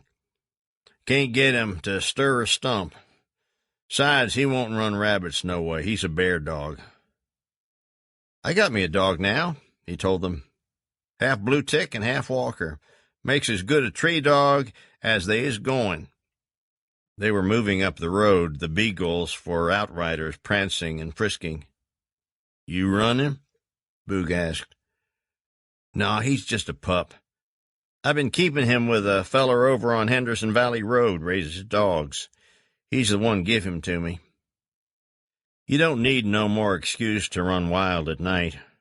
That was what she said to him, standing there in the kitchen with the pup under his arm. "She must be a pistol," Sylder said when he returned with it, embarrassed, explaining why he couldn't keep it. "Don't make no difference, though. He's still yourn. You just keep him here is all, and come get him any time you've a mind to." "I got me a old musket at home belonged to my great-granddaddy," Boog said. "It's nigh on long as me, my own self." They left the road and crossed a field dotted with scrub cedars, the beagles coursing now and Johnny Romines calling to them to hunt. He and Warren trampled the brush piled all down a rock draw and scouted the frozen drainage ditches, but no rabbits appeared. They crossed a fence and came out onto the railroad, following it south across the white-quilted fields, the sun on them now glinting, and the last traces of ice fog dispersing in myriad blue crystals on the shining air. At the sinkhole they stopped and skittered down the bank to test the ice. It was black and evil-looking and woven with sticks and weeds. The beagles came to the edge and whined, pawing tentatively. After a while they came out too, and rushed wheeling and sliding in a game of tag, their hindquarters spinning from under them as they turned. Boog couldn't skate because of his feet being wrapped, so he sat on the bank holding the rabbit and watching them. Later he built a fire, making a platform of hickory bark and piling dead cedar branches on top, and they came and sat around it. "This here's where Johnny caught the bullfrog," Warren said. "Right over yonder, off the end of that log. By the ass, in a mousetrap." "How'd he do that?" John Wesley asked. "He bet me a dope on it. I seen him come by the house with this mousetrap on a piece of baling wire. Said he was fixin' to catch him a bullfrog. We come on over, and he set it on the end of that log there, and then we went on to the store. I thought the poor bastard had done lost his rabbit-ass mind." Johnny Romines grinned. "He told everybody in the store," he said. "Yeah, we all like to fell out laughing. So the son of a bitch bets me a dough piece caught one by the time we come back, and sure as hell, there he is. Pinched right by the ass. I like to never got over it. And wouldn't nothing do but we come straight back to the store, frog trap and all, and me buy him the dope right there." "It's an old Indian trick," said Boog. "What's that?" "Putting bark down like that to lay your fire on." When he reached the fence, he rested again, removed his gloves, and blew into his cupped hands. Along the face of the mountain and down the valley floor, guns were sounding, echoing in diminishing reiteration. The trees were all encased in ice, limbless-looking where their black trunks rose in aureoles of lace, black sea fans shimmering in the wind and tinkling with an endless bell-like sound, a carillon in miniature, and glittering shards of ice falling in sporadic hail everywhere through the woods and marking the snow with incomprehensible runes. Something flicked rapid and invisibly past and struck with a soft pock into the bark of a poplar above him. The thin spat and whine of a rifle followed. The old man paid no attention. He pulled his gloves on, gathered the wire in one hand, and stepped through. The posts on the down hillside jiggling where they dangled in their wires like sticks in a spider web, the earth having long been washed from about their moorings. Some dogs were trailing, and after a while he could see them below him where the last finger of bleak trees reached into a cut and met the barren fields. The dogs coming out from behind the timber, moving slow and diminutive, their voices small as a child's horn, 2 of them. They dipped into the cut and swarmed up the other side and out across the fields, their brown and white shapes losing definition in the confectionery landscape of mudclods and snow, until only their motion was discernible, like part of the ground itself, rumoring upheaval. He went slowly, the snow heavier now, drifted and billowing in the honeysuckle, and breaking it down into the path, so that he had to skirt below it in places, teetering with edged steps along the incline, uncovering in his footsteps wet patches of leaf black as swamp water, not even frozen. When he reached the top of the mountain, the road curving away in a white swath through the trees, he paused to brush the snow from his shoulders and turn out the lumps of ice gathered in his cuffs.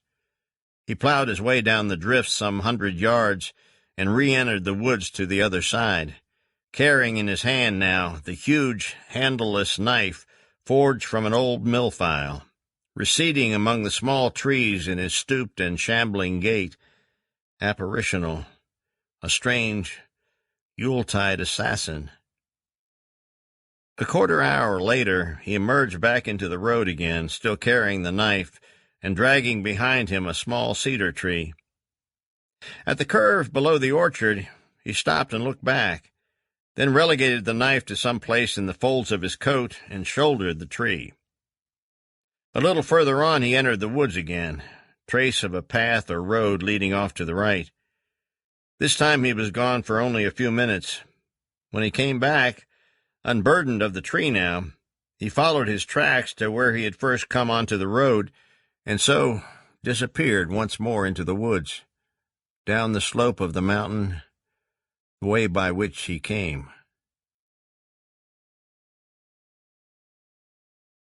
They threaded their way over the jumbled limestone of the quarry, worn in the lead, until they came to the cave. "It don't look like much," Johnny Romine said. "It opens up inside," Warren said. "Here, let me hang him up here, and I'll show ye." He wedged the skunk in the fork of a sapling and then disappeared down into the earth, crawling on hands and knees through a small hole beneath the rocks. They followed one by one, the stiff winter nettles at the cave door rattling viperously against the legs of their jeans. Inside they struck matches, and Warren took a candle stub from a crevice and lit it, the calcined rock taking shape, tonsiled roof and flowing concavity, like something gone partly to liquid and frozen back again, misshapen and awry, their shadows curling threatfully up the walls among the dried and mounded bat droppings. They studied the inscriptions etched in the soft and curd-colored stone, hearts and names, archaic dates, crudely erotic hieroglyphs, the bulbed phallus and strange centipedal vulva of small boys' imaginations. They followed the strip of red clay that traced the cave floor into another and larger room, hooted at their lapping echoes, their laughter rebounding in hollow and mocking derision.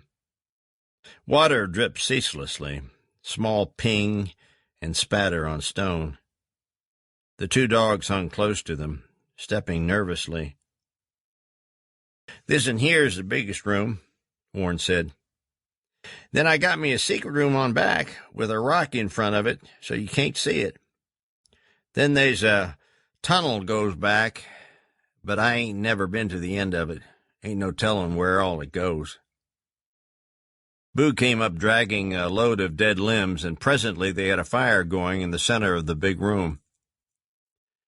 "This here is the way the cavemen used to do," Boog said. "They used to be cavemen hereabouts," said Warren. "Prehistoric animals, too.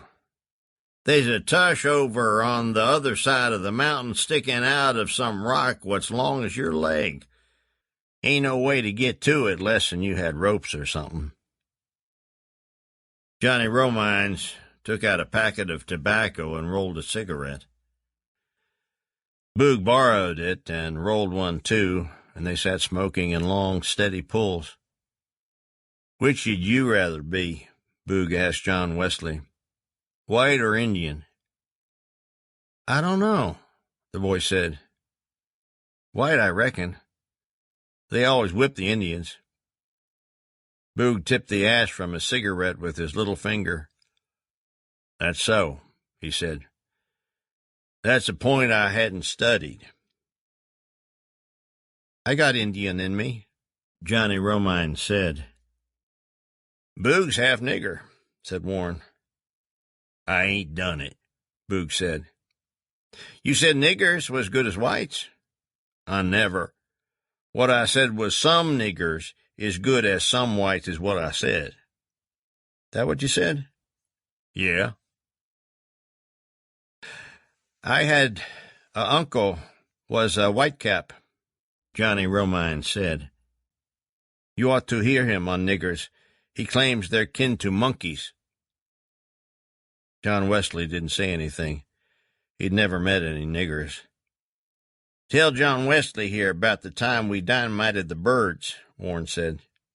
"This is last Christmas," he explained. "His daddy give him a electric train one time, and they got it out for his little brother." Johnny Romines told it slowly, smiling from time to time. They had wired the transformer of the train to a dynamite cap stolen from the quarry shack, and buried the cap in the snow. "We had us a long piece of light wire," he said, "and we set in the garage with the transformer all hooked up.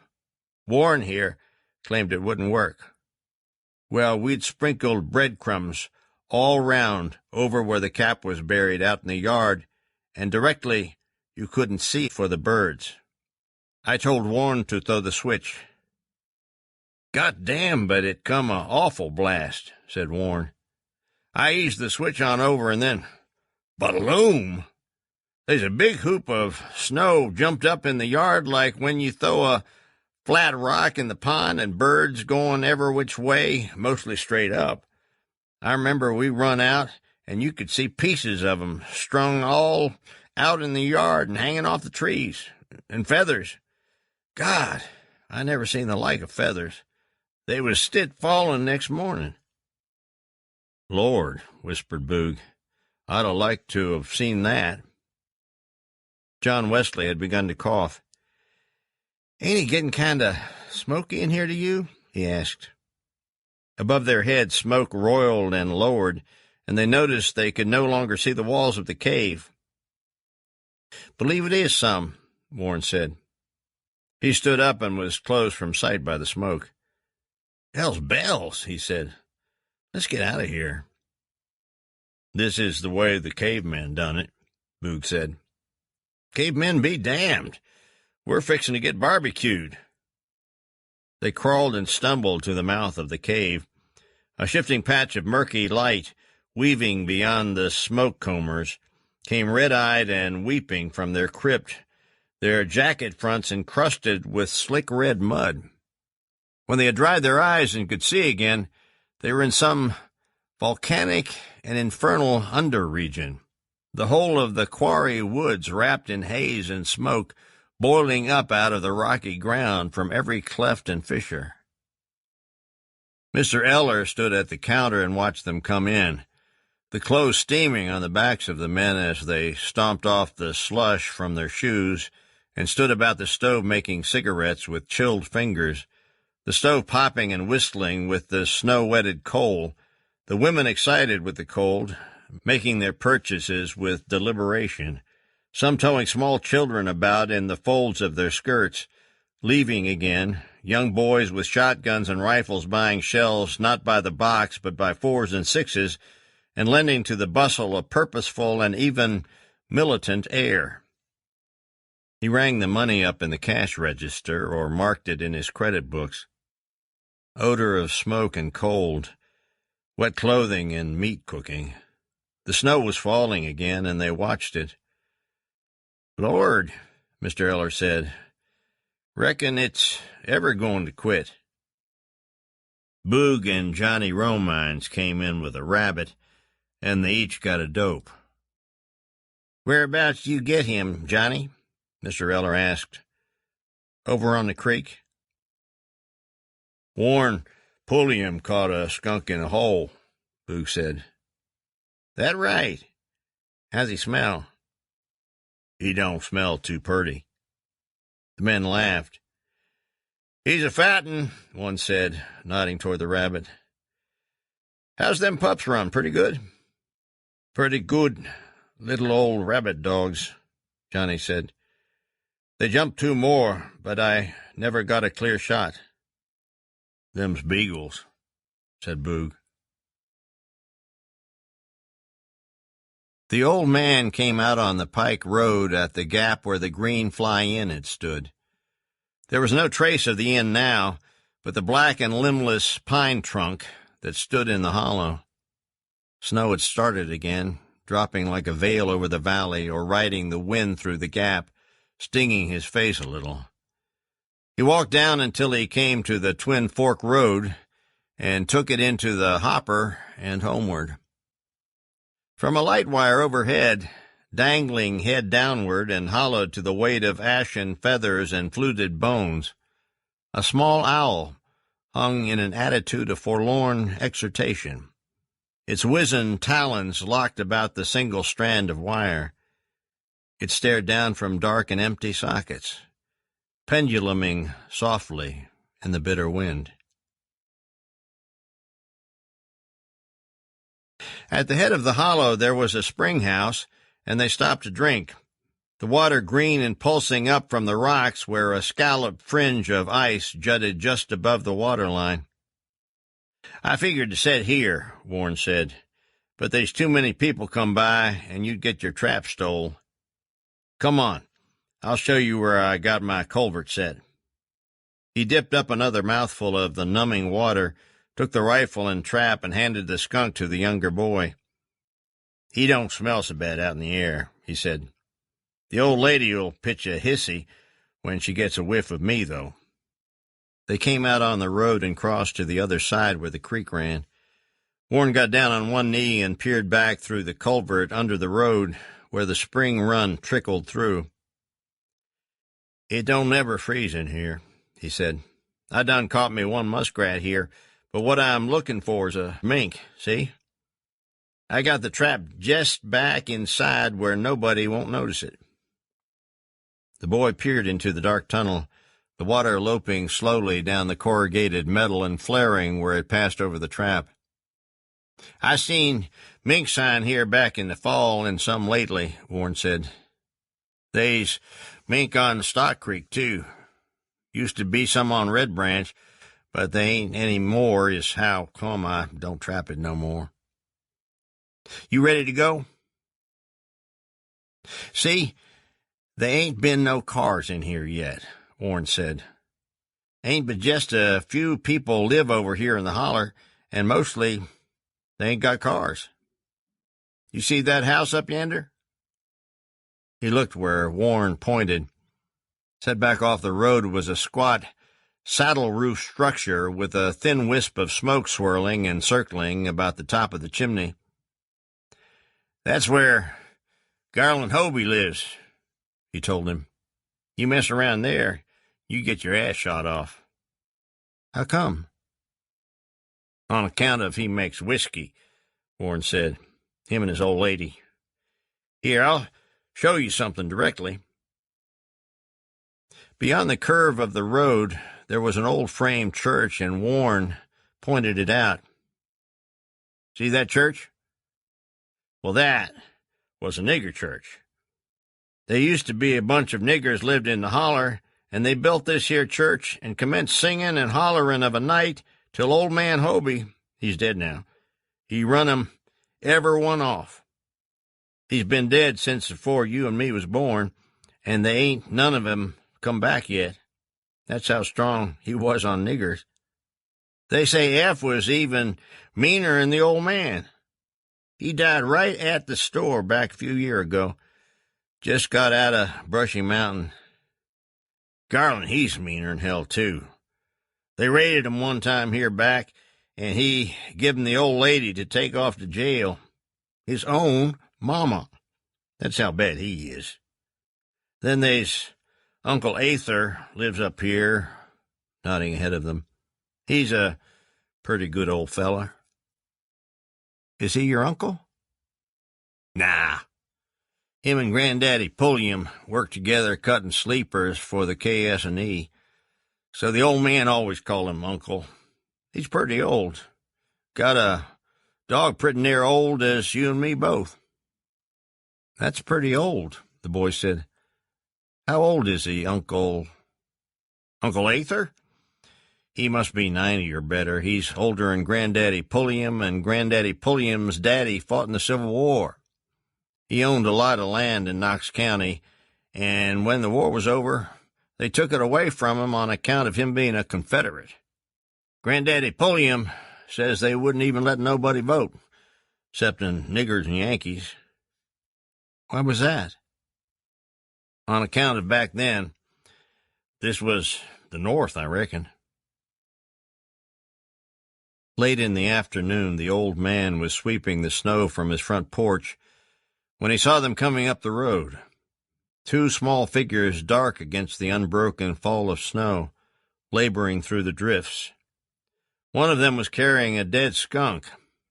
They came abreast of his mailbox, and the taller one raised his hand. "Hey, yo, Uncle Aether," he called.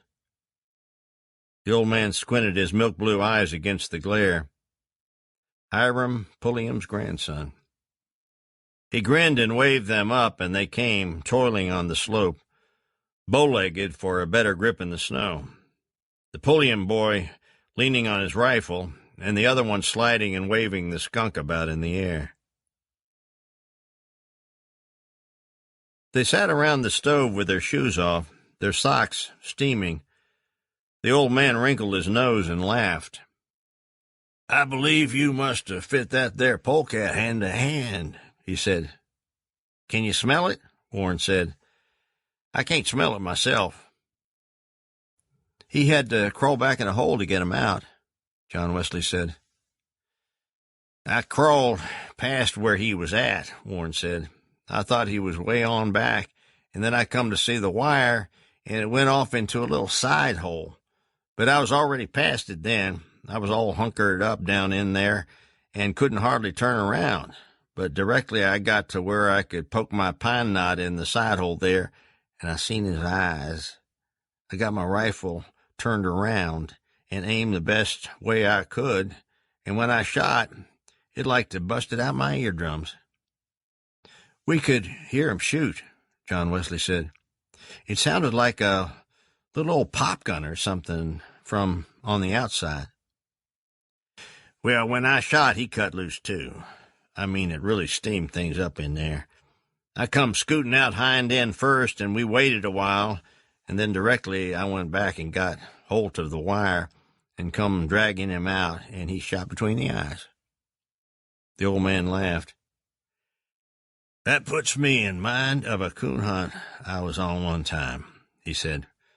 Feller with us shot a coon in a tree, and it hung in a limb. So I held a light, and he went up after him. Time he got to the limb where the coon was at, it come to life and made at him. He figured pretty quick he didn't want no part of it, but instead of coming down, he scooted up another limb, and there he sat. Every time he made like he was coming down, the coon would go at him, growling like a bear. Well, directly he got mad, and he decided he'd come on down anyway. So here he come. He was gonna kick the coon off the limb is what he hollered down to us. We had the lantern on him and could see pretty good. He made 2 or 3 swipes at the coon, and about that time the old coon latched onto his foot. I never heard the like of hollering. He commenced swinging that coon around on the end of his toe, and he got so took up with it, he kindly eased up his hold on the tree. Well, it wasn't but a few minutes one of us hollered to look out, and here they come piling down out of the tree. He hit the ground like a sack of feed and just laid there, and the dogs piled on to the coon, and they commenced walking all in his face and fighting till we got him kicked off.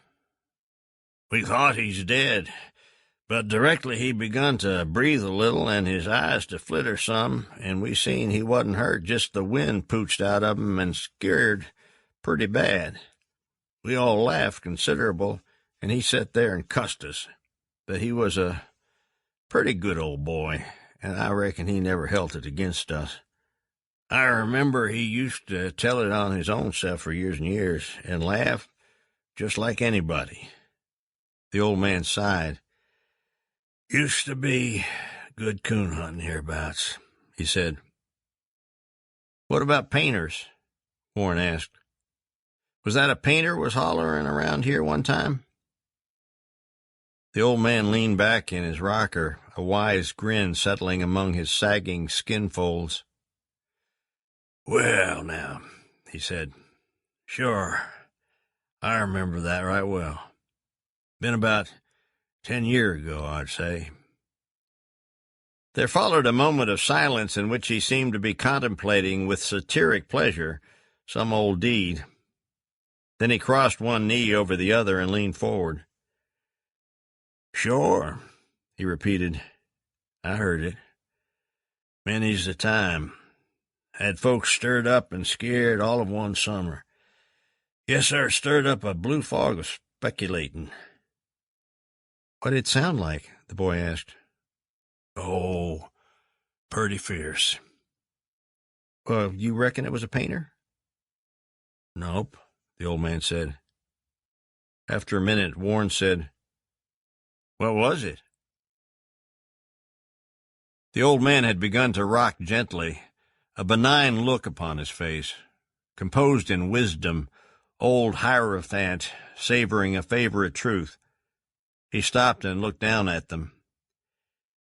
Well, I'll tell you. It was a hoot owl. He studied their fallen faces, the hopeful incredulity. Yep, he said, a hoot owl. One of them big uns, screeching and hollering on this mountain of summer evenings like any painter. They's folks said painter, folks said not. But I knowed what it was right along, so I let 'em do their speculating and arguing. I recollect one evening I was at the store getting some things, late summer it was, and nigh dark, about 8 o'clock, I reckon, when it commenced hollering. Well, I never said nothing. In a little bit it come again. Boys, I mean, it got quiet in that store, to where you could hear the ants in the candy jar. Still, I never let on nothing, and after a while, Bob Kirby, he's there, he hollered at me, and he said, "Hey, Uncle Ather, you fixin' to walk across that mountain tonight?" Well, I turned to him kind of surprised-like, and I said, "Why, sure. A feller's got to get home sometime, and the best way he can." "How come you asked me that?" He just looked at me for a minute, then he kind of grinned, and he said, "Can't you hear that wampus cat?" "Why," I said, "sure I hear it. Anybody that wasn't deaf could hear that, I reckon." Well, he kind of figured he had me then, so he says, "Ain't you scared of painters, Uncle Ather?" "Why, sure," I says. "Anybody excepting a fool would be scared of one, a full-growed one, leastways." Then I never said nothing. Just went to the dope box and got me a dope and commenced drinking it and looking at my watch every once in a while. I could see he was plenty puzzled, and he tried to slip a grin to the rest of the fellers there once or twice, except they wasn't grinning, and I reckon was more puzzleder than he was. So he never said nothing neither. But after a while, there's a young fellow there. He piped up and asked me if that wasn't a full-grown one that was raising all that hell out there. Well, about that time it come again, hollering, and I looked at him and I said, "They Lord God, son, I don't know what you'd do if a growed one was to squall. Why, that ain't nothing there. But then, course, they ain't painters round like they used to be.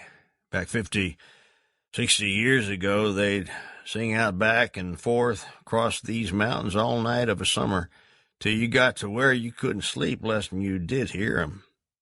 But it takes a big old Tom Painter to set up a fuss.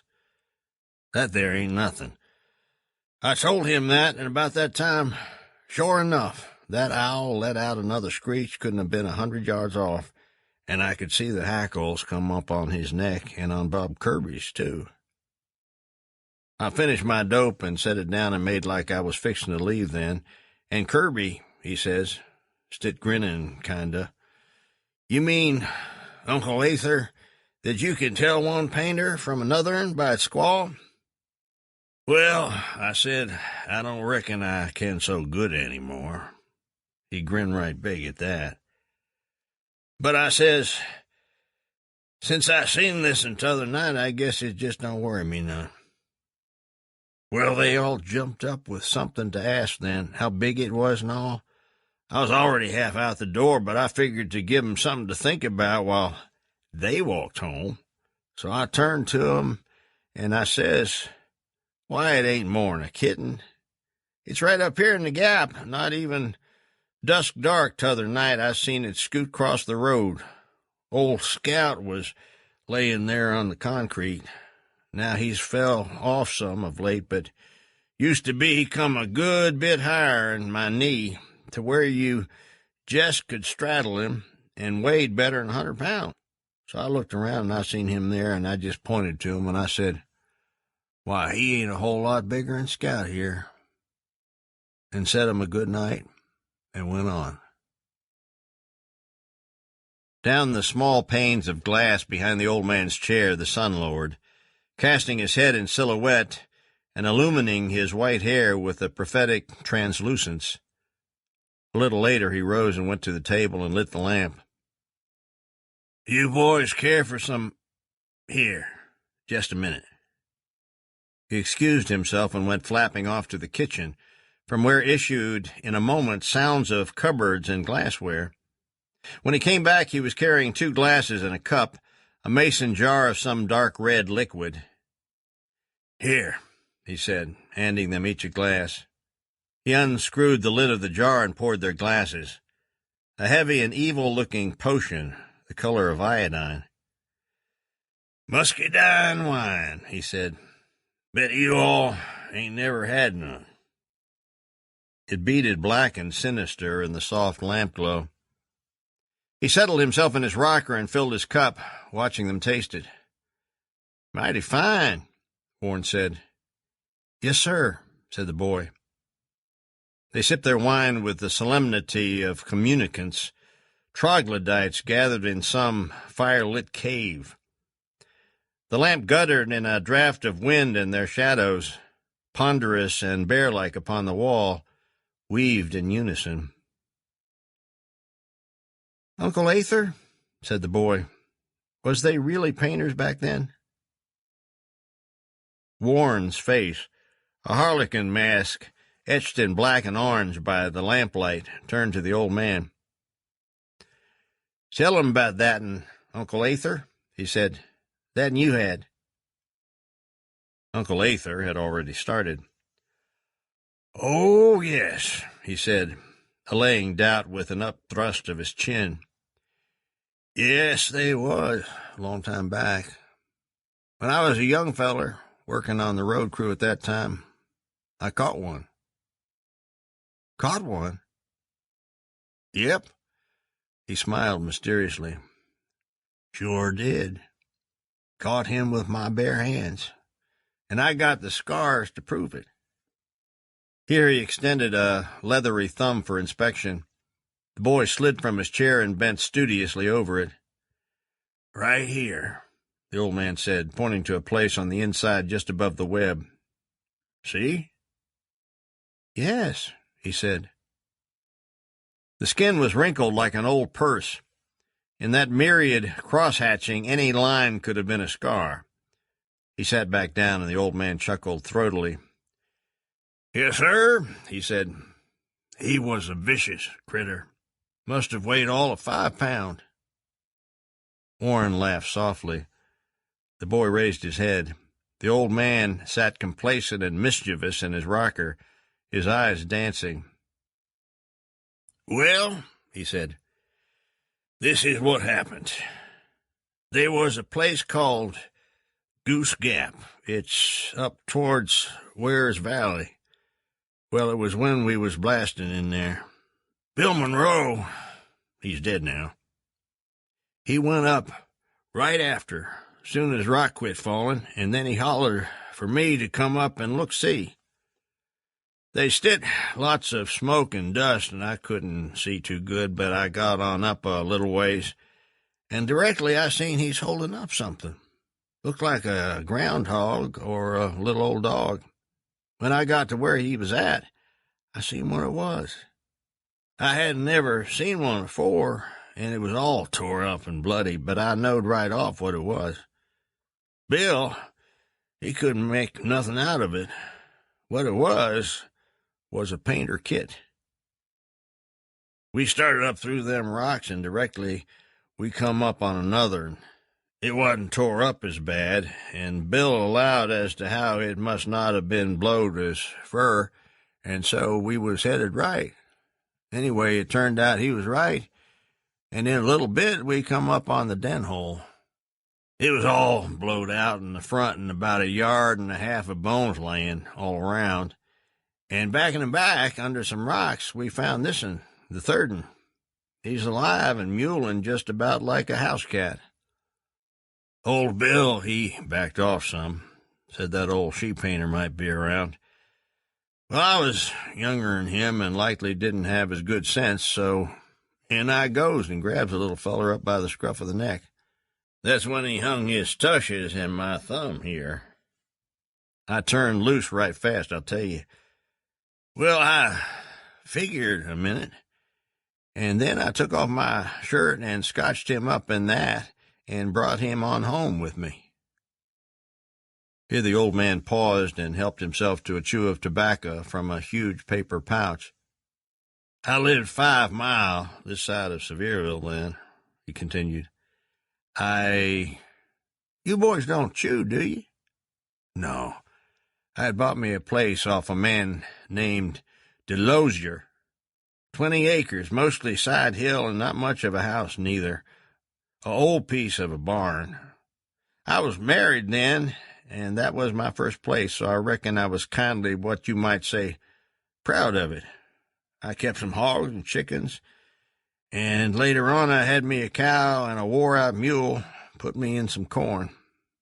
I never had nothing. Ain't got nothing now, but I figured it was a start. I wasn't a whole lot older than you fellas, 19, I think I was. But anyway, what I was fixing to tell was about that painter. I brought him on home and give him to Ellen. She took to it right off. Kept it in a box and give it milk and such as that. It got where it'd follow her around the house like a everyday walking around cat.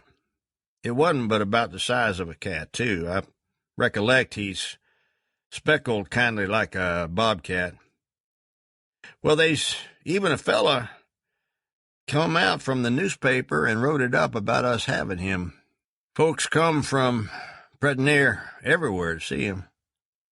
I reckon it was about 2 weeks we'd had him, when one evening I heard one of the hogs squeal. I got the lantern and went out, but I couldn't find nothing wrong, and went on back in and never thought no more about it. Well, next morning, there's a hog gone. I hadn't never heard of nobody stealing hogs, but I figured maybe they's hog thieves just like every other kind, up in Sevier County leastwise, as that was pretty woolly country at that time. But there wasn't a whole lot I could do about it, not knowing where to even start looking. Then 2 nights later, another of them went. "Well," I says, "they getting slicker now. The second one never even squealed." Next night I laid up on the roof of the house with a shotgun, old single-barrel muzzle-loader, and me with not enough money to buy caps with even. I was using match heads and cottonseed hulls, and here's somebody stealing my hogs. So I laid up there all night, no further than from here to the porch yonder from that hog pen. I never seed nothing nor heard nothing. Come morning, I never even looked at the hogs even. Then when Ellen, went out later on and slopped him, she come back in and says, "Aether, there's another hog gone." I was sitting in a chair about half asleep, and I come from there. I don't recollect how many hogs it was that we had, but 7 or 8, I reckon, anyway. And I run out and counted them and come up short one more hog. I'd been mad afore, but now I was scared.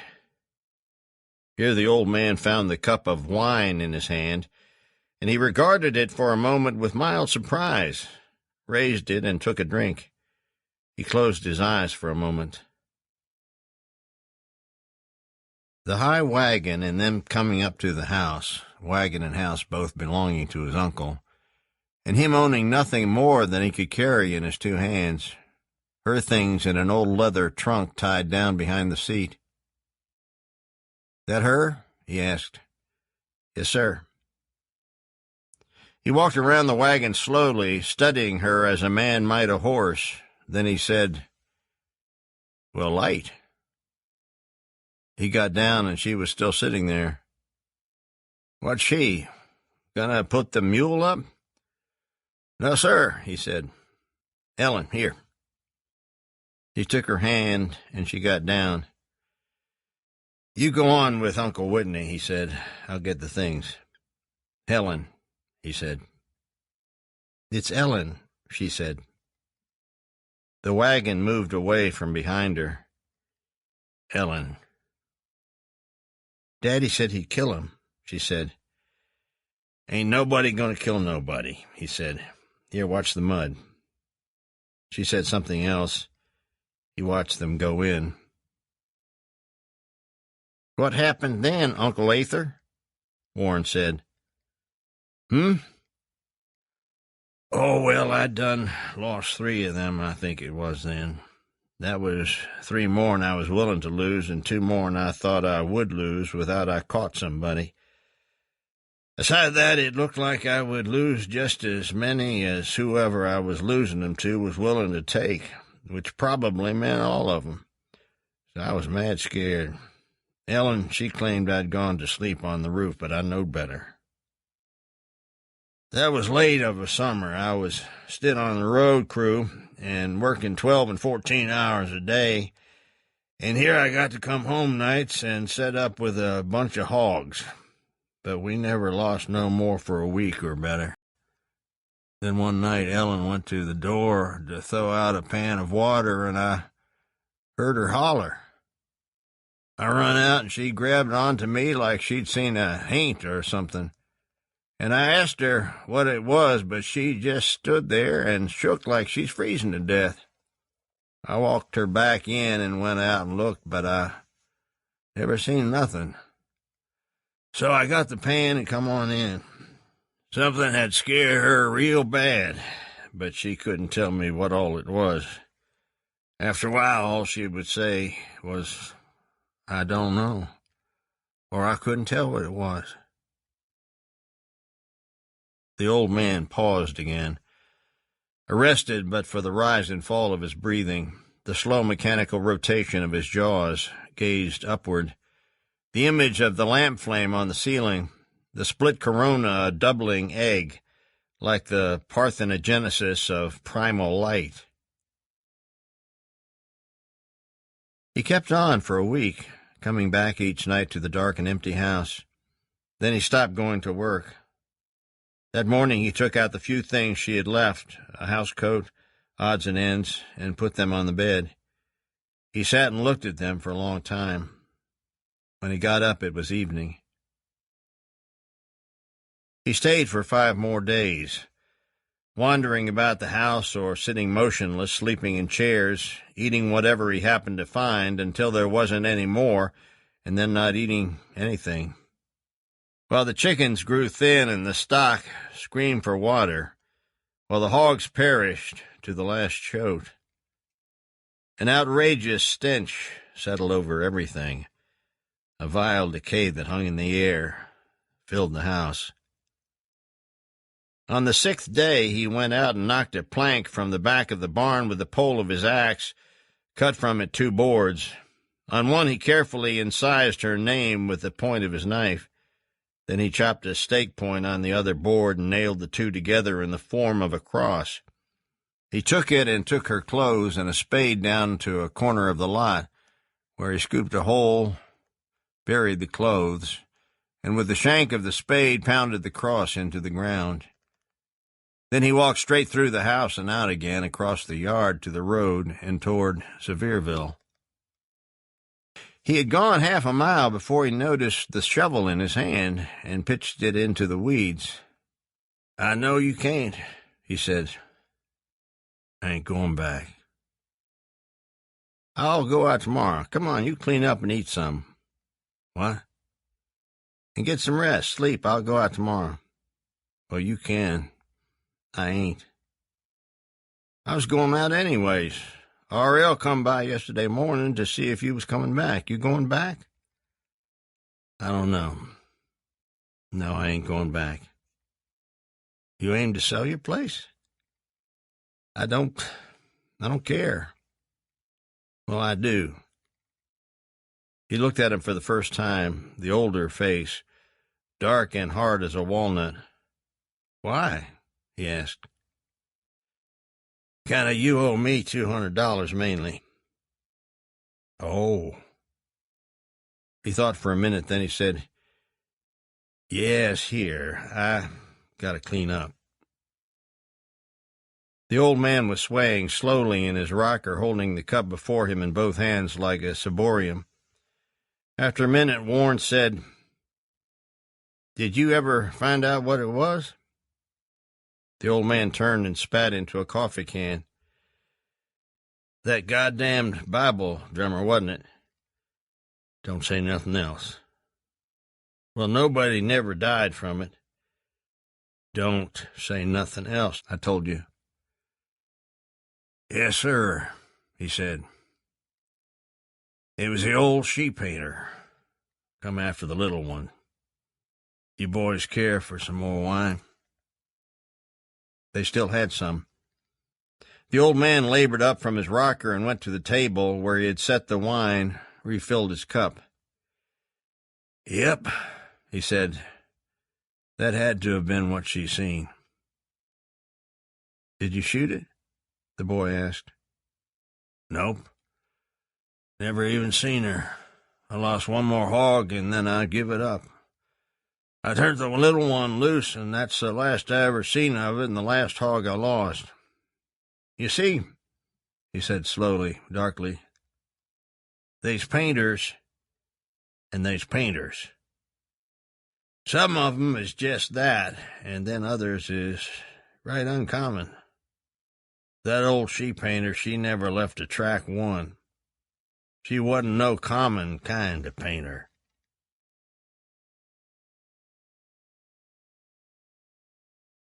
Early next morning, the old man worked his way up the mountain, following the prints of the two boys. The snow was drifted deeply in places, and it was hard going. He stopped often enough to catch his breath, leaning on the shotgun. The stock sunk cleanly through the crust to the depth of the trigger guard. By the time he reached the road, he was winded and leg-weary. From here he could see out into the valley, through the stark trees standing blackly in an ether of white like diffused milk, glazed and crystalline as shattered ice where the sun probed, the roofs thatched with snow, pale tendrils of smoke standing grayly in the still air. He could smell smoke, but he didn't think about it until it occurred to him that it had a sharp and pungent quality about it, and he realized that it was cedar burning. Postwood, not firewood, elusive in the cold air, in his nostrils, faintly antiseptic. He turned up the road and walked steadily until he came to the cutoff to the pit. The snow was dry and powdered as marble dust on his trouser legs. Now he could see the faint pall of smoke through the trees. The tracks turned here and furrowed in two drunken lanes curving into the woods. He followed them, moving faster, stumbling in and out of the snow ruts, shadowed by some presentiment of ruin, into the clearing. When he saw the smoke rolling up from out of the pit, he stopped for a moment, and he could feel the old fierce pull of blood and power and despair, the pulse drum of the irrevocable act. And it was done. What soul rose in the ashes, forever unknown, out of his hands now? He squatted on one knee in the snow, watching. On his face a suggestion of joy, of anguish, something primitive and half-hidden. The pale eyes burned cold and remote in their hollows, like pockets of smoldering gas. He rose and retraced his steps back to the road. In the pit, the amber coals glowed molten in their bed beneath the charred skeletons of the cedars. Because the car was pulled over up the road and I couldn't see it from the creek, and he wasn't on the bridge when I come down, but after I waded through and come out the other side, he was standing on it looking down at me, and I seen him then, and he said, "Come here." "So he took your traps?" "All of 'em excepting one," the boy said. "He'd have had to have waited to find it, so I never told him about it. He took the 3 of 'em. I didn't have but 4. "Low-life son of a bitch," Sylder said. "What'd you tell him?" "I never told him nothing. He said he was going to take me to jail for trapping without license and betting criminals. I told him I didn't know nothing about some criminals." "Legwater, what'd he say?" "Not much. Just sort of grinned like a possum. Yeah, he said it'd go a lot easier on me if I was to tell him about it, that it was the same thing, betting a criminal as being one your own self. Then Gifford said that was right, how I'd likely get 3 to 5 years, but that if I'd help him out and tell who it was, I might get off with just a suspended sentence. But they didn't take you in? No. He turned me loose at the Forks, the store. He said soon as they got the rest of the evidence, they'd pick me up and how it wouldn't do me no good to try to run. He sat back in the chair, finished now and waiting to know what to do, just beginning to be not so scared. Sylder leaned toward him. "Listen," he said.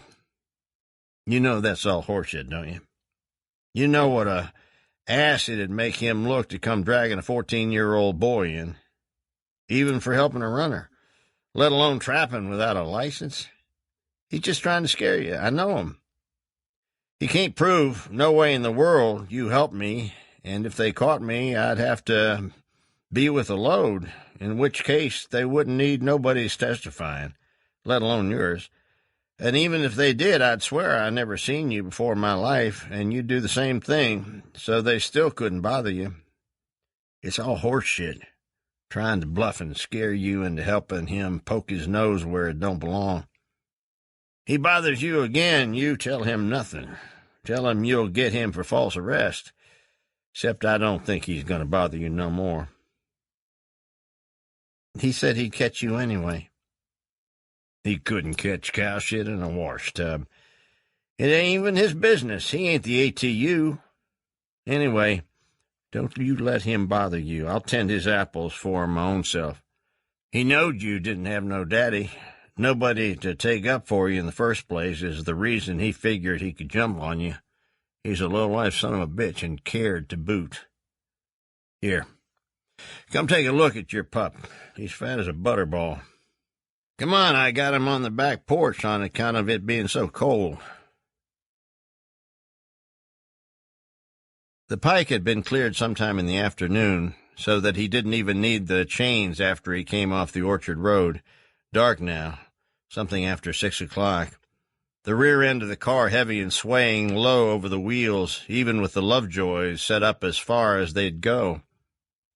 It was very cold, and his toes had not yet thawed under the gas heater. He thought how the stump of a toe in his left boot was particularly sensitive, remembering again the sweep of the cutter's lights on the stanchions of the bridge, the glazed and blinding eye of the spotlight when it picked him out, standing on the forward deck under a canopy of mangrove, with his foot braced on the cleat and holding the anchor rope. When the light caught him, he yelled once down into the cabin and began hauling in on the rope. The starter whirred and the motor coughed gutturally at the water, the boat jostling, already moving. He got the anchor in and watched the cutter lights. Even above the high wheezing of their own motor, he could hear her revving the big double gray engines as she swung about. Then voices, commands, detached and sourceless on the steamy calm of the Gulf. The cutter's spot followed them, swamping them in light as they came out of the backwater. He might have been a ballerina pirouetting there. He could see the twin spume flaring from the prow of the cutter, rising as she took speed, and the running lights bobbing and bobbing again in the black wash of the cutwater. He heard the shots, too, quite clearly, but made no association between them and himself. It didn't occur to him that he was being shot at until a real flurry broke out, and he could see the muzzle flashes, minute and intermittent like cigarettes glowing, and hear the pebbly thoop, thoop of the bullets in the passing water. Then he jumped and started for the cabin. Instantly there came the sounds of splintering wood, and then something tore at his foot and threw him to the deck. He crawled to the companionway and slid down it on his belly. "Jimmy," he called, a hoarse whisper as if someone might hear them. "Oh, Jimmy!" It was dark in the compartment except for the skittering glow of the searchlight passing and repassing the portals in bright silhouette wandering back and forth on the far wall. "Hey, kid, what you say?" Jimenez standing in the passageway. The tiller momentarily abandoned, the craft tilting full throttle across the water, the pulsing slap of it under the keel. "I'm shot," he said. Jimenez, holding the flashlight while he removed the shredded shoe, the sock sticky with blood, examined the pulpy mess of his big toe. "Where else, Mario?" "I reckon that's it," he said. Jimmy patting his shoulder commiseratingly. "It's hard on the feet, that," he said. They went forward, and he wrapped his toe in a strip torn from his shirt and sat there miserably, watching Jimenez's face green and serious in the glow of the panel lights. He drove slowly, coming through the gap with the moon riding low over the pines that edged the long and barren slash of white beneath the power line. Ice fog coming up from the hollow, scintillant in the lights. Here where the inn stood, the carnival atmosphere with the few cars strung alongside the road, the heat flickering over them, and the men standing about passing the last of the bottles back and forth, talking quietly now, their faces flushed and convivial. Some late arrivals claimed the blaze to have been visible from Vestal, someone saying, "You done missed it, Marion." "Was it a good 'un?" "Best you ever seen." Nothing to be done there. A drink of whiskey, sneaking it now, Gifford having arrived.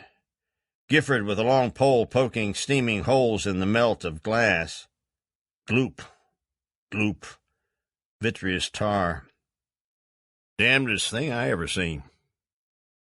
One brogan toe began to blister and blacken, and a moment later he was hopping away, snatching at his shoelaces. "Goddamn, whoa." Leaning against a tree with his naked foot cradled in his hands like a hurt bird, he dared a snicker with fierce eyes. And 2 days later, the charred shaft of the pine tree still smoldering, pitch bubbling gently from the shell of the bark, and small electric blue flames seeping and curling, the spire of smoke standing straight up in the motionless air like a continuation of the tree itself. On the curve below the gap, the rear wheels drifted slightly, and he realized that there was a thin sheet of ice on the road. He sat up over the wheel and wiped the glass with a rag. He passed Tipton's, the lights above the road warm and friendly looking through the trees. Old married man. Sylder chuckled, reached for his cigarettes. He was the nicest boy.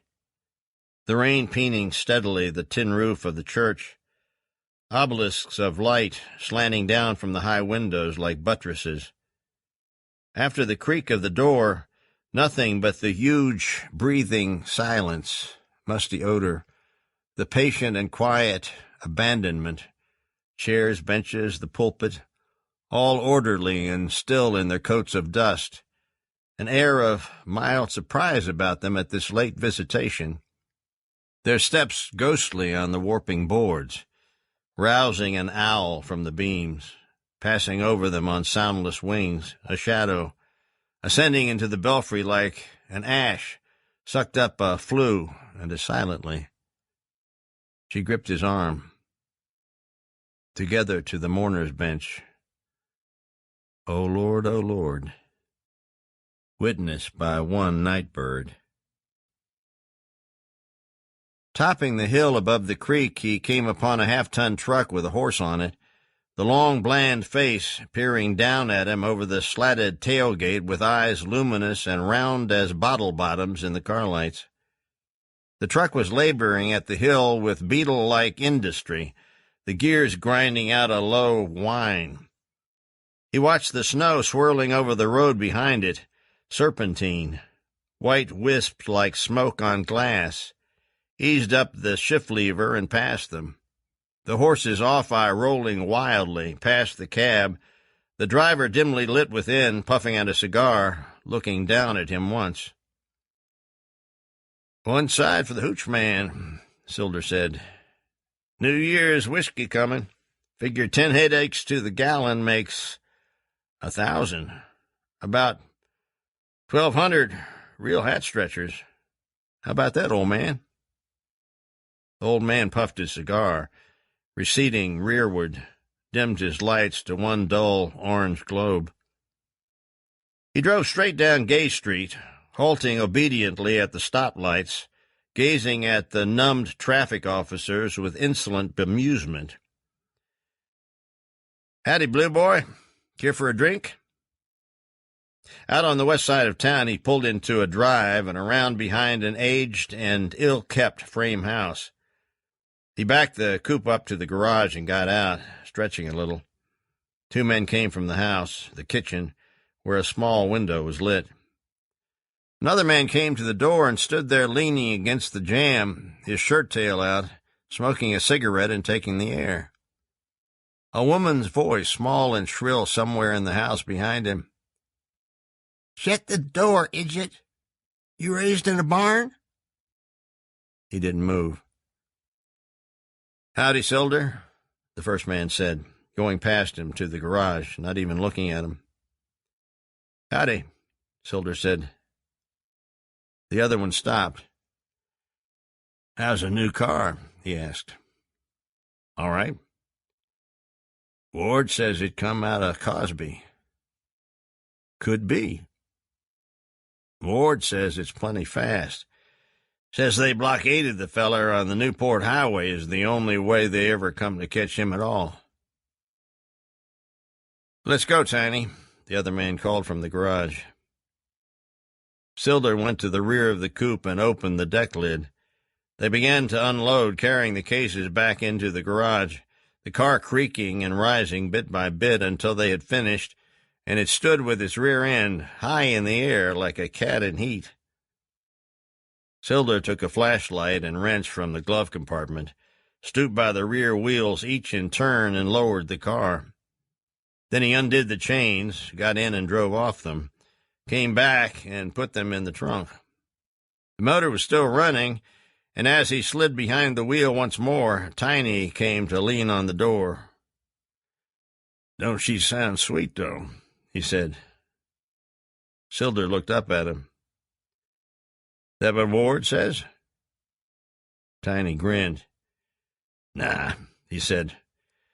"Seems to me that's what McCrary said, when Ward loaned him the money to buy it.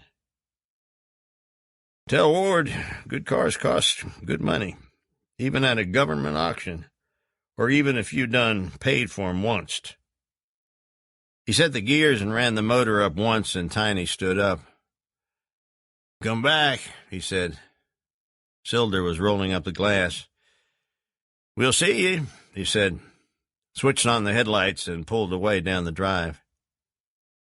He drove slowly back to the mountain, past the forks in the store, the porch posts dead white as plaster casts of those untrimmed poles, the huge carved lion's head in fierce cameo upon the door, the brass knocker brightly pendant from its nostrils, and the barred panes buckling in the light, plainless as falling water, passing out of the glare in willowing sheets to darkness, stark and stable once again.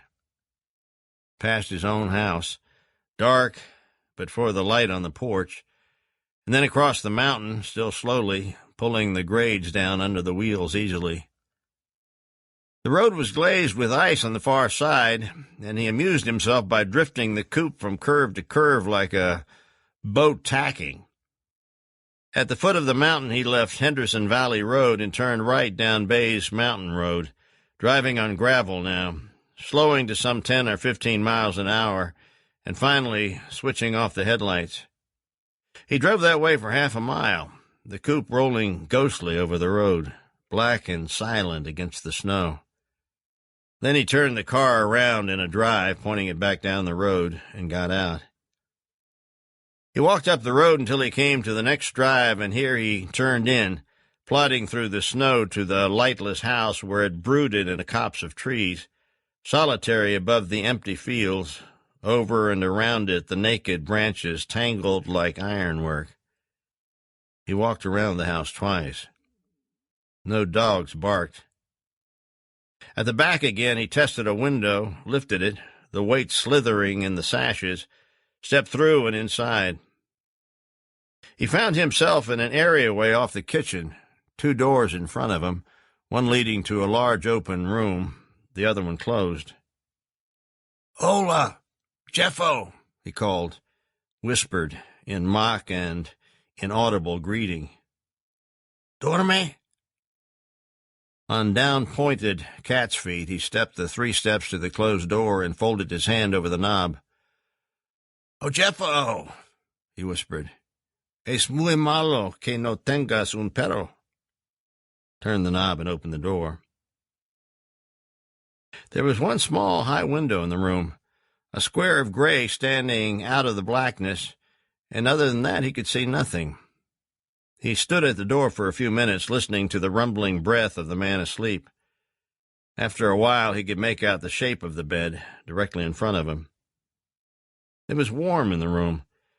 He could feel the sweat in his armpits, but the man was swathed heavily in blankets, thickness of them under his hand, ear shape of arm, of shoulder, chest, sleeping on his back. Gifford snuffled. One gluey eyelid came unstuck as the covers receded from his chin with maternal solicitude.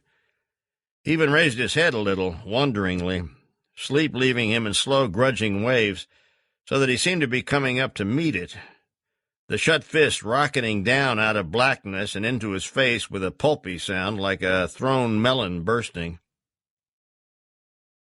When he got home, it was past midnight, and it turned off colder yet. He parked the coupe at the back of the house, scotched the wheel, and went in through the kitchen. He took some biscuits and a jar of preserves from the icebox and ate them, walking up and down a little, flexing his knuckles. When he had finished, he put the preserves back, took a long drink from a jar of buttermilk, and then went into the bedroom. His right hand was swollen, and he picked delicately at the buttons of his coat. "Marion?" "Yeah," he said. "Oh, what time is it?" "Late, I reckon. I got tied up." "Are you okay?" "Yeah." He stepped out of his trousers and crawled in beside her. She could feel him laughing silently. "What?" she said. He kept asking who it was. "What? Who did?" "Nah, nothing, just some feller. Go on to sleep." She turned over and put her hand on his chest. She said, "Hush." He lay on his back, his hand over hers, the other hand stiffening. Suddenly, he had a bile-sharp foretaste of disaster. Why was that old man shooting holes in the government tank on the mountain? "You sure have got cold feet," she said. He stared up at the dark ceiling. "I'll be damned if I do," he whispered to himself.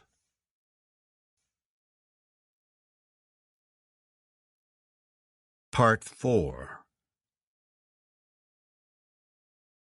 A warm wind on the mountain and the sky darkening, the clouds looping black underbellies until a huge ulcer folded out of the mass and a crack like the earth's core rending rattled pains from Winkle Hollow to Bays Mountain.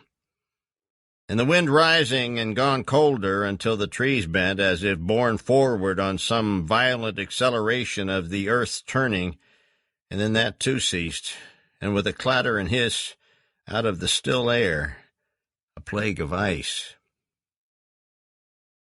The old man looked out through a veil of water fringing his hat brim, beadwork swinging as he turned his head. The hail had stopped, and the wind was coming up again with the rain. He had set forth from his refuge under the claybank, and already he was wet through. The road had gone from dust chocked up in dark waterballs to geysers of erupting mud, a sluggish flow beginning in the wheel ruts and blistering under the rain. The old man began to run, hobbling in an odd, bandy-legged progress through the blinding rain, great wind-blown sheets of it sweeping over the road. The air was filled with branches and foliage of trees, and the trees whipped and cracked.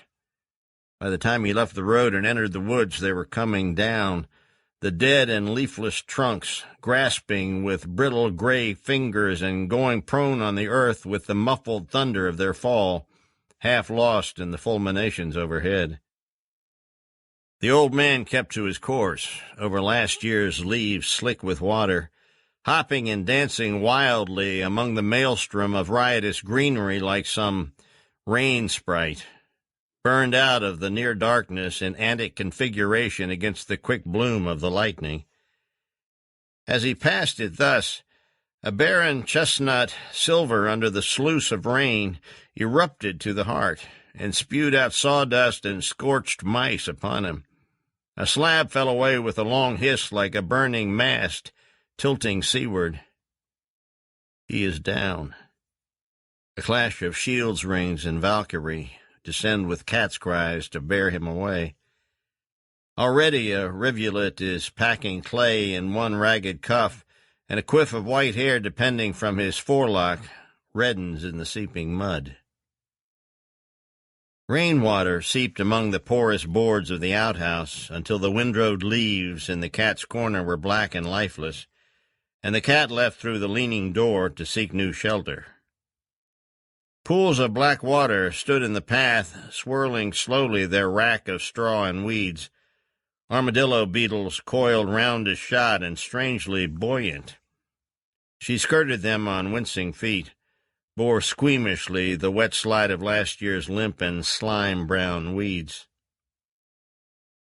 Arthur Ownby's hound, rooted and burrowed in his wad of ripe sacks, slept again, his tail clasped to his hairless stomach. He didn't see the cat that came to the door of his cellar and stood on 3 legs. Such light as there was to announce the new day filtered thinly through a mizzle of rain and remarked the fluff of her taupe fur curled in a cleft tree bole on the south slope of Red Mountain. Hunger drove her out in the late afternoon, cautious, furtive, dusted with wood rot. Still the rain, eating at the roads, cutting gullies on the hills till they ran red and livid as open wounds. The creek came up into the fields, a river of mud questing among the honeysuckles. Fence posts like the soldiers of Pharaoh marched from sight into the flooded draws. In Saunders Field, a shallow marsh, calm and tractable beneath the dimpling rain. And yet, rain. What low place didn't hold water? At the little end of McCall's Pond, water fell thunderously into the sinkhole that drained it. Along Little River, the flats stood weed-deep in liver-colored water flecked with thatches of small driftwood and foam that coiled and spun near imperceptibly, or rocked with the wind riffles passing under them. By day, flocks of rails gathered. A pair of bitterns stalked with gimlet eyes the fertile shallows. At night the tidelands rang with peepers, with frogs gruffly choral. Great, scaly gars from the river invaded the flats, fierce and primitive of aspect, long beaks full of teeth. Ancient fishes survived unchanged from Mesozoic fens. Their yellowed boneless skeletons graced the cracked clay beds later in the season, where the water left them to what querulous harridans, fish, crow, or buzzard, might come to glean their frames, the smelly marvel of small boys. Rafts of leaves descended the flowage of Henderson Valley Road, clear water wrinkling over the black asphalt. The mud-choked gullies ran thick with water of a violent red, roiling heavily, pounding in the gutters with great belching sounds. The cat trod the high crown of the road, bedraggled and diminutive, a hunted look about her. A low sun fired the pine knots in the smokehouse wall till they glowed like rubies. Veined and pupilled eyes peering in at the gloom where the cat gnawed a dangling side of pork ribs. The salt drew her mouth, but she kept at it, pausing now and again to listen at the silence. Mildred Rattner's mule slippers carried her with care past the bad spots in the mud, chancing rather the dampness of the ragged grass that grew along the path. What with the pat of rain on the tar paper overhead, the cat heard nothing until the keys jangled just beyond the door and the lock rattled. She leapt to a high shelf, poised, sprang again, making for the air vent under the peaked roof. As the door let in, she was hanging by one toenail from this opening, hind claws flailing desperately for purchase, and then a sliver of the molding wood gave way, and she lost her grip. When Mildred Rattner swung open the door and stepped into the smokehouse, she saw a cat drop, with an anguished squall from somewhere overhead, land spraddle-legged facing her, and make a wild lunge at her, teeth gleaming in the dimness and eyes incandescent with madness. She screamed and fell backwards, and the cat, with a long, despairing wail, flowed over her and was gone. In Tipton's field, 4 crows sat in a black locust, ranged upon the barren limbs with heads low between their wing blades, surveying the silver-gray desolation, the silent rain in the country. They watched the cat come across the field at a slow lope, an erratic, dancing progress where she veered and leapt, keeping to the spotty, dry ground. Their calls in the afternoon stillness had a somber loneliness about them, the mournful quality of freight whistles. They came from the roost and defiled low over her head, dipping and swooping. The cat spun low on her haunches, batted at them. So did they harry her out of the field, her pausing at each attack to make a stand and grapple at the wind of their passage, hard-pressed to preserve dignity, the birds flaring, wheeling, setting to again in high, crude humor. They left her at the bank of the creek to return, settled with treading wings among the locust branches.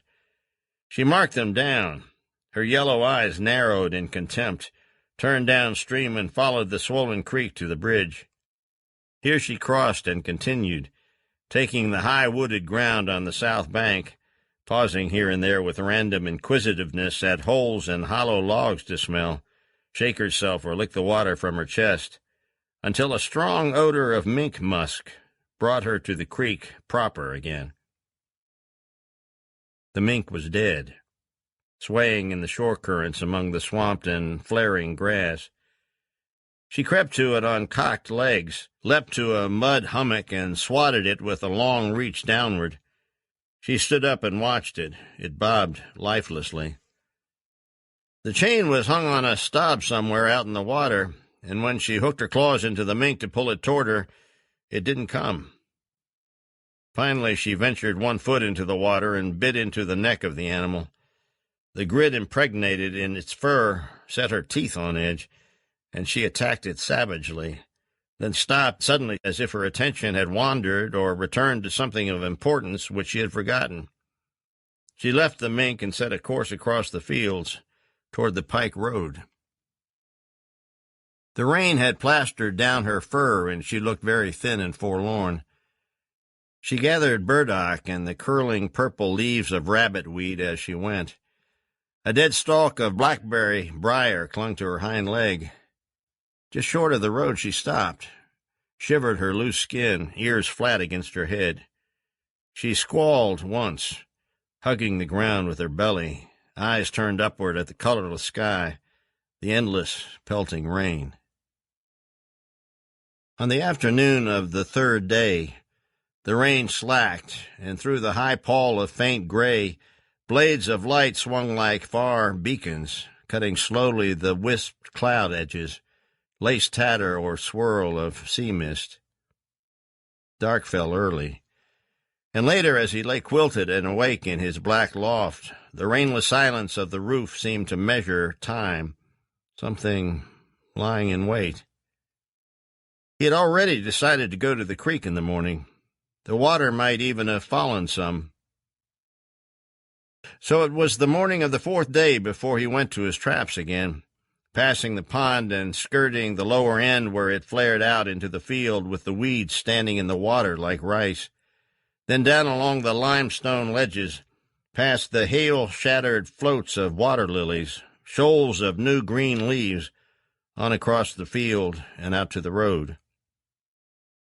Before he came to the bridge, he left the road, turned down a steep bank and crossed a fence, following a mud path until he came out on the creek bank. It hadn't fallen any.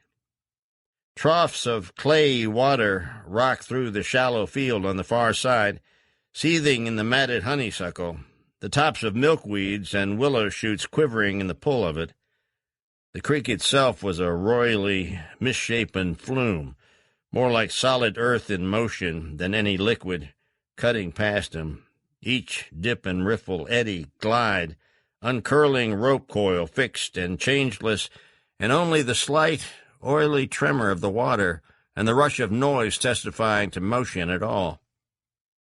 Unless a limb or stick came down, or here, a fluted belt of water curling upward in a long scoop like a snarled lip broken suddenly by a tree branch lashing out of the perfect opacity of it, rapid and deft as a snake striking, subsiding again and invisible with no ring or ripple to trace it by.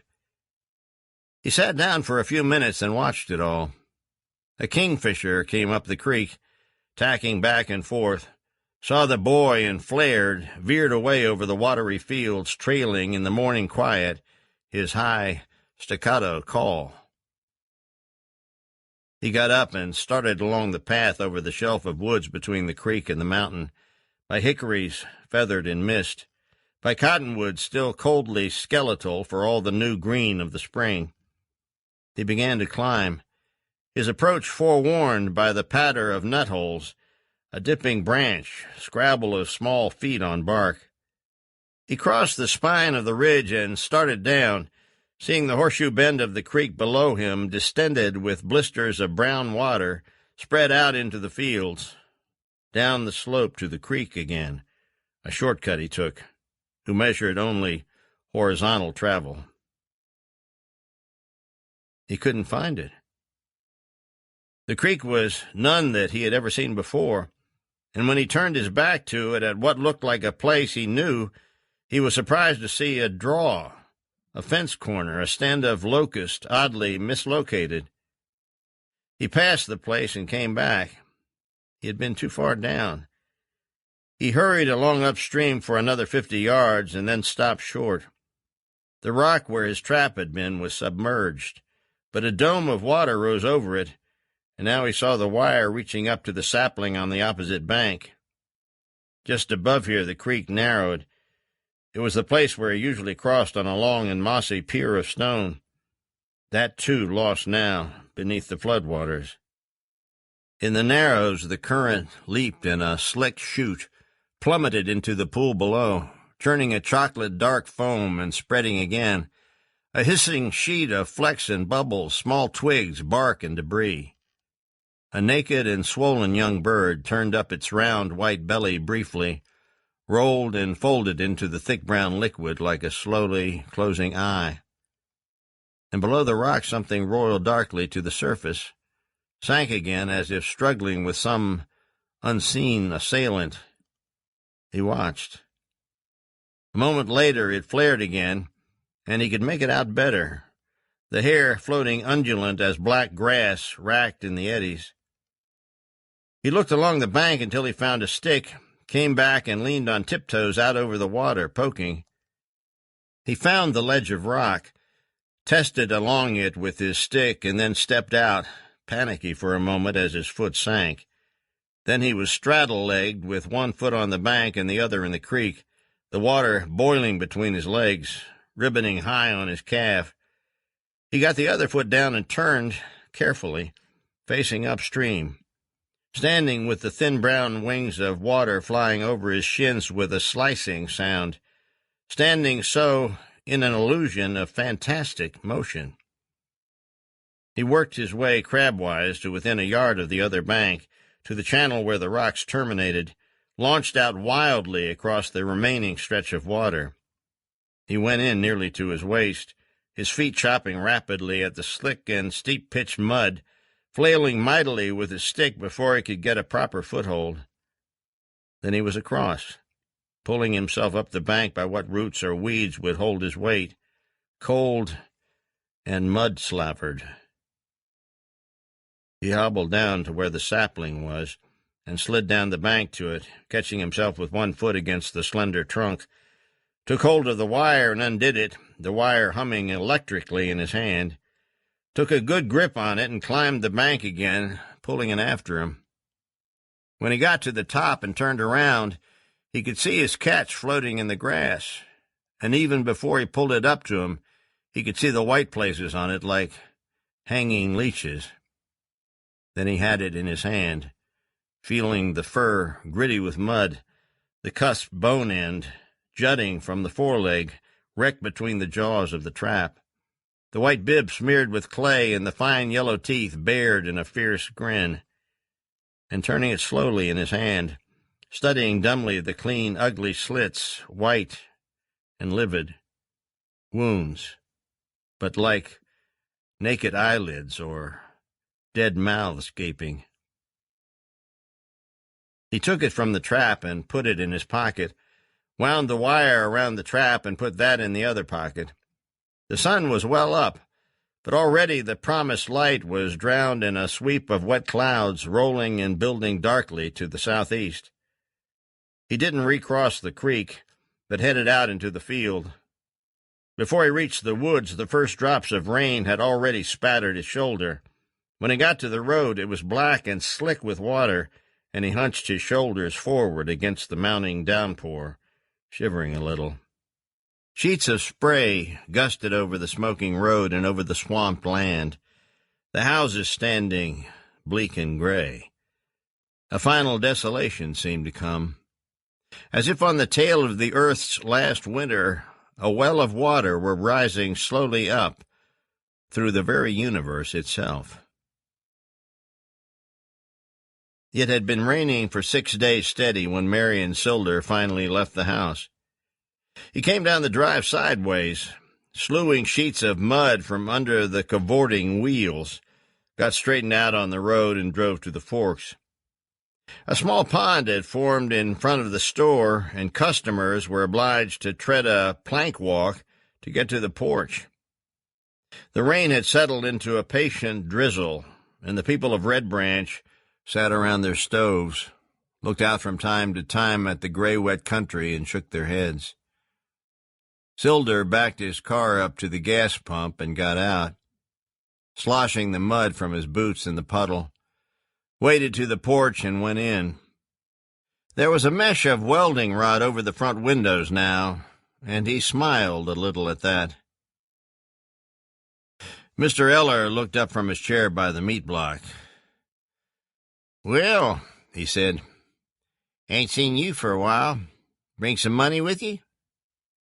Sylder ignored that. "Gas," he said. "Where's the keys?" Mr. Eller sighed and rose from his chair, went to the cash register, rang open the drawer, handed the keys across the counter. "Hope you don't care to wade," he said. Sylder took the keys and went out to the pump. He unlocked it and began cranking the lever, pumping gas up into the glass bowl at the top of the rusty orange tank. When he had it full, he unscrewed the cap from the fender, let in the hose, and depressed the lever. The gas in the bowl surged and bubbled, sluiced into the tank of the car. After the bowl emptied, it remained beaded on the inside, a greasy look to it. Sylder didn't notice. He rehung the hose and locked the pump, waded back to the porch and inside to give the keys to Mr. Eller. A loose box of kittens came tottering aimlessly over the floor, rocking on their stub legs and mewling. Their eyes were closed and festered with mucus, as if they might have been struck simultaneously with some biblical blight. "Them's the nastiest-looking cats I ever did see," Sylder said. "That's what Mrs. Fenner said," droned the storekeeper. "Young Pulliam told her she ought to see the ones back in the back propped up with sticks."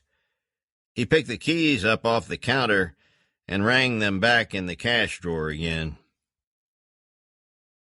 "Put it on the bill," Sylder said. "Seems like they ought to be a hand sign for that," Mr. Eller said. "Like for howdy or we'll see ye. Save a lot of talking here.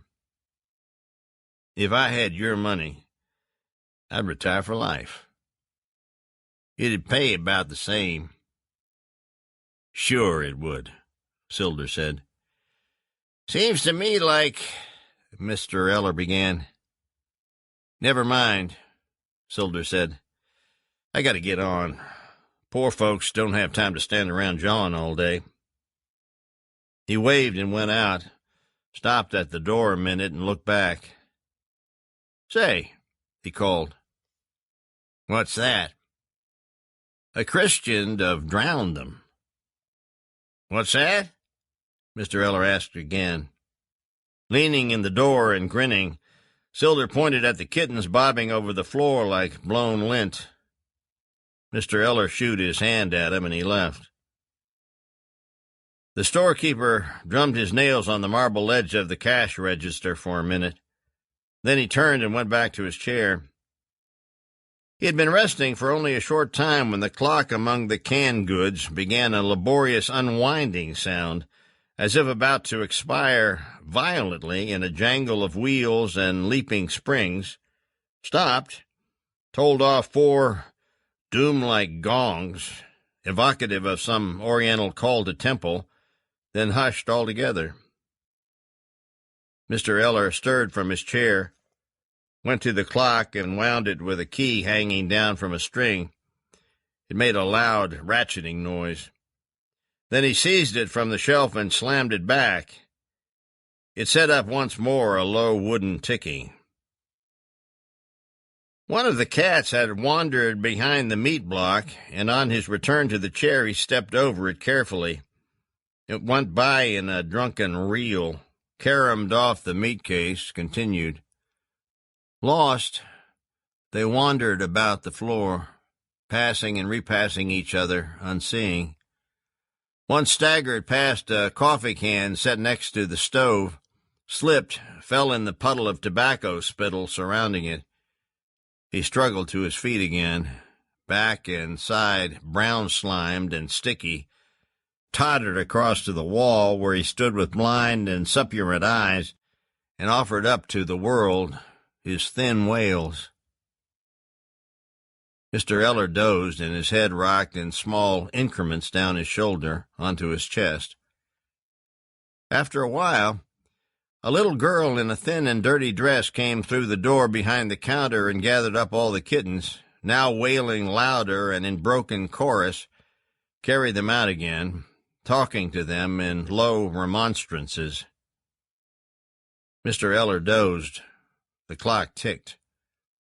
The flypaper revolved in slow spirals. The wind had come up again, and the rainwater blown from the trees pattered across the tin roof of the store, muffled and distant-sounding through the wallboard ceiling. Sylder closed the gate behind him and started up the orchard road. It was guttered and channeled, and sluices of water still seeped along the myriad mud deltas that filled the flats between the inclines. The car slewed giddily on the turns, bogged finally to a frantic stop, skittering quarter-wise like a nervous horse, and the rear wheels unwinding thick ropes of mud that broke and shot precipitately across the low hem of brush and on into the woods where they slapped up against the trees with a sound oddly hollow. Sylder cut the motor and stepped out into the bright mud. It was a quarter-mile to the turnaround, and he started straight away, his leather boots sucking. There were apples on the trees the size of a thumbnail, and green with a lucent and fiery green, deathly green, as the bellies of bottle flies. He plucked one down in passing and bit into it, venomously bitter. Drew his mouth like a persimmon. If green apples made you sick, Sylder reflected, he would have been dead long ago. Most people he knew could eat them. Didn't take poison ivy either. The boy John Wesley, he was bad about poison ivy. Bad blood. It took him until dark to get done, joggling the cases 2 at a time back down the road, 9 trips in all. When he had stacked the last 2 cases in the Turtle, he locked it and, opening the door of the car, sat down and took off his boots, shapeless with mud, and stood them on the floor just behind the front seat. He got the car rocked loose and then had to back down for almost half a mile before he could find a place that looked wide and solid enough to turn around in. By the time he got out on the pike, a wind had come up, and small spits of rain were breaking on the glass. He propped his left sock foot on the handbrake and drove leisurely down the mountain. The lights of the city hovered in a nimbus, and again stood fractured in the black river, isinglass image, tangled broken shapes, the shapeless splash of lights along the bridgewalk following the elliptic and receding rows of pole lamps across to meet them. The rhythmic arc of the wipers on the glass lulled him, and he coasted out onto the bridge, into the city shrouded in rain and silence, the cars passing him slowly, their headlamps wan, watery lights in sorrowful progression. Sylder's motor spat and jerked, caught again for a handful of revolutions, died with a spastic sucking noise. He let in the clutch and coasted for a minute, engaged it again. The motor bucked and the car shuddered violently and came to a stop. He sat at the wheel of the motionless car for a minute or two before he tried the starter. It cranked cheerfully, caught and sputtered once or twice without ever running. He flipped the switch off, reached a flashlight from the glove compartment, took a deep breath and surged wildly out into the rain. Waist deep in the engine compartment, with the upturned hood sheltering him like the maw of some benevolent monster, he checked the wiring, the throttle linkages. Then he removed the float bowl from the fuel pump, held the flashlight up to the glass and looked at it. The liquid in it was a pale yellow. He poured it out and replaced the bowl, dropped the hood, and got back in the car. He had to crank the engine for some time before the bowl filled again, and then the motor caught, and he engaged the gears. He drove along cautiously, listening. The street lamps passed bleary whirls along the window. There was no more traffic. Before he got to the end of the bridge, the motor rattled and died again. The old man awoke to darkness and water running, trickling and coursing beneath the leaves, and the rain very soft and very steady. The hound was lying with its head on crossed forepaws, watching him. He reached out one hand and touched it, and the dog rose clumsily and sniffed at his hand. The wind had died, and the night woods in their faintly breathing quietude held no sound but the kind rainfall, track of water beads on a branch, their measured fall in a leaf pool. With grass in his mouth, the old man sat up and peered about him, heard the rain mendicant-voiced, soft chanting in the dark gramarye that summons the earth to bridehood. They came 3 times for the old man. At first it was just the sheriff and Gifford. They were 1 foot up the porch steps when he swung the door open and threw down on them, and they could see the mule ears of the old shotgun laid back viciously along the locks.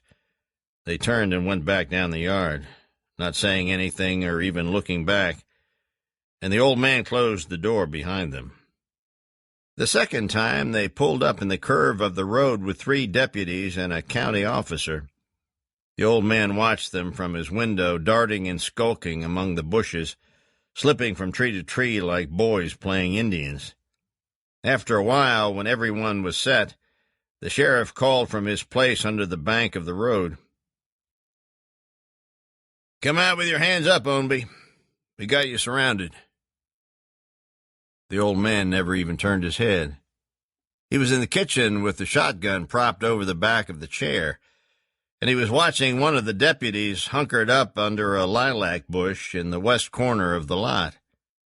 The old man kept watching him, and then the sheriff called out again for him to surrender, and somebody shot out a window glass in the front room, so he didn't wait any more, but pulled the stock in against his cheek and cut down on the deputy.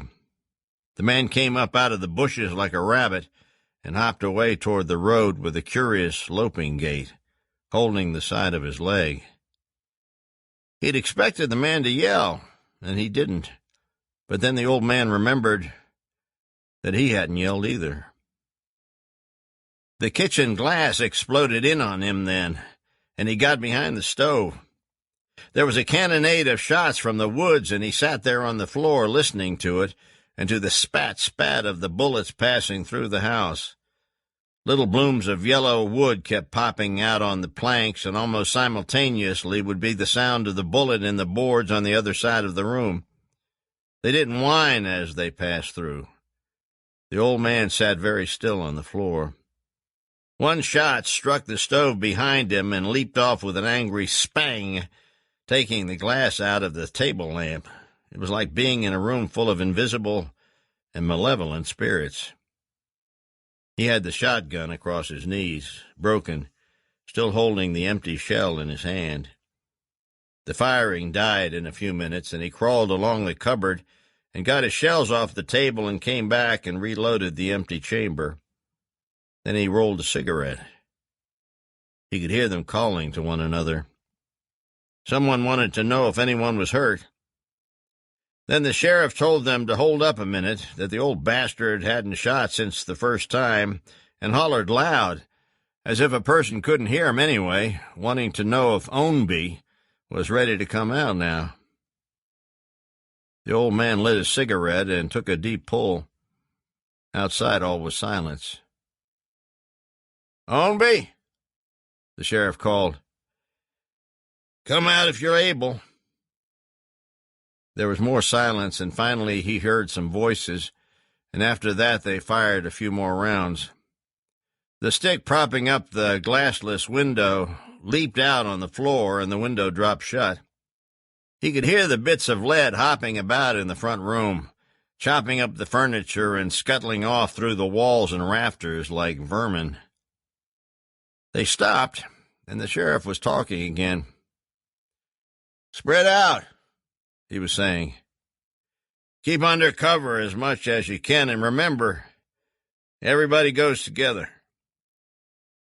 That didn't make much sense to the old man. He pulled twice more on his cigarette and put it out and crawled under the stove. Through a split board he could see them coming, looking squat above the grass from his low position. 2 deputies were moving down from the south end with drawn pistols. One of them was dressed in khakis and looked like an ATU agent. The old man marked their position, wiggled back out from under the stove, riposted to the window, and shot them both in quick succession, aiming low. Then he ducked back to his stove, broke the shotgun, extracted the shells, and reloaded. No sound from outside. The sheriff didn't call again, and after a while, when he heard the car starting, he got up and went to the front room to see what they'd shot up.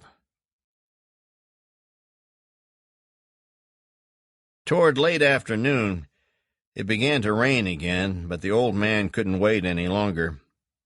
Black clouds were moving over the mountain, shading the sharp green of it, and in the coombs, horsetails of mist clung or lifted under the wind to lace and curl wistfully, break and trail across the lower slopes. A yellowhammer crossed the yard to his high hole in the jagged top of a lightning-wrecked pine, underwings dipping bright chrome.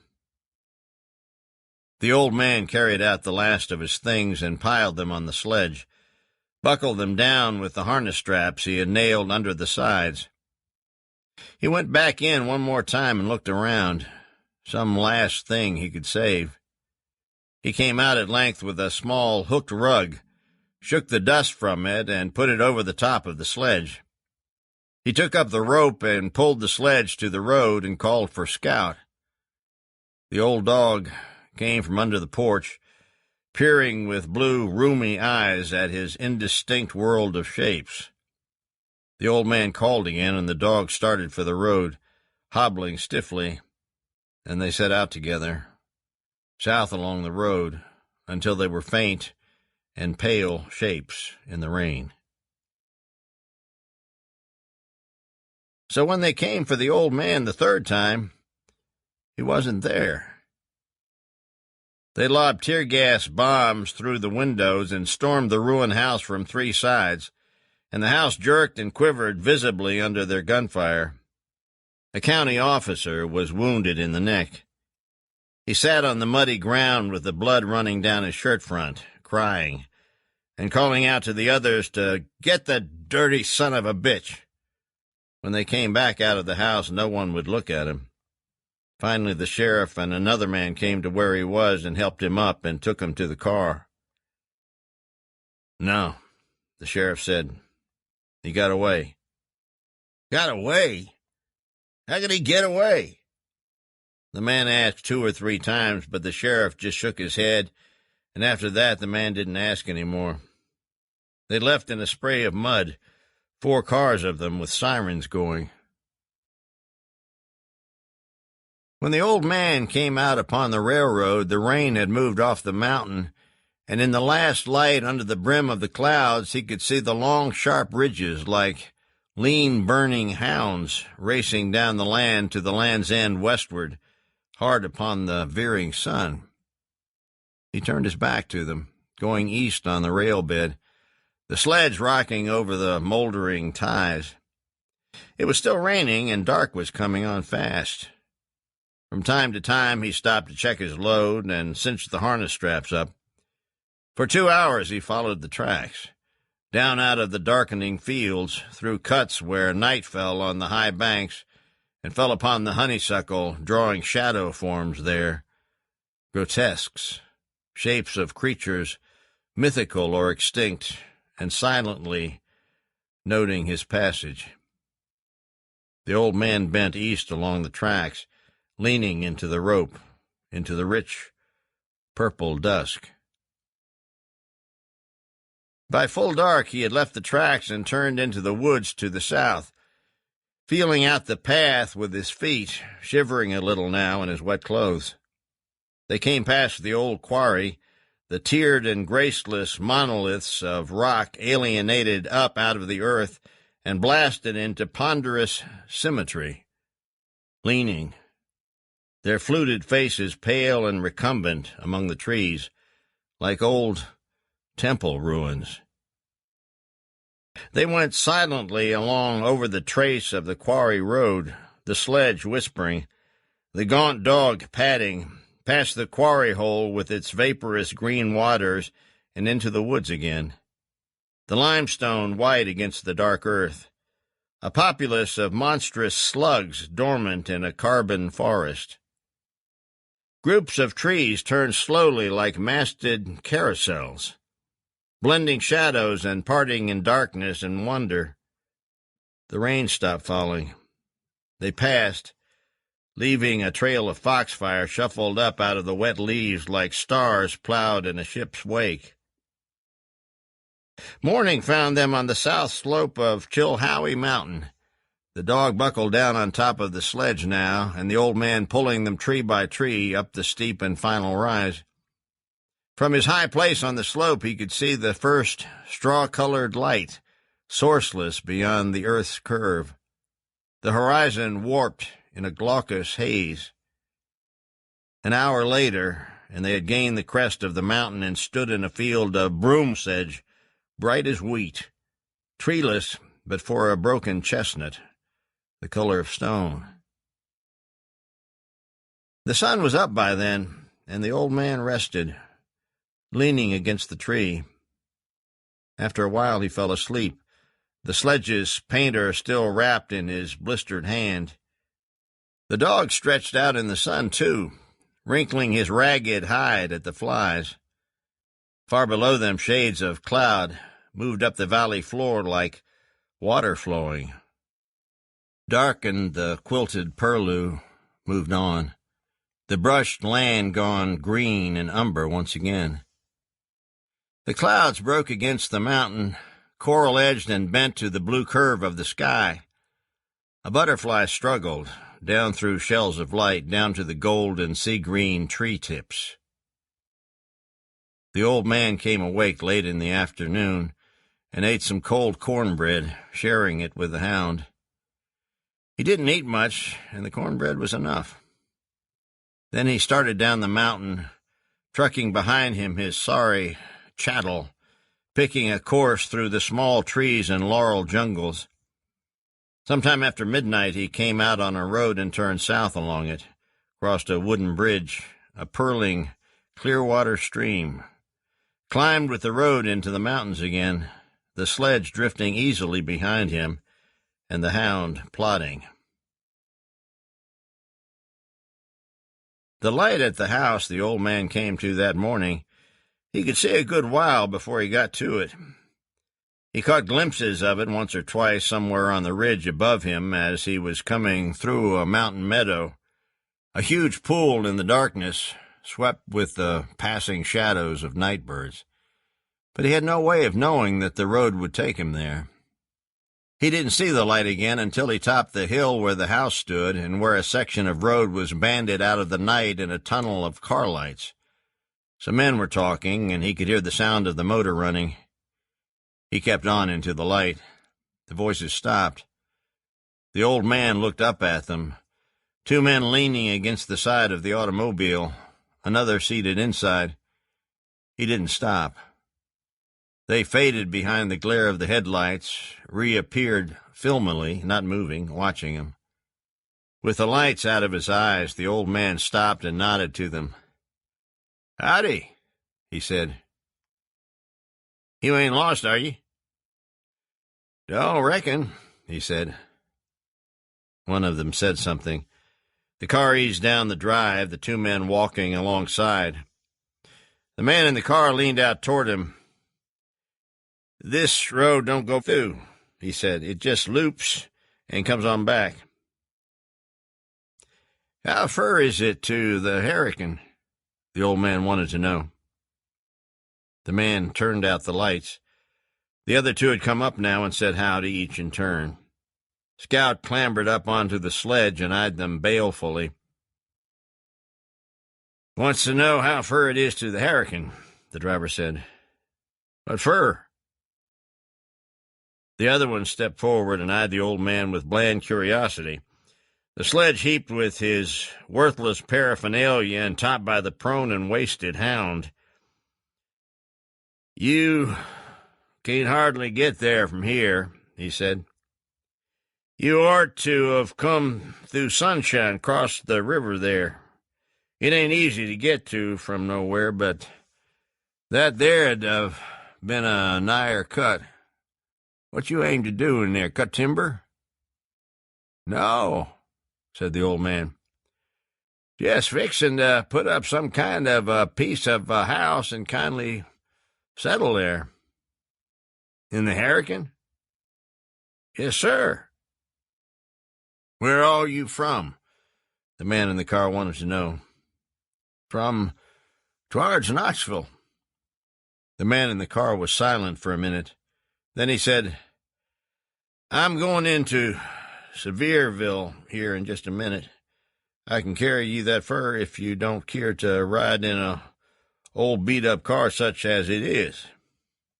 "Much obliged," the old man said, "but I reckon I'll just get on." "Well," the man said. He turned to the other two. "I got to get myself," he said. "We'll see yins." They nodded. "You come back." The car eased away, the lights coming on again, rattled out of sight down the road. The old man had the sledge rope in hand and was saying a goodbye to the men. "You best come on in and have some breakfast with us," one of them said. "Much obliged," the old man said, "but I reckon I'll just be getting on." "Might as well eat some with us," the other said. "We just fixin' to." "Well," the old man said, "if you all don't care." The house the old man entered that morning was no shotgun shack, but a mountain cabin of squared logs rent deeply with weather checks and chinked with clay. It was long and saddle-bowed, divided into 2 rooms of equal size, and at the far end of one a fireplace of river rock, rocks tumbled smooth as eggs, more ancient than the river itself. From a door to the right, a woman's face peered at them furtively as they sat, the taller of the men motioning the old man to a chair cut from a butter tub and padded in hair-worn cowhide. They produced tobacco and papers and passed them to him not ceremoniously, but with that deprecatory gesture of humility which country people confer in a look, a lift of the hand. The old man began to feel right homey. "Say you from towards Knoxville?" the tall man said. "Yes, sir," he answered, taping down the paper of his cigarette. "I got a sister lives over that-a-way. Meanest kids I ever seen. Married a boy from Meade's Quarry. You know where that's at?" "Sure," the old man said. "I come from Red Mountain my own self. We used to whoop Meade's Quarry boys of a Sunday afternoon just to keep a hand in." The man grinned. "That's what he told me about you all," he said. Then the old man grinned. The other one broke in. "Don't reckon you'd keer for a little drink this early of a morning." "Not less'n you fellers is fixin' to have one." He disappeared through the door into the lean-to, and presently came back with a mason jar. "Let's see if this here is the one I wanted," he said, tilting it, watching the slow-rising chain of beads. He took off the cap and stretched a draft down his lean, corded neck, swallowed deep, cocked his head in a listening attitude, then passed the jar to the old man. "That's the one," he said. "It's right good drinking whiskey." The old man accepted the jar and took a good drink. His legs were beginning to feel a little heavy, and he lifted first one and then the other, slightly testing their weight. He raised the jar again, drank, and handed it back to the man. "Now that's a right nice little whiskey," he said. The 2 men relayed the jar between them, and then it was capped and set on the floor. The shorter man was looking out the tiny window. "Getting daylight," he said. He turned to the old man. "You get a right early start, don't you?" The old man recrossed his legs, taking a look out himself. "Well," he said, "kindly early, yes." "You come up from Wallen this morning, I reckon?" "No," the old man said. "Knoxville.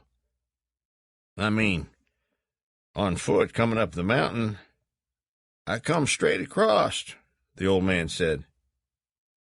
They looked at each other. The tall one hesitated a moment, then he said, "You say you going to the Hurricane?" "Aim to," the old man said. "Can't say as it seems like much of a place to just go to," he said. "I've knowed 1 or 2 people at different times what was there, and would have give some to have been away from it, though. Daddy, I remember, would leave dogs treed there of a night rather than go in after 'em. He said they was places you could walk for half a mile, without ever setting foot to the ground, just over laurel hills and down timber, and a rattlesnake to the log. I never been there myself." "You aiming to stay there long?" the other one asked. But before the old man could answer that, the woman thrust her face through the door and announced breakfast. Both men rose instantly and started for the kitchen, then paused, remembering the old man still seated with the slow words forming on his lips. They had the uneasy look of boys sneaking to table with dirty hands. The old man stood and walked between them, the shorter one smiling a sort of half-smile and saying, "I reckon we just about forgot how to act, ain't we?" "Pshaw," said the old man. At the foot of the mountain, the old man found himself in a broad glade grown thick with rushes, a small stream looping placidly over shallow sand stippled with day shadows, the six-pointed stars of skating water spiders drifting like bright, frail medusas. He squatted and dipped a palmful of water to his lips, watched the dace drift and shimmer. Scout waded past him, elbow-deep into the stream, lapped at it noisily. Strings of red dirt receded from his balding hocks, marbling in the water like blood. The dace skittered into the channel, and a water snake uncurled from a rock at the far bank and glided down the slight current, no more demonstrative of effort or motion than a flute note. The old man drank and then leaned back against the sledge. The glade hummed softly. A woodhen called from the timber on the mountain, and to that sound of all summer days of seclusion and peace, the old man slept. "Yes, sir," the storekeeper said. "Yes, sir, now I believe I do recollect who 'tis. You some kin of his'n?" "No," the man said, "no kin. Just something I got to see him about." He was dressed in clean gray chinos and had a neat felt hat tipped back on his head. Huffaker stole a look out the window to where his car was parked at the side of the porch, a plain black Ford, a late model. The man saw him look, watched the glint of suspicion narrow the storekeeper's eyes. "Well," Huffaker said, "I couldn't tell you offhand where all you might find him at. He lives up yonder somewhere," as a random gesture at the brooding hills that cupped in the valley. "You trade here?" the man wanted to know. "Well, I couldn't rightly say he did. No, sir. Not regular at all. I ain't seen him here but once or twice, and that's back several weeks ago. He's a right funny old feller. Don't have no money at all, I don't reckon." "What'd he buy, then?" "Well, he got him some backer and a sack of cornmeal, a little side meat, last time he's in." "He got credit?" "Well, no. I don't give out a whole lot of credit. He brings in ginseng roots. He had some golden seal, too, but it ain't worth a whole lot. I give trade on that." "Roots?" "Yes, sir," Huffaker said. "I sent him off to St. Louis, same place as I send hides." The man looked puzzled, but he didn't ask any more about that. "You from around here?" the storekeeper asked. "From over towards Maryville."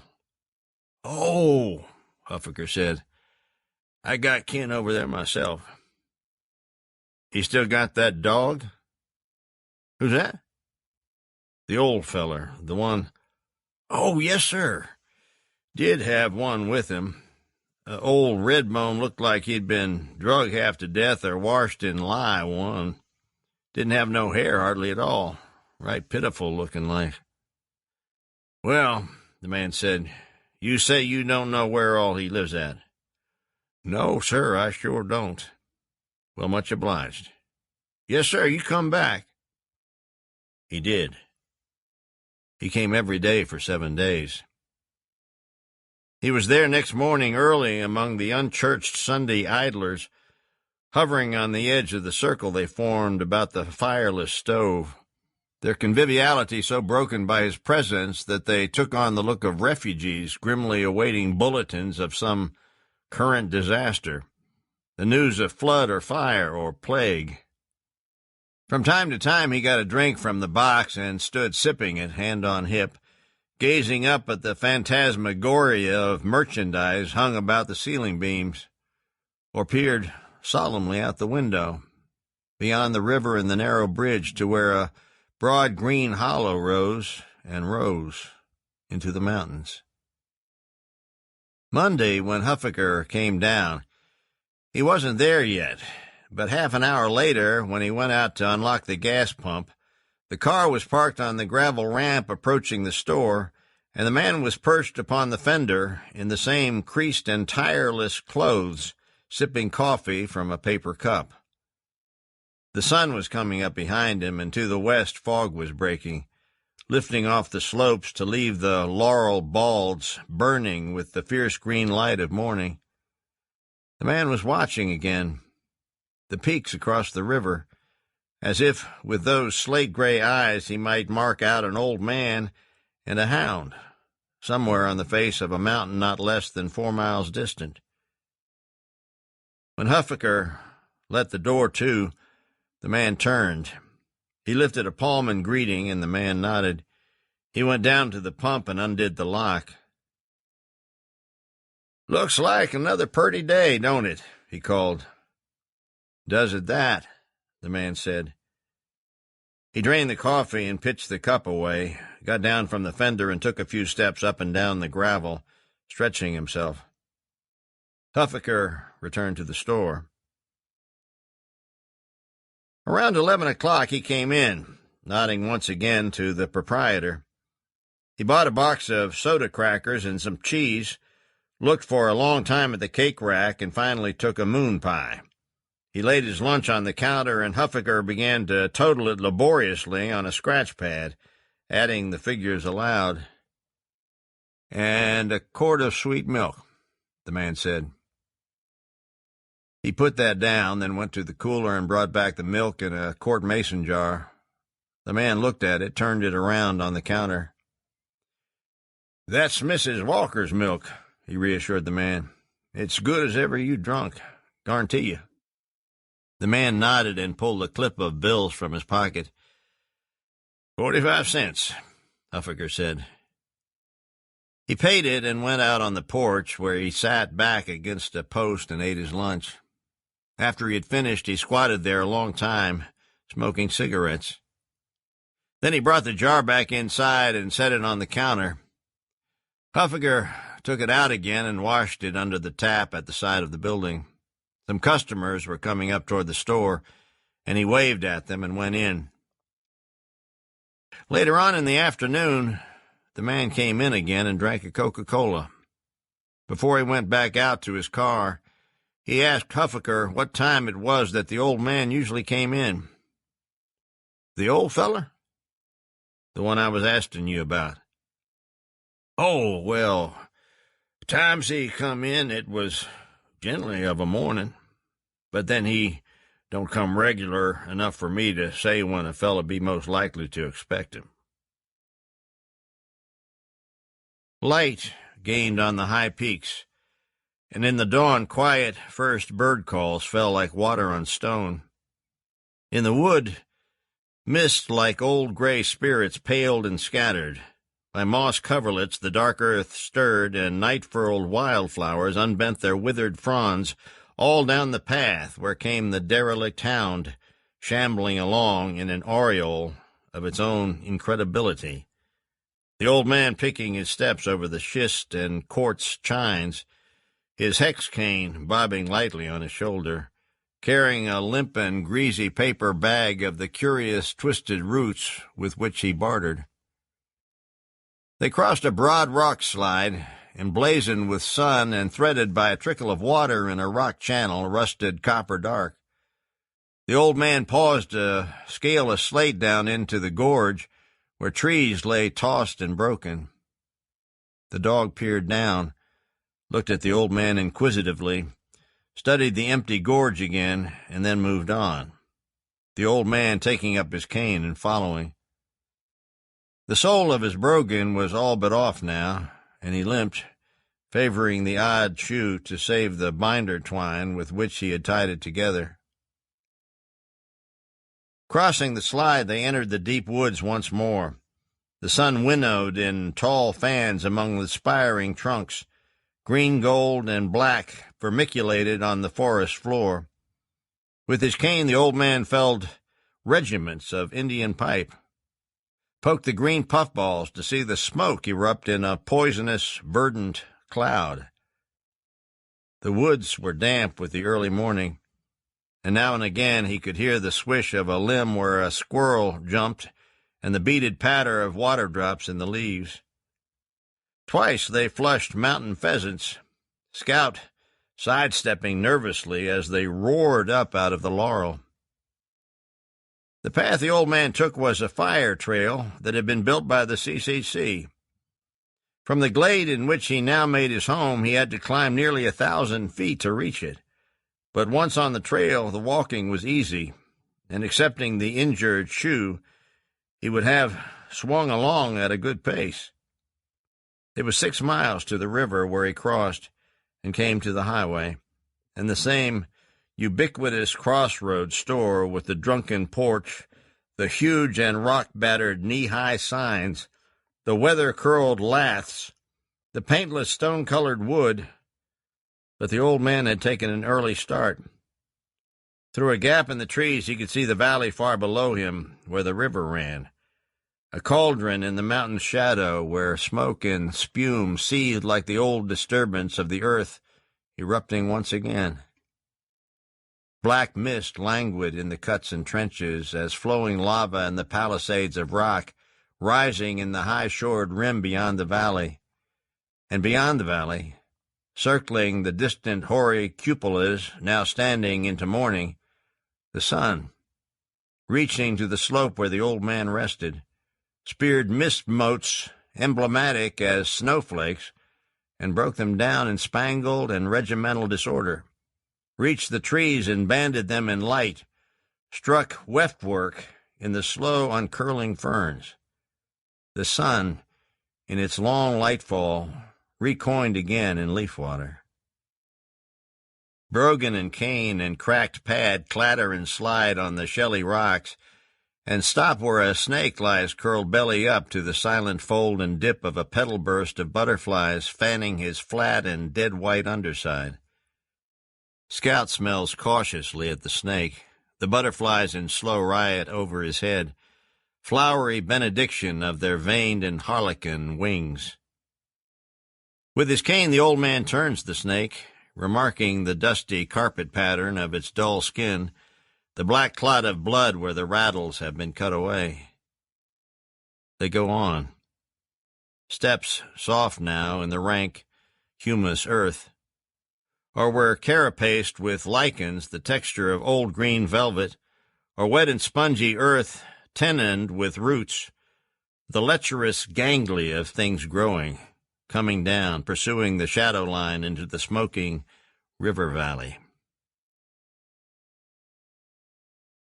Huffaker would have said it was by chance that he happened to be looking out the window toward the river the morning the old man came, but he had been watching not much less keenly than the patient and taciturn visitor in the pressed gray chinos. So he had been looking for him for a week, and there he was on the bridge, with the crudely carved staff, carrying a small paper bag in his hand, a moldy croaker sack tied at his waist in front like an immense and disreputable sporran, and the wreckage of dog padding at his heels, raising its bitten muzzle into the air from time to time in a sort of hopeless and indomitable affirmation. Proceeding on the weathered, sun-washed bridge, jaunty and yet sad, like maimed soldiers returning. Huffaker stepped to the door, and the man, coming from the car with slow boot crunch in the gravel, shot him a quick look. Huffaker walked to the broken thermometer on the tin snuff sign at the corner of the store and pretended to check it, gazed at the mounting sun, and sniffed at the air, went back in. The old man was on the road, coming toward the store. The man was standing on the porch with one arm hooked loosely about a post, his forefinger in his watch pocket, chewing a straw slowly and watching his approach with the composed disinterest of a professional assassin. The old man climbed onto the porch, and the man said, "Arthur Ownby." Arthur Ownby's eyes swam slowly across, fixed upon him.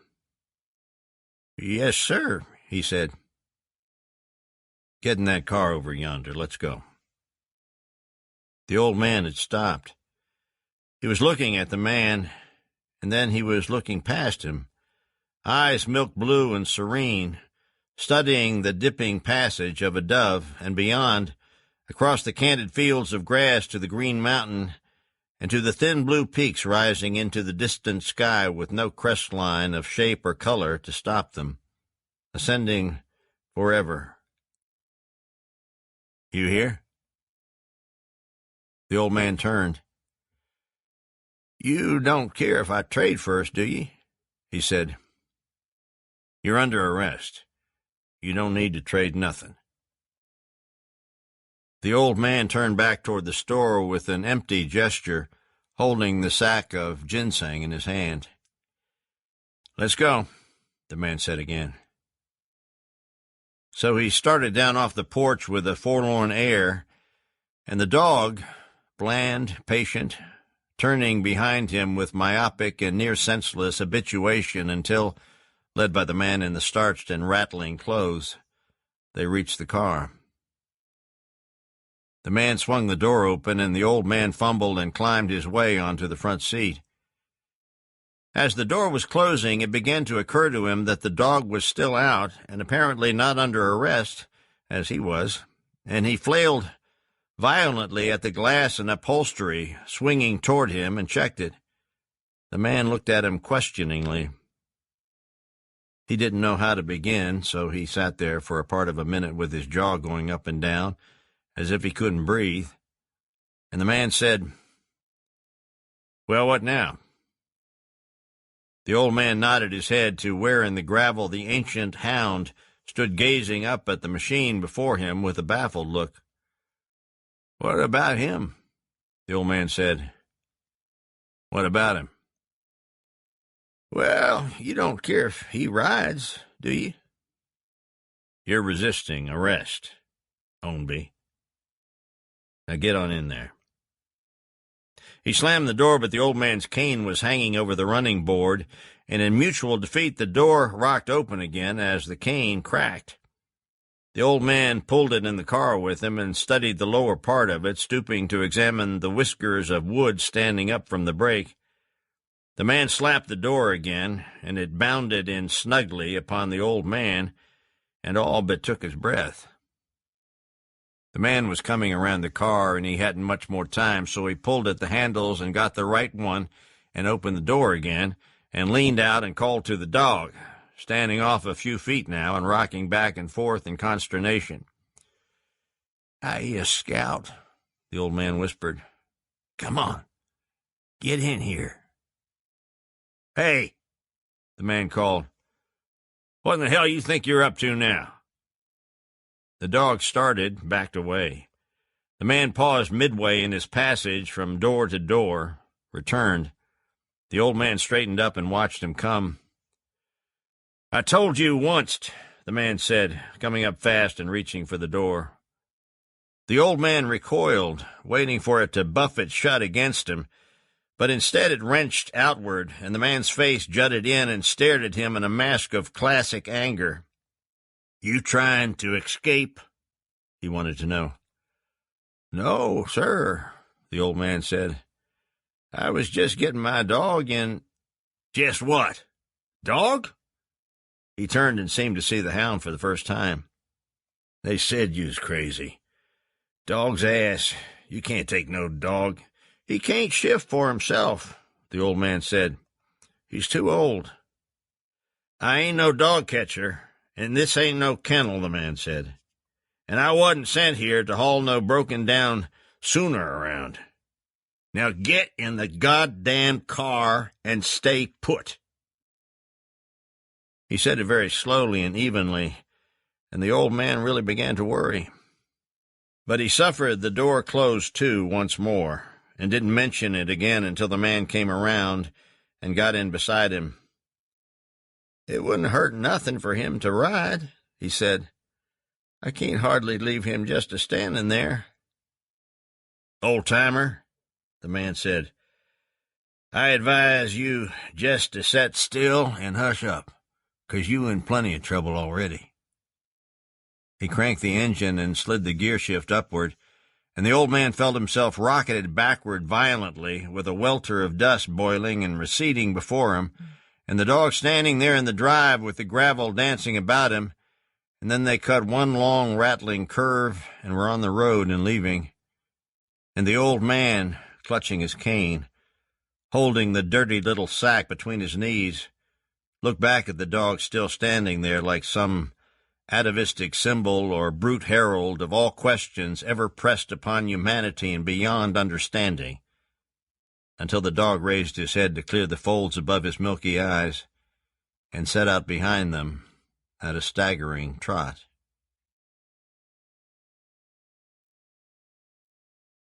Warren blew little cone-shaped thistles into the fur. "No," he said. 10, maybe. See here?" He blew again. "Cotton mink. Takes a first-class mink to bring $20. The boy nodded. "Fur's slipping," Warren said. "Whew, here." He handed the mink back. "Sure raised hell with it, didn't he?" The boy took it and pitched it underhand back up onto the shelf in the woodshed. He clambered down the pile of logs, and they went out together. Some wasps were hovering beneath the eaves with their long legs dangling. Small buds already on the locust trees.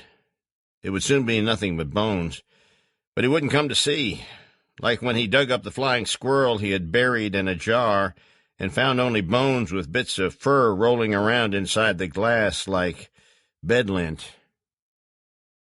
They took the road to Warren's house, the field still too wet to cross, past the store.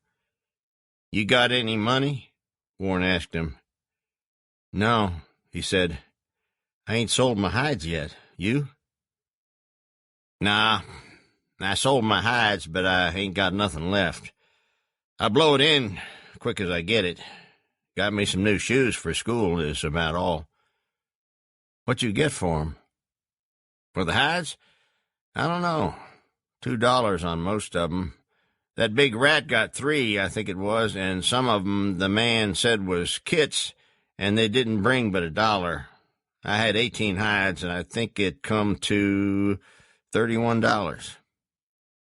"I should get $6, the boy said. "I owe out, too." "Who you owe?" "Sylder. He loaned me the money for traps when Gifford got mine. I'd done signed a paper to buy 'em uptown on account of the man let me have those first ones I bought at lot price. You keep messing with Sylder and signing papers uptown and such shit as that, and you going to get your ass slung in the jail after all. Lucky Gifford didn't do it. Gifford's chicken shit." "Oh," Warren said. "I didn't know you had him scared of you." Warren had his own room in the back of the house. The boy sat on the bed while he went through the top drawer of an old-fashioned sewing cabinet. He dredged up a hawk-bill knife, 3 arrowheads, a collection of rifle balls velvety gray with oxidation, a scalpel, rocks, some dynamite caps, miscellaneous pieces of fishing tackle, dried ginseng, a roll of copper wire. Rifling through the mass, he at length came up with a thin and dog-eared pamphlet, its cover decorated with an archaic and ill-proportioned ink sketch of a trapped lynx.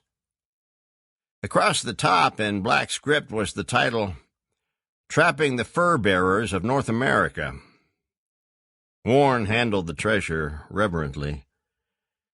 "I got this from Uncle Aether," he said.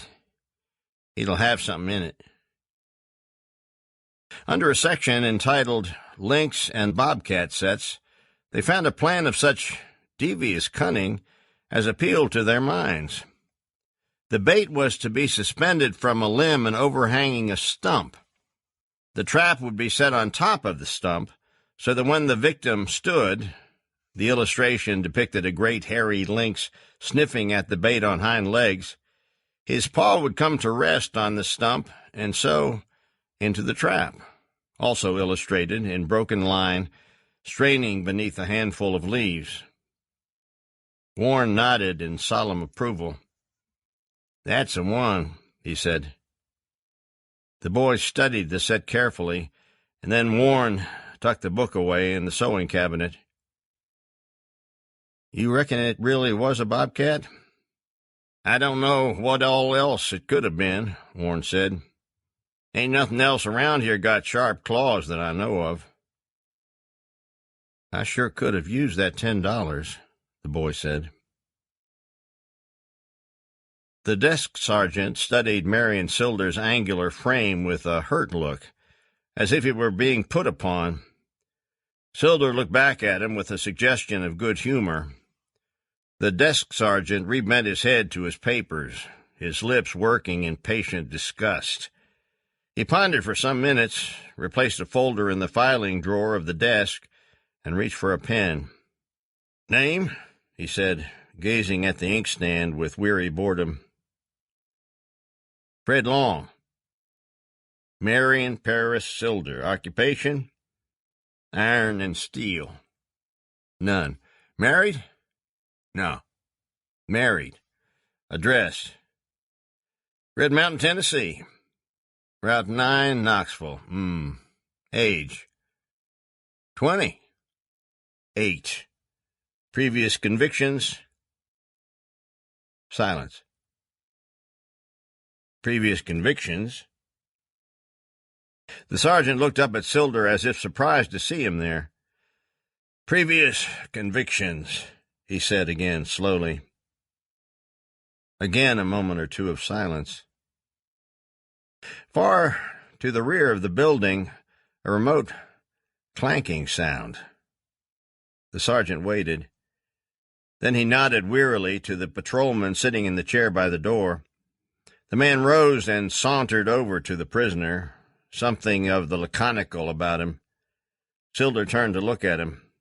When he turned back to the man at the desk, the patrolman jabbed his nightstick into his ribs. "Ow!" Sylder said. The patrolman looked aggrieved. "Previous convictions?" droned the sergeant, stifling a yawn. "You seem to know all about it," Sylder said. "Oof!" The patrolman studied his face with an eager look, holding the stick in readiness again. "Previous None," Sylder said. "None." The sergeant leaned back with closed eyes, a rapt and serene look. The patrolman returned to his post at the door. From the cells to the rear of the building came bits and pieces of a sad voice, singing. The sergeant turned papers over. In the outer corridor, men were coming in, stamping their feet and rattling their raincoats, cussing the weather. A furnace pipe clattered. At length the sergeant regarded Sylder again. "I reckon that's all for now," he said.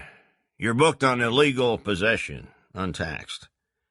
I got somebody coming down wants to see you. Have a little talk, kindly." "Who's that?" Sylder said. "Fellow name of Gifford. Ever hear of him?" "Jailer?" Sylder's third visitor was the boy, wide-eyed and serious before the smirking usherance of the jailer. "Here's your uncle," the jailer said. "Little buddy come a-calling." The boy stared at the man seated on the steel bunk. The jailer followed his gaze. "Well, now," he said, "he don't seem too pert, does he? Looks kindly like he's been sorting cats. Step on in and say howdy. cheer the poor fellow up some." The boy stepped in. Sylder's eyes focused onto him. He managed a small grin, a nod. "Howdy there, Hogjows," he said. The door rattled to behind them, the jailer departing, heel clack, key jangle, echoing down the corridor. "Howdy," said the boy. "What happened to you?" "Well, I had a little disagreement with these fellers as to whether a man can haul untaxed whiskey over tax-kept roads, or whether by not paying the whiskey tax he forfeits the privilege of driving over the roads. The whiskey don't keep up that ain't taxed, or if it was, would be illegal anyway. I think what they do is deport you." "No," the boy said. "I mean, you wreck?" "Oh, no. I was wrecked all right, but I didn't wreck."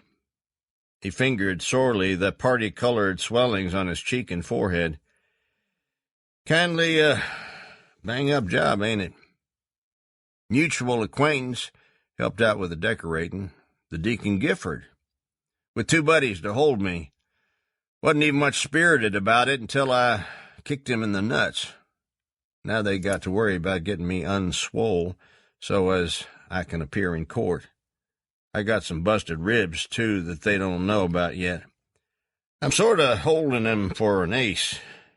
Here, sit down."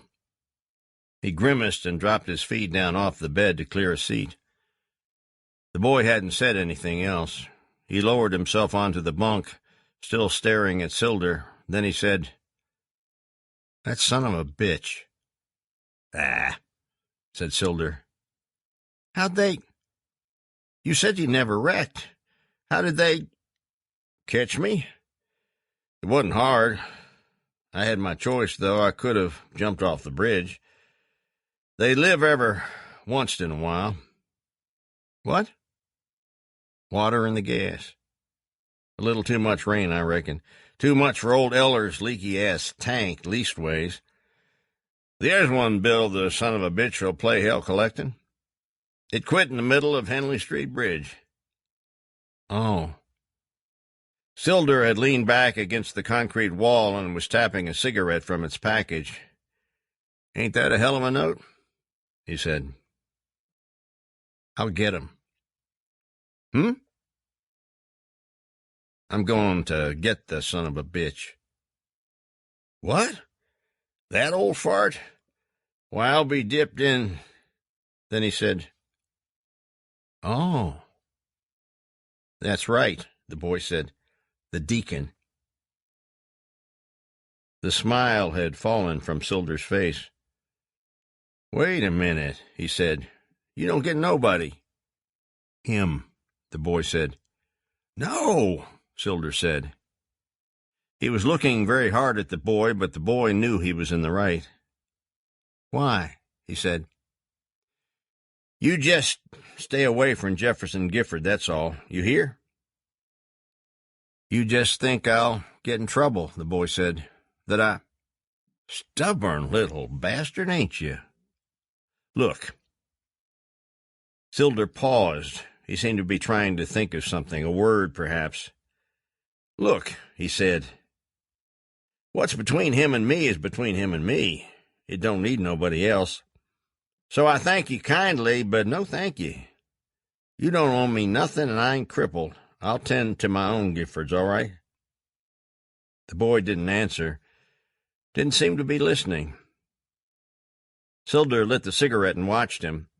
He turned and looked once at Sylder, and then he seemed to remember something, and he reached into the watch pocket of his jeans and took out 2 folded dollar bills and handed them to him. "What's that?" Sylder said. "The $2 I owe you, that you loaned me for traps." "No," Sylder started. Then he stopped and looked at the boy still holding out the 2 dirty bills. "Okay," he said. He took the money and crammed it into his shirt pocket. "Okay, that makes us square." The boy was silent for a minute. Then he said, "No."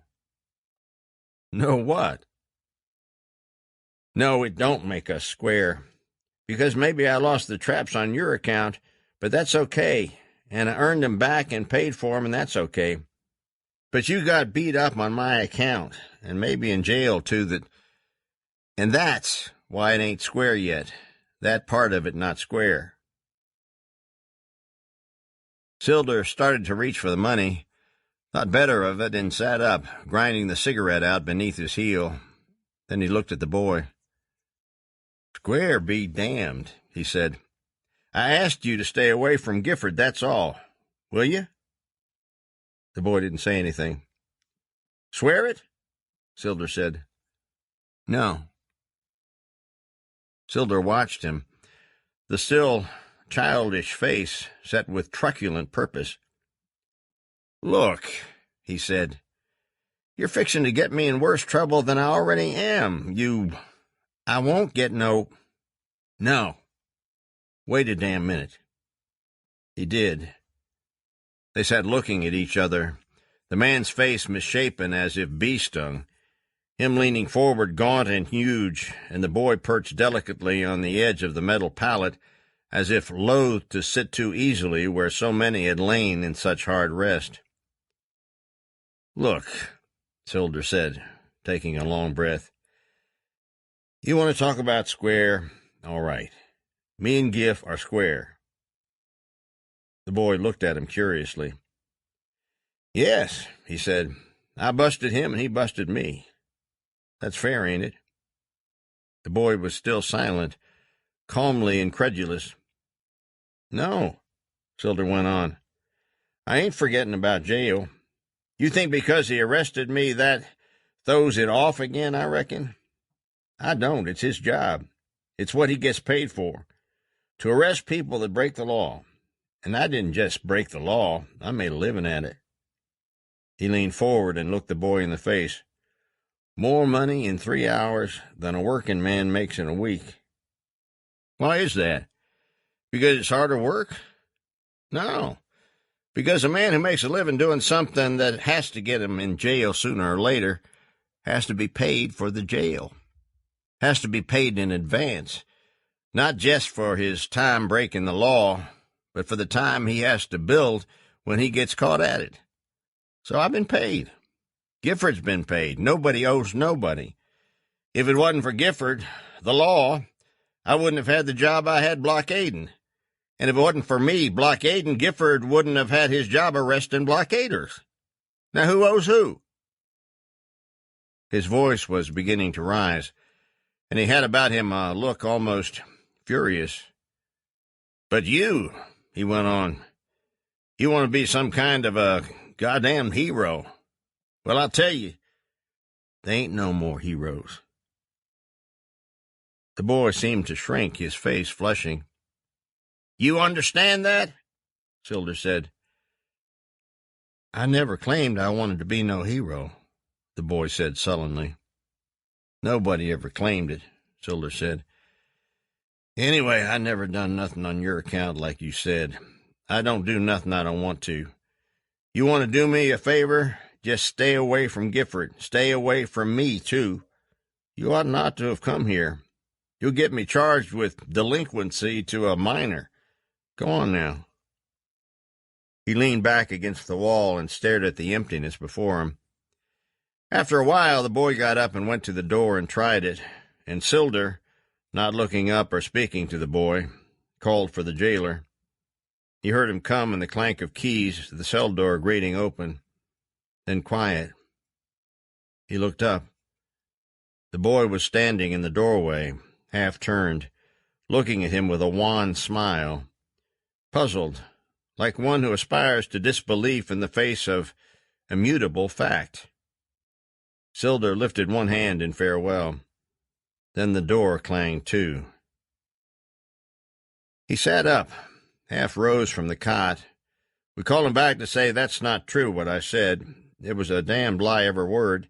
He's a rogue and an outlaw himself, and you're welcome to shoot him. Burn him down in his bed, any damn thing, because he's a traitor to boot, and maybe a man steals from greed or murders in anger, but he sells his own neighbors out for money, and its few lie that deep in the pit, that far beyond the pale.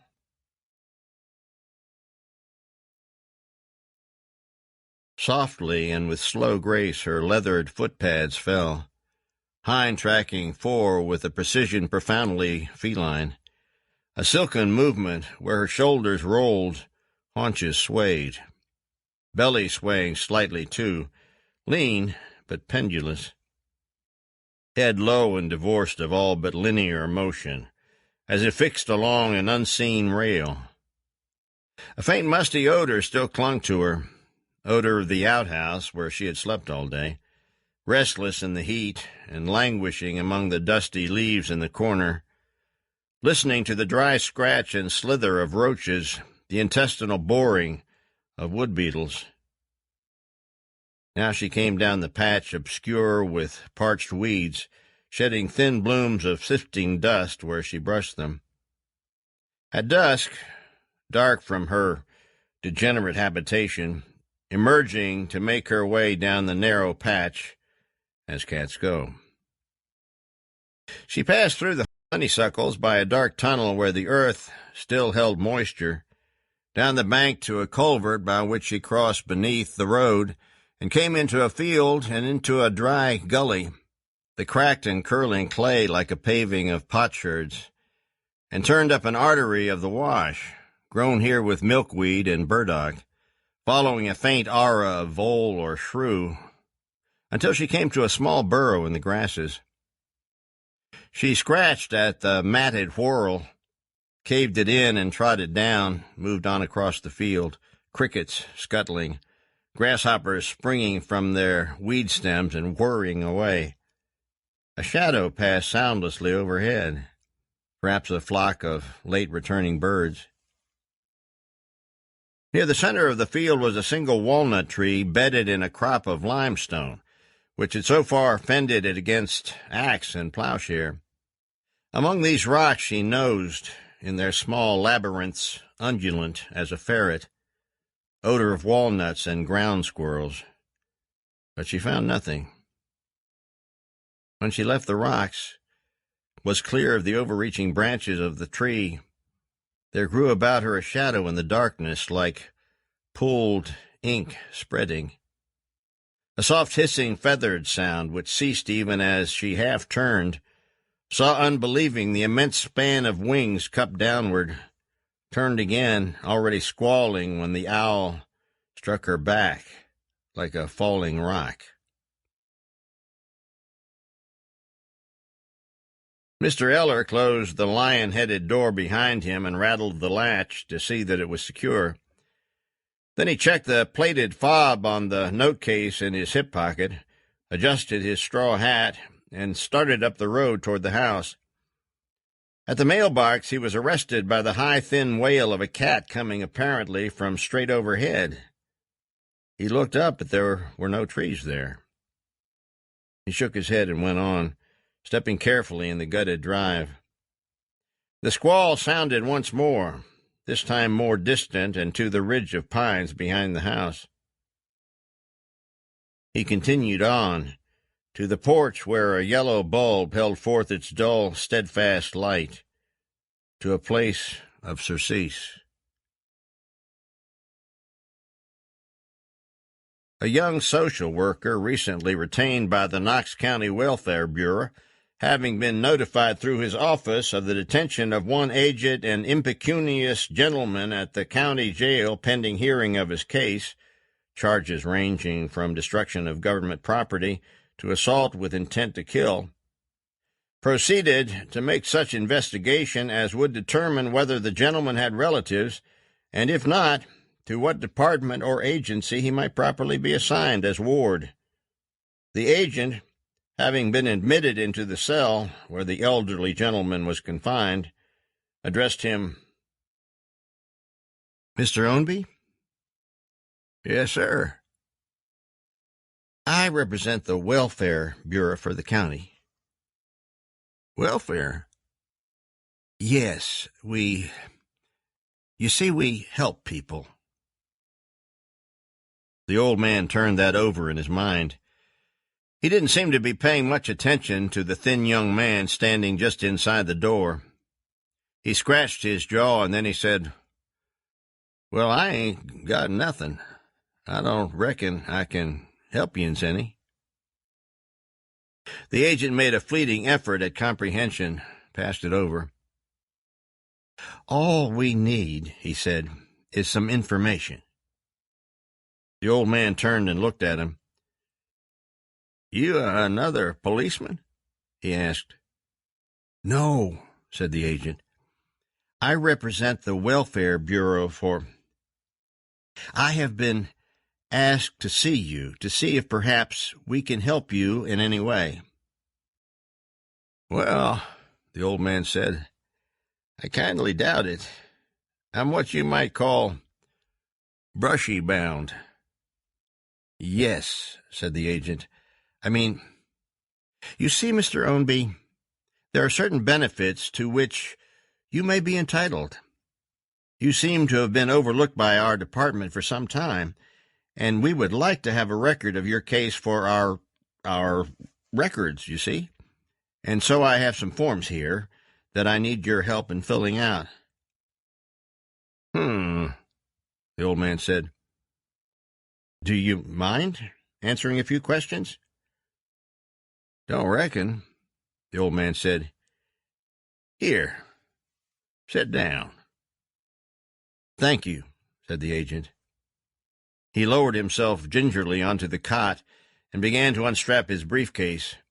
His hand disappeared inside and emerged with a sheaf of printed forms, intershuffled with carbon paper.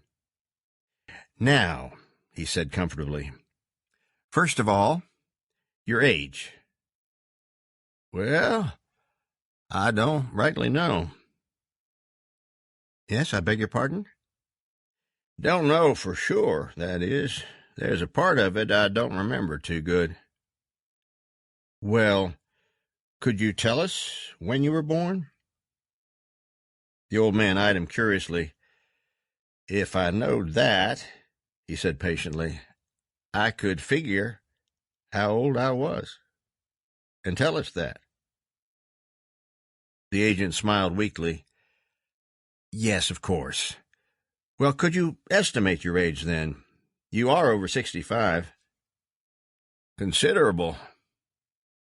"Well, about how old would you say?" "It ain't about," the old man said. "It's either 83 or 84. The agent wrote that down on his form, studied it for a moment with satisfaction. "Fine," he said. "Now, where is your present residence?" "If when I'm 84, I'll live to be 105, providing I get to 85. "Yes. When was you born?" The agent looked up from his forms. 1913, he said. "But what date?" "June the 13th. Mr. Ownby," the old man tilted his eyes upward in reflection. He said. "That was a Friday. Kindly a bad start. Was your daddy over 28 when you was born?" "No, please, Mr. Ownby, these questions, you see." The old man hushed, and the agent sat watching him for a minute. "Now," he said, "your present address." "Well," the old man said, "I did live on Fork Creek, Twin Fork Road, but I moved to the mountains. I got me a little place up there." "Where is that?" "That's all right where it's at." "But we have to have an address, Mr. Ownby." "Well, put down Twin Fork Road, then," the old man said. "You live alone?" "Just me and Scout, or we did." "Scout?" "Dog." The agent continued to write. "You have, I believe, no family or relatives?" "Yes, sir." The agent looked up. "Well," he said, "we'll need their names then." "I mean, yes, I don't have none." the old man said wearily. The agent continued with his questions, the old man answering yes or no or giving information. Upturned upon his knee, his right hand opened and closed with a kneading action, as though he were trying to soften something in his palm.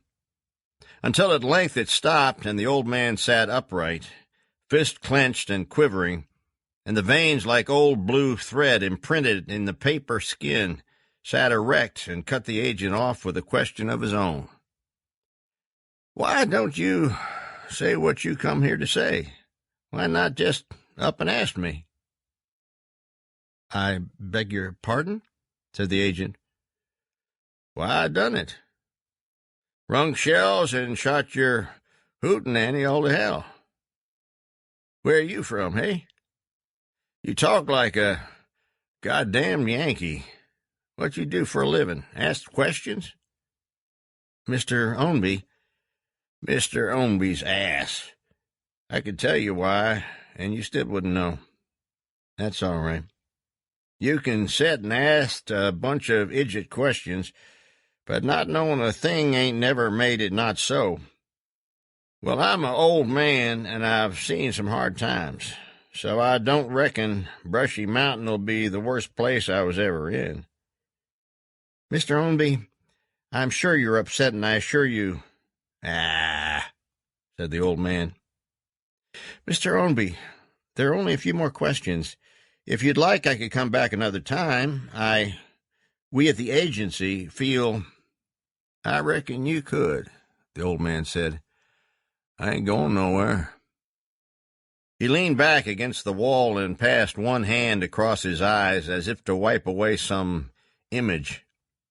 Then he sat very still with his hands on his knees, his shaggy head against the bricks, restored to patience and a look of tried and inviolate sanctity, the faded blue eyes looking out down the row of cages, a forest of sweating iron dowels, forms of men standing or huddled upon their pallets, and the old man felt the circle of years closing, the final increment of the curve returning him again to the inchoate, the prismatic flux of sound and color, wherein he had drifted once before and now beyond the world of men.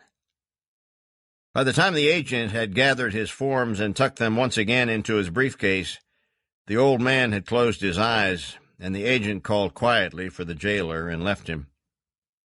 The jailer walked with him down the corridor. The agent had regained his composure. "Well," he said cheerily, "he's a cantankerous old rascal, isn't he?" "The old feller? I reckon. Been pretty quiet here. But then they sure had a time getting him here." "How's that?" said the agent. "Why, he shot 4 men.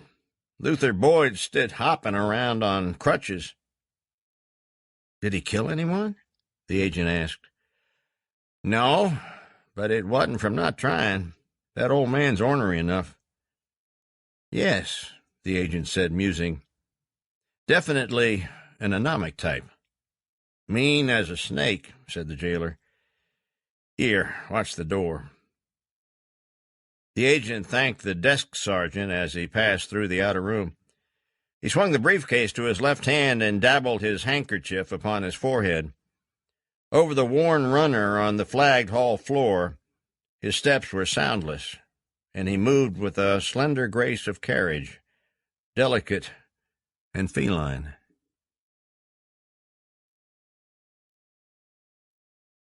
In the spring of the year, you may see them about the grounds walking or sitting, perhaps, in the wake and swath of the droning mowers, lifting up strewn daisy heads white and torn, softly fallen in the grass. Long monologues rise and fall. They speak of great deeds and men and noble eras gone. The mowers return along the fence in martial formation, drowning the babble of voices. The brick buildings atop the hill are dark with age, formidable yet sad, like old fortress ruins.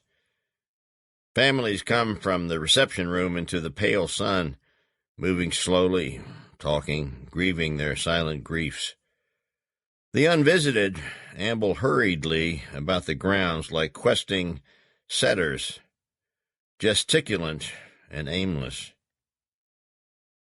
There are others who sit quietly and unattended in the grass, watching serene and childlike with serious eyes. Tender voices caress their ears endlessly, and they are beyond sorrow. Some wave hopefully to the passing cars of picnickers and bathers. The eldest of all sits a little apart, a grass stem revolving between his yellowed teeth, remembering in the summer. The mountain road, brick red of dust laced with lizard tracks, coming up through the peach orchard, hot, windless, cloistral, in a silence of no bird save one vulture hung in the smoke-blue void of the sunless mountainside, rocking on the high updrafts, and the road turning and gated with bullbriars waxed and green, and the green cadaver grin, sealed in the murky waters of the peach pit, slime-green skull with newts coiled in the eye sockets, and a wig of moss. The old man paused at the door, the attendant leading him by one arm through and into the room, apparently against his will, peered at the boy through slotted lids, as if unused to light of any intensity.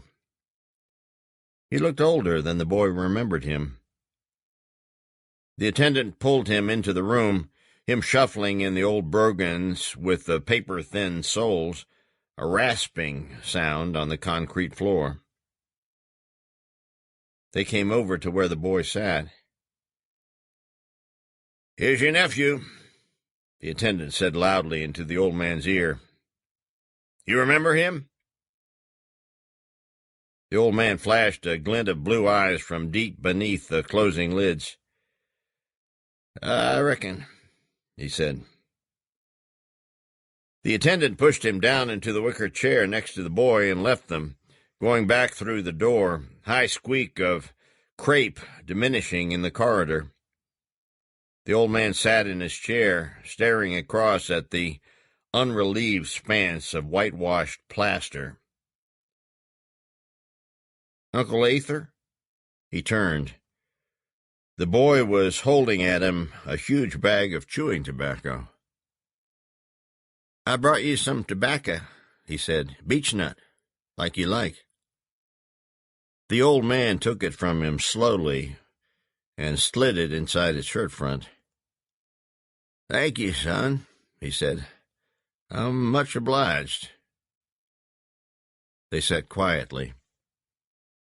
The mowers passed again beneath the window, droning louder and then fading, laughter and distant voices, someone crying quite softly, like a child who is just lonely. "Kindly warming up a little, ain't it?" the old man said. "We had a little rain out to the mountain," the boy said. "Sunday week, I believe it was." "Yes," the old man said. "Well, be little of it this year, I reckon. Done had it all at once. They's a good warm spell comin' on. Won't nothing make, won't nothing keep. A 7th year is what it is." He gazed at the floor between his shoes, out of the bell-flared tops, his shin bones rising hairless, pale and polished as shafts of driftwood, and into his trouser legs. "Get older," he said. "You don't need to count. You can read the signs. You can feel it in your own self. Knowed a blind man once could tell lots of things afore they happened. But it'll be hot and dry. Late frost is one sign if you don't know nothing else. So they won't but very little make, because folks thinks that stuff grows by seasons, and it don't. It goes by weather. Game, too. And folks themselves, if they knowed it, I recollect one winter. I was just a young feller. They wasn't no winter, not hardly a frost even. It was a sight in the world, the things that growed. That was the 7th year 7th, and you'll be old as me afore it comes again. The old man paused, consulted a trouser button. Then he said, I look for this to be a bad one. I look for real calamity afore this year is out. When the boy asked him, the old man explained that there was a lean year and a year of plenty every 7 years. The boy thought about it. Then he said, That makes it ever 14 year then, don't it? Well, said the old man, depends on how you count, I reckon. If you count just the lean and not the plenty, or the other way around, I reckon you could call it every 14 year. I reckon some folks might figure that away. I call it the 7th, my own self. He gazed at the wall above the line of wicker chairs. The attendant passed through the room with a young man and woman. She was drying her eyes with a yellow lace handkerchief. They went out. After a while, the boy said, They got Marion Sylder. The old man turned his head, the fine white silk of his hair lifting slightly with the motion, as if a breeze had touched it. Who's that? He said. Sylder, the feller used to haul whiskey for Ownby. They caught him with a load and sent him to Brushy. Thought his name was Jack, the old man said. No, Sylder, Marion Sylder. He was a friend of mine. Yes, the old man said. I recollect seeing him on the mountain time or two, had a black car. Kindly a new one, I believe it was. Say they sent him to Brushy. 3 years for running whiskey. That's pitiful, the old man said. Feller nowadays, you don't get by with much.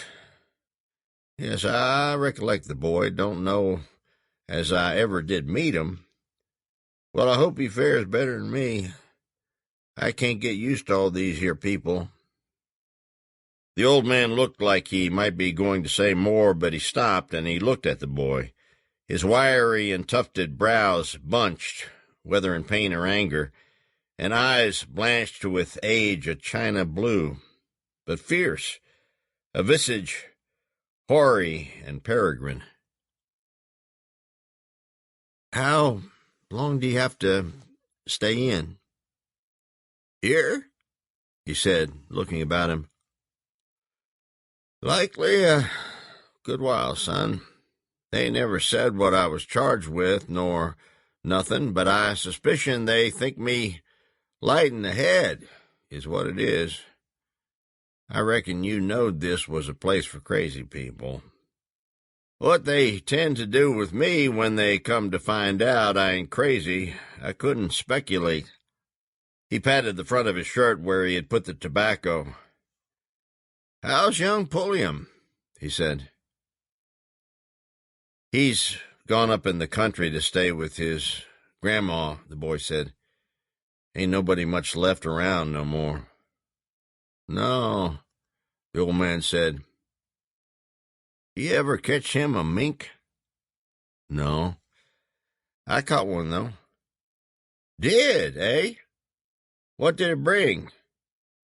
It never brought nothing. There was a bobcat or something got a holt of it and tore it up. That's a shame, said the old man. Did ye lay ye a set for that old cat? Me and Warren did, but we never caught nothing but a big old possum. Cats is smart, allowed the old man. Course it could have been a common everyday house cat. They'll tear up anything they come up on, a cat will. House cats is smart, too, smarter than a dog or a mule. Folks thinks they ain't on account of you can't learn 'em nothing, but what it is that they won't learn nothing. They're too smart. Knowed a man once had a cat could talk. Him and this cat had talked back and forth of one another like airy two people. That's one cat I kept shy of. I knowed what it was. Lots of times that happens. A body dies and their soul takes up in a cat for a spell. Especially somebody drowned it or like that, where they don't get buried proper. But not for no longer than 7 year, so he would be gone now, and I don't have to fool with him no more. Except he ought not to have got burnt. That ought not to have happened, and maybe I done wrong in that way to have let that happen. But it's done now, and he's gone. That had to have been him Eller was supposed to have heard, wondering what all it could have been squalling that away. Not that I'd have told anybody, him leaving out cat and all, and bound most probably for hell. And I hope they don't nobody hear no more from him never. So that man put him there, either justified or not, is free too afore God, because after that 7 year, they can't nobody bother you, what that lawyer said, and I had been scouting 9 year, he said, was 2 year longer than needful, but this time I was too old and they catch me. Yes, he said, there's lots of things folks don't know about such as that. Cats is a mystery. Always has been. He stopped, passed a hand across his face dreamily. Then he turned to the boy. Believe you growed some, ain't you? He said. The boy ran his palms along his knees. I reckon, he said. Mm-hmm, the old man said. What do you figure you'll make?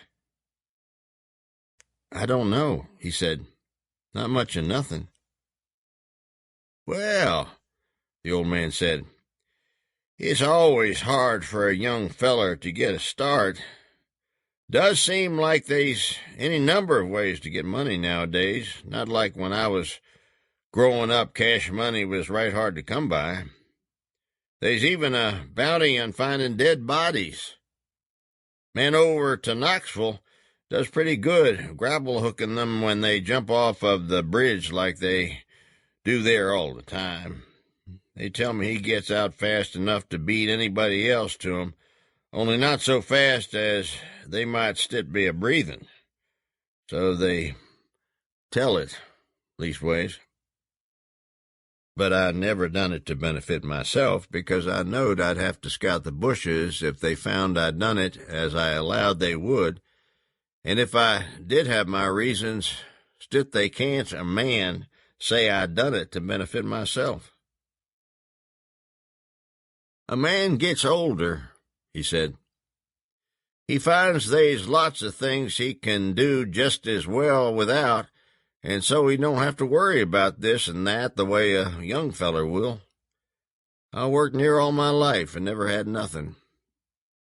Seems like a old man'd be allowed his rest, but then he comes to find there's things you have to do on account of nobody else wants to attend to 'em. Like that would make 'em go away. And maybe they don't look like much, but then they lead you around like you might start a rabbit dog to hunt a fence corner and get drug over half the county against nightfall, which a old man ain't good at no way. He eased himself slightly in the chair and shifted his weight. Most ever man loves peace, he said, and none better than an old man. Or even knows they need attending to. but I never done it to benefit myself. Shot that thing. Like I kept peace for 7 years sake of a man I never knowed, nor seen his face. And like I seen them fellers never had no business there, and if I couldn't run 'em off, I could anyway let 'em know they was one man would let on that he knowed what they was up to. But I knowed if they could build it back, and I done it anyway. Every man loves peace, and the old man best of all. Do they allow you to chew in here? I kindly doubt it, the old man said. I ain't a-fixin' to ask, no way. I'll just slip me one when I see clear to. There's some in here I wouldn't put past tellin' on a feller. Half loonies. Real loonies wouldn't. Some here that ain't crazy like me, but I doubt they'd want to tell. I wonder how come them to be here, the boy said. The old man ran a lank and corded hand through his hair. I couldn't say, he said. The ways of these people are strange to me. I did mean to ask you. You ain't seen my old dog, I don't reckon. No, the boy said. I've not seen him. You want I could go out to your place and hunt him? Well, ever you're out that-a-way, might holler for him. I don't know what to tell you to do with him. I ain't got no money to ask nobody to feed him with, and I couldn't shoot him was he too poor to walk. But might could somebody else. I see him, I'll take care of him, the boy said. I wouldn't charge you nothing, no way. Well, the old man said, refolding his hands in his lap. They looked up together, an orderly crossing the room with prim steps and bearing in tow an odor of disinfectant, cleaning fluid redolent of sassafras from the corridor, where two Negroes mopped backwards toward each other. They could hear the measured slap of the mops on the baseboard above the door's long pneumatic hiss until it closed, and they sat again in quiet, the sunlight strong and airy in the room. That wasn't the one, he said. What are these? The stethoscope still about his neck and jerking about rubbery when he moved. Shotgun done it, said the old man, seated half-naked in decorous rectitude upon the examining table with his feet just clearing the floor and looking straight ahead, so that the intern had moved him about roughly without speaking either, as you might a cataleptic wasted thin with years, until the old man had asked him quietly if he intended to kill him. What were you doing? Robbing a henhouse? The old man didn't answer. He said again, I know she's here. If she is, she don't want to see you. I mean to see her.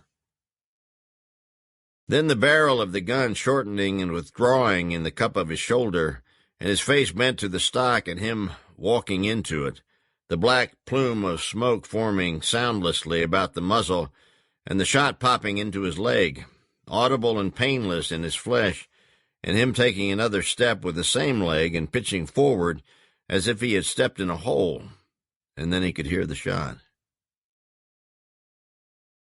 You reckon you'll come back to the mountain? The boy said. When you come back? Oh, said the old man. Well, yes, most likely I will. I allowed I might go back up yonder in the mountains where my new place is at, but I don't know as I will. A man gets lonesome off by hisself. He ain't used to it. I expect I'll just come on back if the old house ain't fell down. Yes. He shuffled his feet on the floor. A shadow fell over them, and he looked up to see the boy standing. "Are you leaving?" he said. "Yes," the boy said. "I gotta get on back." "Well, I thank ye for the tobacco." "It's all right." "Well, I'll come again." "No," the old man said. "Yes, I will." "Well." He stopped again at the door and lifted his hand. The old man waved him on, and then he was alone again. The mowers came back. A little later, the attendant to lead him away.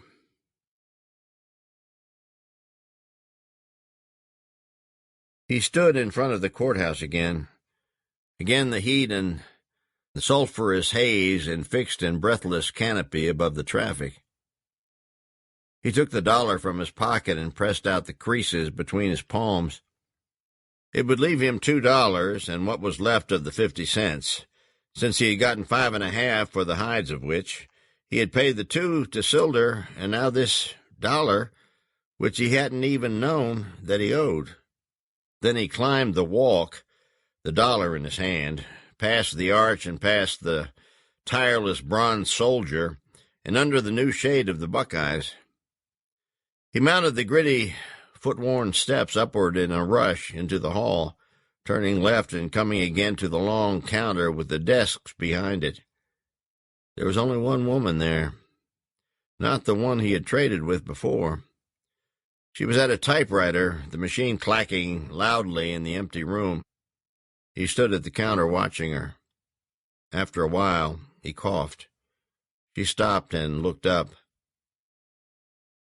"Can I help you?" she said. "Yes'm." She still sat, hands poised over the machine. He stared back at her. She lowered her hands into her lap, swiveled the chair about to face him. He said no more, and she rose and crossed slowly to the counter, adjusting her glasses as she went. "Well," she said, "what can I do for you?" "It's about the bounty, ma'am." "Hawks?" "Oh, you have a hawk." She was looking down at him. "No, ma'am, I done give it to ye." He had the dollar out in his hand now, and waving it feebly, wondering, could the price have gone up? "I was figuring on trading back with ye, if you all don't care," he said. Her brows pinched up a small purse of flesh between them. "Trade back," she said. "You mean you want to get the hawk back?" "Yes'm," he said, "if you all don't care." "When did you bring it in?" He looked to the ceiling, back again. "Let's see," he said.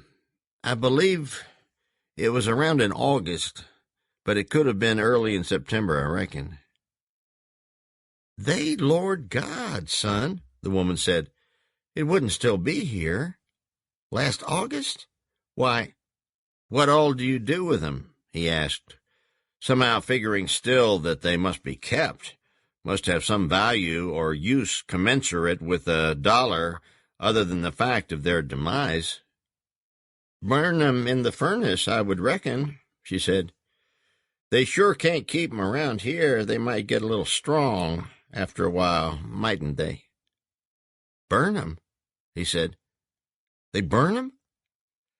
"I believe so," she said.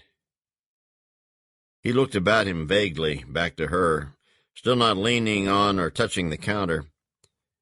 "And throw people in jail and beat up on 'em." "What?" she said, leaning forward. "And old men in the crazy house." "Son, I'm busy. Now, if there was anything else you wanted—" He smoothed the dollar in his hand again, made a few tentative thrusts, pushed it finally across the counter to her. "Here," he said. "It's okay, I can't take no dollar. I made a mistake. He wasn't for sale."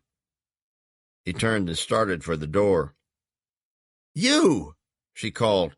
"Here, you come back here. You can't—" But that was all he heard, through the door now, running down the long hall toward the wide-flung outer doors, where a breeze riffled the posters and notices on the wall, and past them and again into the candid May noon.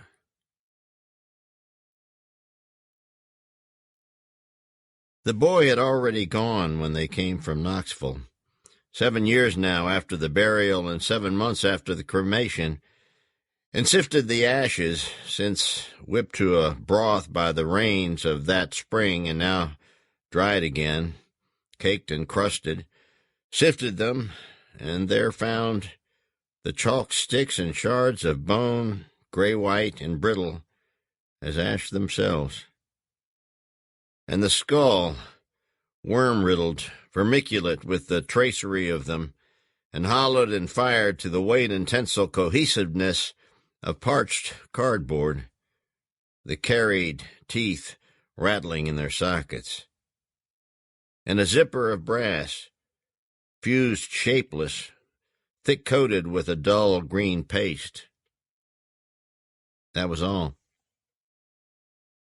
They were there 4 hours, the 2 officers deferential before the coroner, dusting the pieces with their handkerchiefs and passing them on to him who placed them in a clean bag of white canvas. Mr. Eller bit with his small teeth a piece from his plug of spiced tobacco, refolded the cellophane and put it again into his breast pocket. "And the skull," he said, "with all the fillings melted out of the teeth." "Okay, and the skull."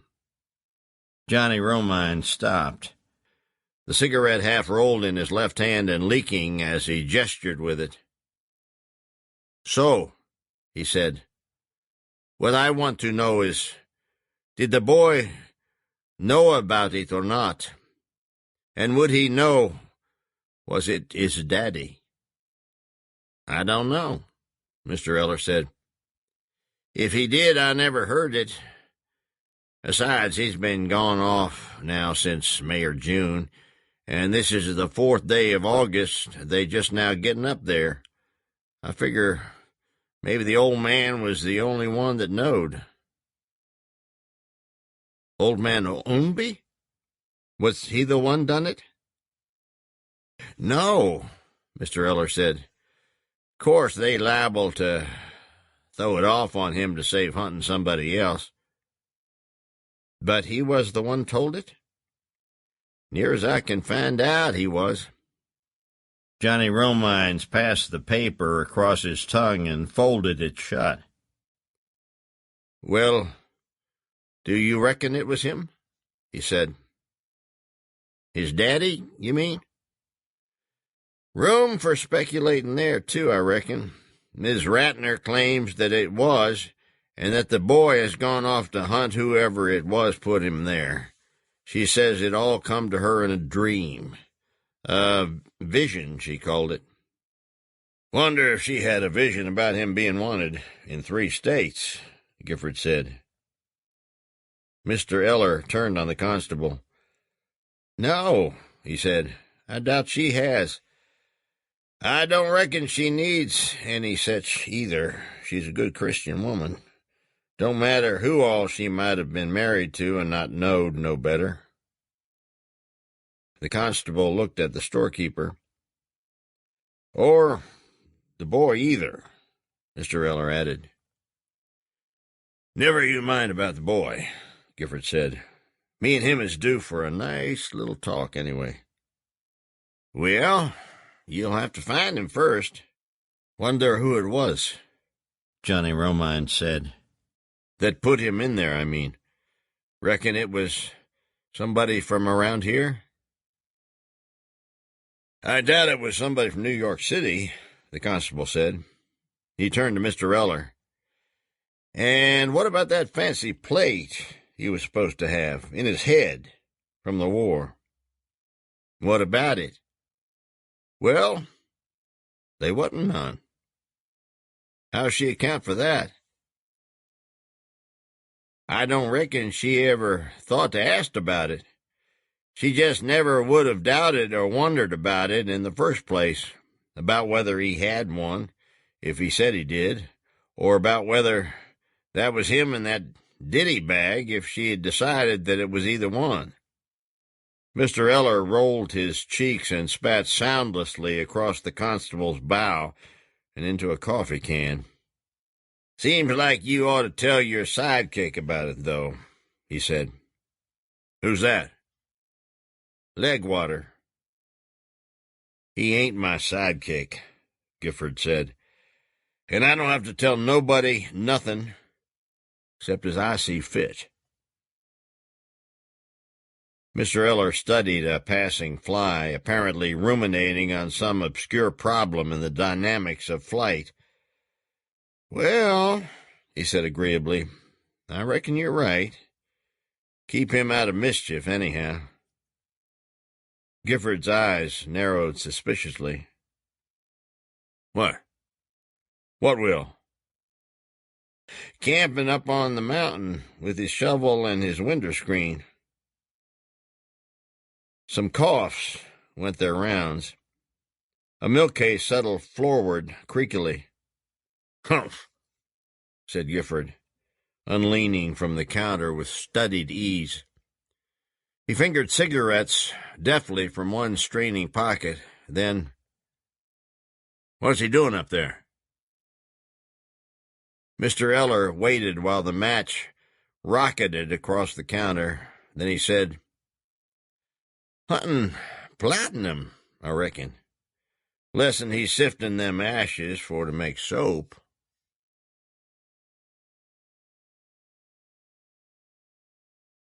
Legwater was on the mountain 3 days before anyone could get close enough to him to tell him it wasn't so, that the man never had any platinum in his head, and that he was wasting his time. It was all a mistake. The first night he built his fire and was sitting by it with his shotgun, leaning against a tree, and was sipping coffee from a canteen cup, when the hound staggered into the clearing on the far side of the fire and stood with his blind head swinging back and forth like a bear's, muzzle up to catch what clue the wind might bring. "Ah!" cried Legwater, leaping up, the coffee flying. "Ah!" he said, stepped to the tree and snatched up the shotgun. But before he could get a proper sight, the dog was gone again, absorbed quietly into the darkness. Legwater leveled the gun at the night and fired, listened after the compounding echoes of the shot for a long time, and then stepped to the fire and got the cup and poured it full from the pot, squatting, the shotgun leaning against his knee. He listened some more, but could make nothing out. He set the pot back on the little circle of stones he had constructed and tried the hot rim of the cup against his lip. The hound didn't reappear. When he'd finished the coffee, he rolled his blankets out, reloaded the empty chamber of the gun, and settled for sleep. Toward early morning, he woke, sat up quickly, and looked about him. It was still dark, and the fire had long since died, still dark and quiet, with that silence that seems to be of itself listening, an astral quiet where planets collide soundlessly, beyond the auricular dimension altogether. He listened. Above the black ranks of trees, the midsummer sky arched cloudless and coldly starred. He lay back and stared at it, and after a while, he slept. When he woke again, the sun was up. He was still lying on his back, and now in the depthless blue void above him, a hawk wheeled. He got to his feet and began to walk around, feeling stiff and poorly rested. He scouted in the woods and came back with a load of dead limbs, snapped them to length under his foot, and soon had a fire going and coffee warming. When it had perked, he sat blowing at a cupful and shifting it from hand to hand as it got too hot or he found a new mosquito bite to scratch at. There was an army rucksack hanging from the tree near his blankets, and from the pocket he took some cold biscuits and ate them. Then he got to work. The ashes in the pit were better than a foot deep, and the ground all about was strewn with them. He worked all day, shoveling out piles of ash and then climbing from the pit to sift them with his window screen. Late in the afternoon, some boys came into the clearing and stood for a time watching him. He kept at it, the clouds of ash billowing up out of the pit. Before long, they began to comment. He looked at them sharply, not stopping, sifting the ashes, examining charred bits of cedar wood. Soon, they were giggling among themselves. He ignored them, adopting an official air about his work.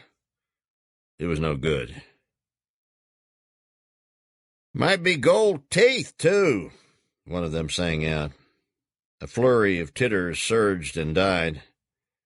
Legwater stood up and glared at them. They were 5, standing together just at the edge of the trees with grinning faces. He climbed back into the pit with his shovel. From time to time he would stretch his head up over the top of the hole to see what they were about. But about the third time, one of them gobbled like a turkey, and they all howled with laughter, so he gave it up and tried not to look their way. He kept at his shoveling. After a while he heard something clatter near the pit. He looked up and the boys had gone. Then an apple dropped into the ashes at his feet with a soft puff. He stopped and craned his neck up. Sure enough, here came another. He marked its course, leaped out of the pit, and seizing the shotgun as he went, began a fast walk in the direction from which the apple had come. Brush began crashing. A voice called, "Run, fellers, run! He'll shoot you down and scalp you." Another, "You got silver in your teeth, you're a dead 'un." He stopped. The sounds died away. On the road, further down the mountain, high laughter, catcalls. He went back to work. By nightfall he was a feathery gray effigy, face, hair, and clothing a single color. He spat gobs of streaky gray phlegm. Even the trees near the pit had begun to take on a pale and weathered look. The hound came back after dark. He could hear it padding in the leaves, stop, shuffle again. He had eaten the last of what food he had brought, and could hardly sleep for the cramping in his belly. He held the shotgun and waited for the hound to enter the firelight. It did not. Finally, he went to sleep with the shotgun lying across his lap. He was very tired. When he went to the pit the following morning, the first thing he saw was an old goat skull, the brain pan crammed with tinfoil. He pitched it away in disgust and fell to shoveling. By late in the afternoon his hunger had subsided, and he had cleared the pit so that in one end the bare concrete was visible, blackened and encrusted with an indefinable burnt substance that scaled away under the shovel and showed green beneath. He was shoveling faster, approaching desperation as the residue of unsifted ashes diminished, when Gifford showed up, badly winded from his climb up the mountain. Legwater stopped and watched him come across the little clearing, his shoes weighted with clay, his face inflamed with a red scowl. When he got to the pit, Legwater leaned on the shovel and looked up at him. "Well," he said, "you want shares, I reckon? After I done?" "Idiot," Gifford said. "God damn, what an idiot." He was standing on the concrete rim, now looking down at the humane officer, gaunt and fantastically powdered with ash, and looking at the great heaps of ashes and the screen, the bedroll, rucksack, shotgun. "You think so?" Legwater said. "I know so. He wasn't no war hero. It ain't for sure it was even him. But if it was, he never had no thing in his head." "I'll be the judge of that," Legwater said, bending with his shovel. Gifford watched him, moving around to the upwind side to keep clear of the dust. In a few minutes, the humane officer leaped from the pit and began shoveling the new ashes onto the screen, then shaking it back and forth to sift them through, a fevered look in his eye like some wild, spudamantic sage divining in driven haste the fate of whole galaxies against their imminent ruin. The constable lit a cigarette and leaned back against the tree. Legwater threw out 2 more piles of ash and sifted them, and then when he disappeared into the pit again, Gifford could hear him scraping around, but not shoveling. He ventured over and peered in. Legwater was on hands and knees, going over the scraped floor of the pit carefully, scratching here and there with the tip of the shovel. Finally he stopped and looked up. "The little bastard was lying," he said. "He got it his own self, the lying little son of a bitch." "Let's go, Earl." "His own daddy," the humane officer was saying. Gifford started toward the road with long, disgusted strides. When he got to the apple trees, he turned and looked back. Legwater was standing in the pit, just his head showing, staring vacantly. "Well," said the constable. He kept staring. "Hey!" Gifford called. Legwater turned his head to give him a dumb look, the incredulous and empty expression common to victims of tragedy, disaster, and loss. "You want to ride or not?" He pulled himself from the pit and began walking toward the constable. Then he was hurrying, loping along, the shovel still in his hand and bouncing behind him. Gifford let him get all the way to him before he sent him back after the shotgun and the camping gear. They went down the orchard road together, their steps padding in the red dust, the constable swaggering slightly as he did, and the humane officer, haggard-looking, his blackened, sleepless eyes all but smoking, grimly apparitional, with the shotgun and the spade dangling one at either side from his gaunt claws. Gifford carried the other's rucksack and blanket roll with light effort, and from time to time he sidled his eyes to study Legwater with pity or with contempt. Neither spoke until they saw the dog, and that was very near to the pike, on the last turn above the gate. They had overtaken it, and even in the few minutes in which he was allowed to watch it alive, Gifford was struck by its behavior. It was walking in the wheel ruts with an exotic delicacy, like a trained dog on a rope, and holding its head so far back, its nose near perpendicular, that Gifford looked up instinctively to see what threat might be materializing out of the sky. The shovel bounced in the road with a dull bong, and when he turned, it was in time only to see Legwater recoil under the shotgun, and to recoil himself as the muzzle blast roared in his ears. He spun and saw the dog lurch forward, still holding up its head, slew sideways, and fold up in the dust of the road. The few small windows were glassless, but for a jagged side or corner still wedged in the handmade sashes. The roof shakes lay in windrows on the broad loft floors, and this house housed only the winds. Dervishes of leaves rattled across the yard, and in the wind the oaks dipped and creaked, and in the wind even the spavined house hung between the stone chimneys seemed to give a little.